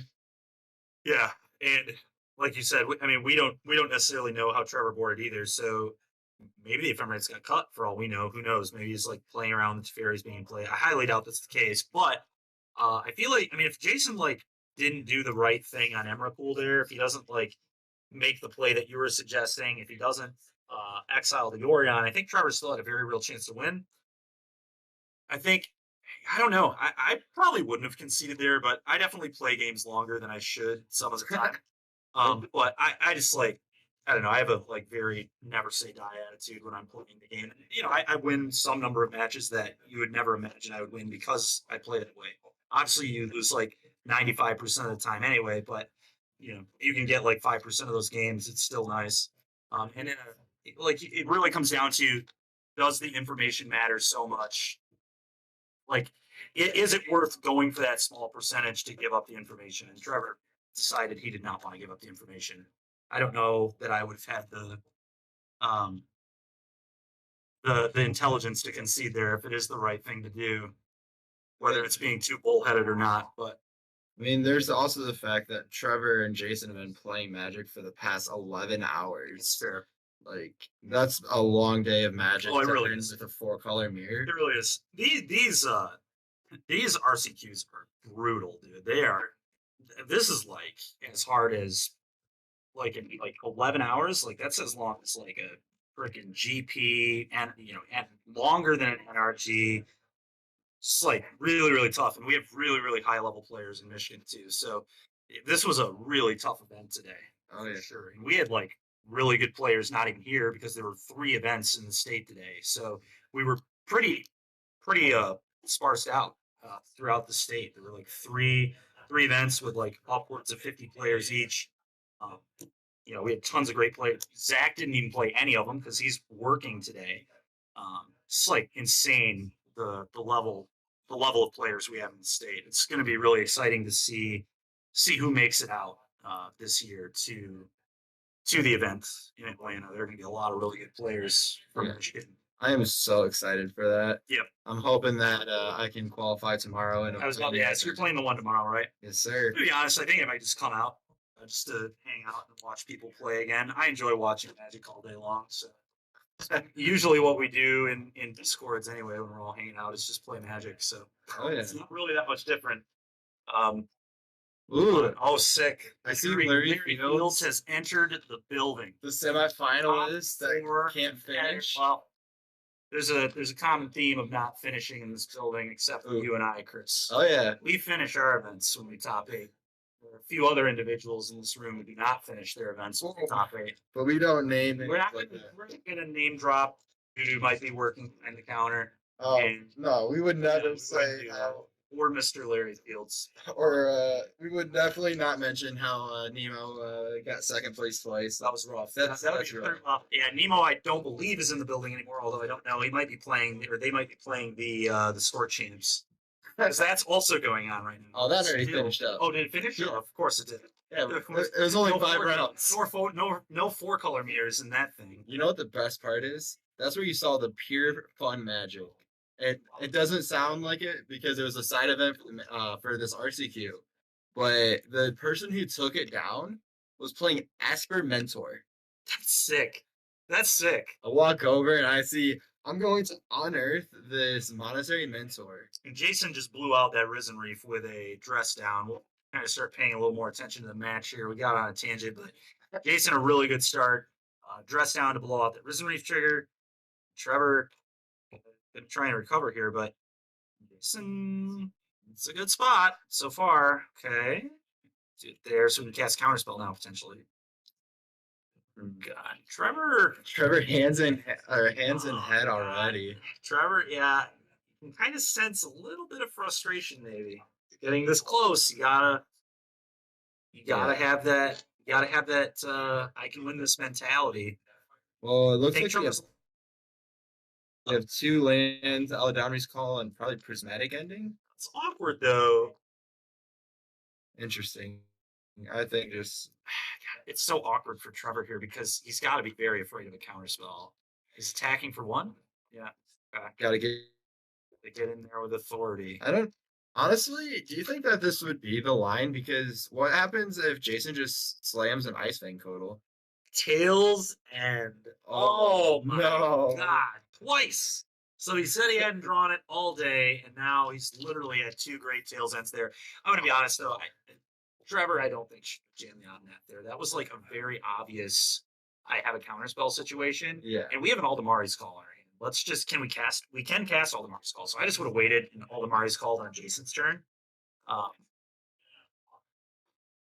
It's definitely tough because like the only reason why I'm going to agree with that is for the fact that we saw the dress down come down for the Risen Reef trigger, and it doesn't seem like Jason would be the kind of player that just keeps a hand like that. Right. Like it'd either be a run and 6 minus kill the Risen Reef, Yeah. or something like Tails End. You also have to read like where the abundant growth went to, right? So like Jason left up double blue there, so that could have been just as easily have just been counterspell, which would have been very good too. So it's just like a counter there would have it just felt like too obvious to me. I felt like there was a certain counterspell, and even if Jason's like bluffing it, I'm okay with exchanging me not resolving the Omnath there for him wasting 2 of his mana on his turn, because I still have something I can do with that Aldemari's Call. I can tutor up something else. We can Yorion to hand. Looks like we also have an Ice Fang Codal on Trevor's side. Yeah, which is fine. We'll allow a little more pressure. It looks like Jason's hand developing like very slowly here. No real value yet. Just a couple of abundant growths. I mean, we have the high quality magic of Risen Reef versus nothing. Yep. High quality. All right. Is this Teferi? It is Teferi. And here comes an Ice Fang Codal, I'd imagine. Or an Aldemari's Call. When does Tic Tac Toe restart? MTG Catfish, that is a great question. Given what is on the line in this game, I don't think we're going to ask our players to play tic-tac-toe at the moment. If they want to do it again, if they're feeling it, we'll let them do it. But I have a feeling that they're not feeling it in this particular game. This is as high stakes, almost as high stakes as it gets, right? This is like the tournament before the tournament that can qualify you for the Pro Tour, which is the biggest accolade in Magic, honestly, is playing on the Pro Tour and doing well at a Pro Tour. Qualifying for Worlds is above that, obviously, but I mean it's about as good as it gets. And I could be wrong, but both of these players have played at least one PT, if I remember correctly. Yeah, I think Jason has played a PT. I couldn't tell you which one. I may be wrong. He might not have played on one yet, but he is certainly of the caliber to play on the PT and is well deserving of a slot, certainly in Atlanta. So definitely one of the better players in Michigan, easily. Ooh, double Risen Reef. Here we go. Oh, that's down number 2. Oh, Is no. that both? How many do we play in this thing? I would assume 3. 3. Yeah. Okay. So Well, disgusting. Disgusting. Oh my goodness. I don't even know what to say after that. Trevor's got to be getting frustrated. This is rough. This is rough, especially the way. Oh god, especially the way Game 2 went. I mean, he dominated Game 1. I think he had a really good approach to this matchup, and losing here will be frustrating. I do think there was a slight misstep playing into the tails end a few turns ago, but I think other than that, I think he's played quite well. So if he does end up either of these players, it's going to be really frustrating to lose. Yeah. One game away from that qualification. I mean, that's tough to swallow, but they're both certainly good enough to get back again. They might have to do it in a different format because most of these are going to be Pioneer. It's a better now. format. I agree with you by a lot. And Ancestral Recall is legal in that format. So, Oh, even better. yeah, that really just. Is this a third Risen? Oh, no, it's a. Prismatic ending? Interesting. I think Trevor may have an Ephemerate. Is that Teferi on 5? It may be. It So- might be on 2 as well. It looks like it's on 5. So The instant speed verdict. Oh my. that's God. backbreaking. Oh my goodness. Jason with just the disgusting blowout there. All right, and Trevor's going to have to try to gather himself. That is really rough, though. That is really, really rough. Jason, this game, man, just. Wait, is that another Tails End in hand too? Oh my god, the second copy. It's about to be. Yeah, Trevor's in a lot of loves. trouble. And Trevor has been blown out a lot now in this game. A lot of really tough moments here for him. Oh, but there's this- Risen Reef in hand now. There is. I'll tell you what, I said I thought Trevor was favored in the matchup, but we are really seeing, specifically in this game, just how good it is to be able to play at instant speed, right? I mean, Jason just has all these stupid 2-mana interactions that can just really mess up what Trevor's trying to do. And it's looking really good for Jason right now. Pulling ahead with Omnath now. And I know that Risen Reef will be able to get us back from this. We'll see. I mean, it's still a pretty intense game at this point because Very Trevor intense. does have Yorion in hand, He does. and we have Risen Reef. Yep. But it's gonna take a No, mirror. I'm really feeling that if we had the advantage bar, it would be strongly in Jason's favor here. But maybe not quite strongly, maybe a little aggressive, but I do think Jason is ahead. You do see the hands and head face motion again. Trevor, I think Trevor's feeling it a little bit here. He's feeling that pressure, feeling that frustration. And it looks Gotta try and contain it. let's see. Far from over for sure, but 7. there have been about 3 or 4 moments in this game in particular where Trevor's gotten really blown out. He's got to try and gather himself, think about the best possible line every turn, stay focused. Yeah, and it looks Not like think about how angry you'll be if you lose. It's always right. When you're in these spots, when you feel like things are slipping away, it's hard to not let your mind wander and think, "My God, gonna get beaten." It's so frustrating, so close. Yeah, and Jason's hand is just locked and loaded. It's not looking good. Locked and I loaded. mean, there's a Tails End all the way in the far end. There's an Endurance in that hand. Kenter, you're right. Veil of Summer is an abomination. So Pioneer is way better because there's no Veil of Summer. You're not wrong. Imagine if Mono Green could just Veil of Summer. Aether Gust you. Well, I guess actually it wouldn't stop Aether Gust. That's kind of nice. It would cantrip, but it wouldn't stop the. So absorb you. Veil of Summer. Nice. Veto. Veil of Summer. Karn with a mana up. Veto. Veil of Summer. I'm glad that doesn't exist. Oh, No Veil for now. God, please, ever. It existed long enough in Pioneer. I mean, and even on the like lower spectrum of it, it's just like cast a blue spell and it's a cantrip. Like that's the worst it is. Yeah, the worst Yeah. it is 1 mana draw a card in green at instant speed. Just nonsense. Anyway, Let's see. we just got to try and figure out what to do. How can we get out of this situation? We've had some tough things happen in this game. How can we recover? What is in my opponent's hand? Looks like we have the Fluster Storm for the tails out. How can I best position myself to win this game of Magic? Yeah, so you can beat the Tails End with the Flusterstorm now, which is really nice. Are we just gonna Yorion draw a card? Are we gonna play the Risen Reef? I might. It's so tough. Yeah, it's That Omnath though. So the problem is, Jason can actually just pay through Fluster because he can actually fetch twice and add 4 mana. He will lose his growths, but he does have that available to him. So he actually could, in theory, pay through. I guess he would have to fetch first though, which is pretty awkward. That probably won't happen. But something that is theoretically possible. yeah, it's gonna be tough. But it does look like he's leaving up mana as he prismatic endings to Omnath, which I think is definitely a good start. Yeah, we got to get the Omnath out of here. And I don't know. Prismatic Ending's not doing much about that. Or sorry, Tails End's not doing much about that.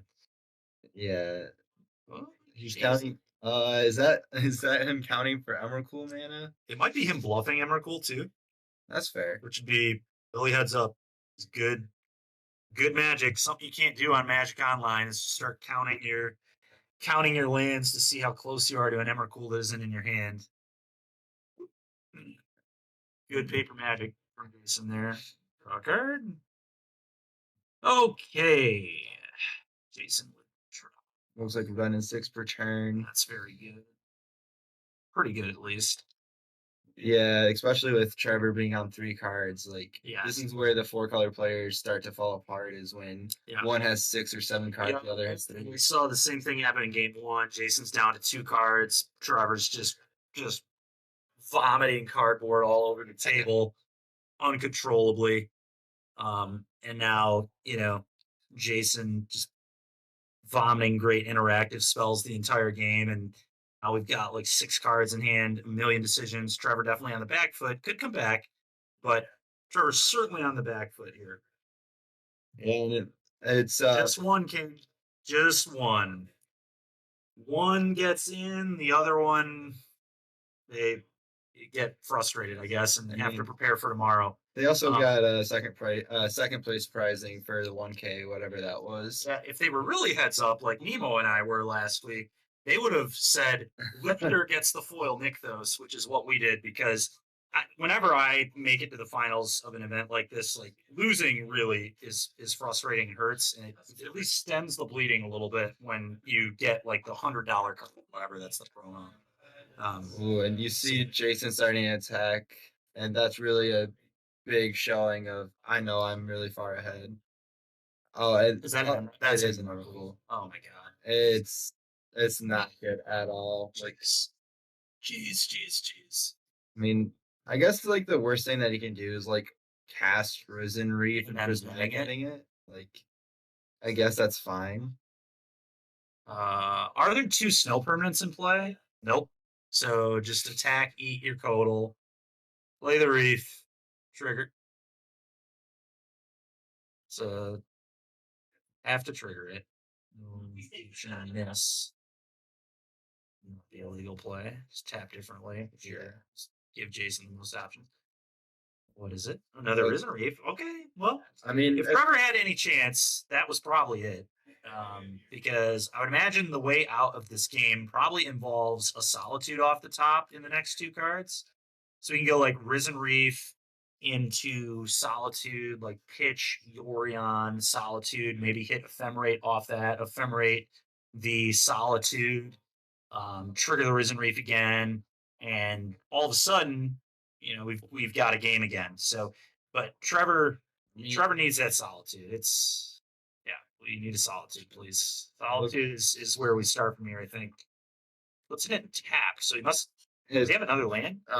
He has a Misty in hand and Risen Reef in play. Yeah. It's all over. It looks like Jason won this.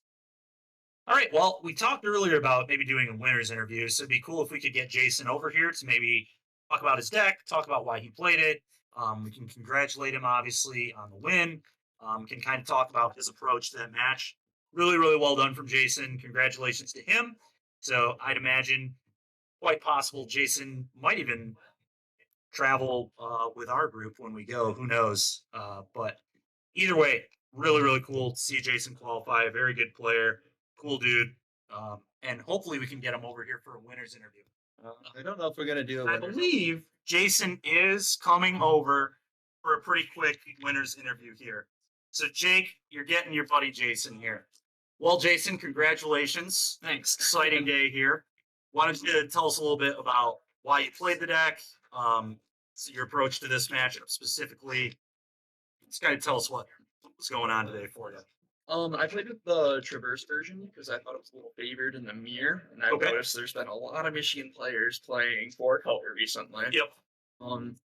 And I wanted to hedge against the Cascade decks, which there was a severe lack of today. Yeah, there was. But that was another reason why I went with this version. I think it's a little better in that matchup. Okay, cool. Why do you think it's better? So the Traverse just gives you like inevitability. Okay. So, like it gives you an alternative game plan of just being able to like let's say you shoot people out. Yep. Which is sweet, just being able to tutor that up with your placement Eladam or Scholar. So I felt as though it was like a little bit leaner than the regular versions. You can play less lands, so your threat density is a lot higher. That makes sense. Yep. So you being higher threat density makes it so that your mirror matchup is going to be better. Makes sense. And lastly, just real quick, we'll wrap things up after this question, but what do you think of this matchup specifically? This matchup, I was a little worried about the Elementals version. Like Yeah. I felt fine about all the other versions. Yep, but I was saying, like, before game one, and especially after game one, I thought you were not favored in this matchup, to be completely honest. But games 2 and 3, you really put on a good show of, like, how good, like, Tails End could be, right? yeah, It's Tails really funny great. because I heard you had drawn Tails End, like, all day until this match. Yeah. I just blew him out, like, multiple times. Yeah, it was great in that. I was really surprised he cast the Omnath into the Tails End in game 3 specifically, because he had an Aldemari's Call in his hand at the time, and I was like, man, Jason is like repping it again. I feel like he has it. I think we just need to pass an Aldemari's Call and make Jason hold up 2 mana again. But he just made you have it, and you had it again. And it was pretty brutal. That game was nasty, man. Dress down, the instant speed verdict to hit 2 reefs, like Yeah. a lot of things went really well that game. I was feeling that was strongly in your favor after the verdict. The verdict turn was like, oh god, I think Jason's got this. Yeah. That's where it ended up going. Yeah, everything just kind of worked out really well and just lined up really well. It was sick, man. Congratulations! It's cool to have another Michigan player qualified. And do you have any plans for how you're going to travel to that thing at all yet? Not yet. We're just kind of winging it and seeing how it goes. Well, I'm qualified too, so if we want to work out some travel stuff, that could be potentially cool. But anyway, everybody, thank you so much for watching today. We really appreciate it, and I am going to get Nemo's laptop back to him now before they riot. So anyway, we will catch you guys next time. Thanks a lot.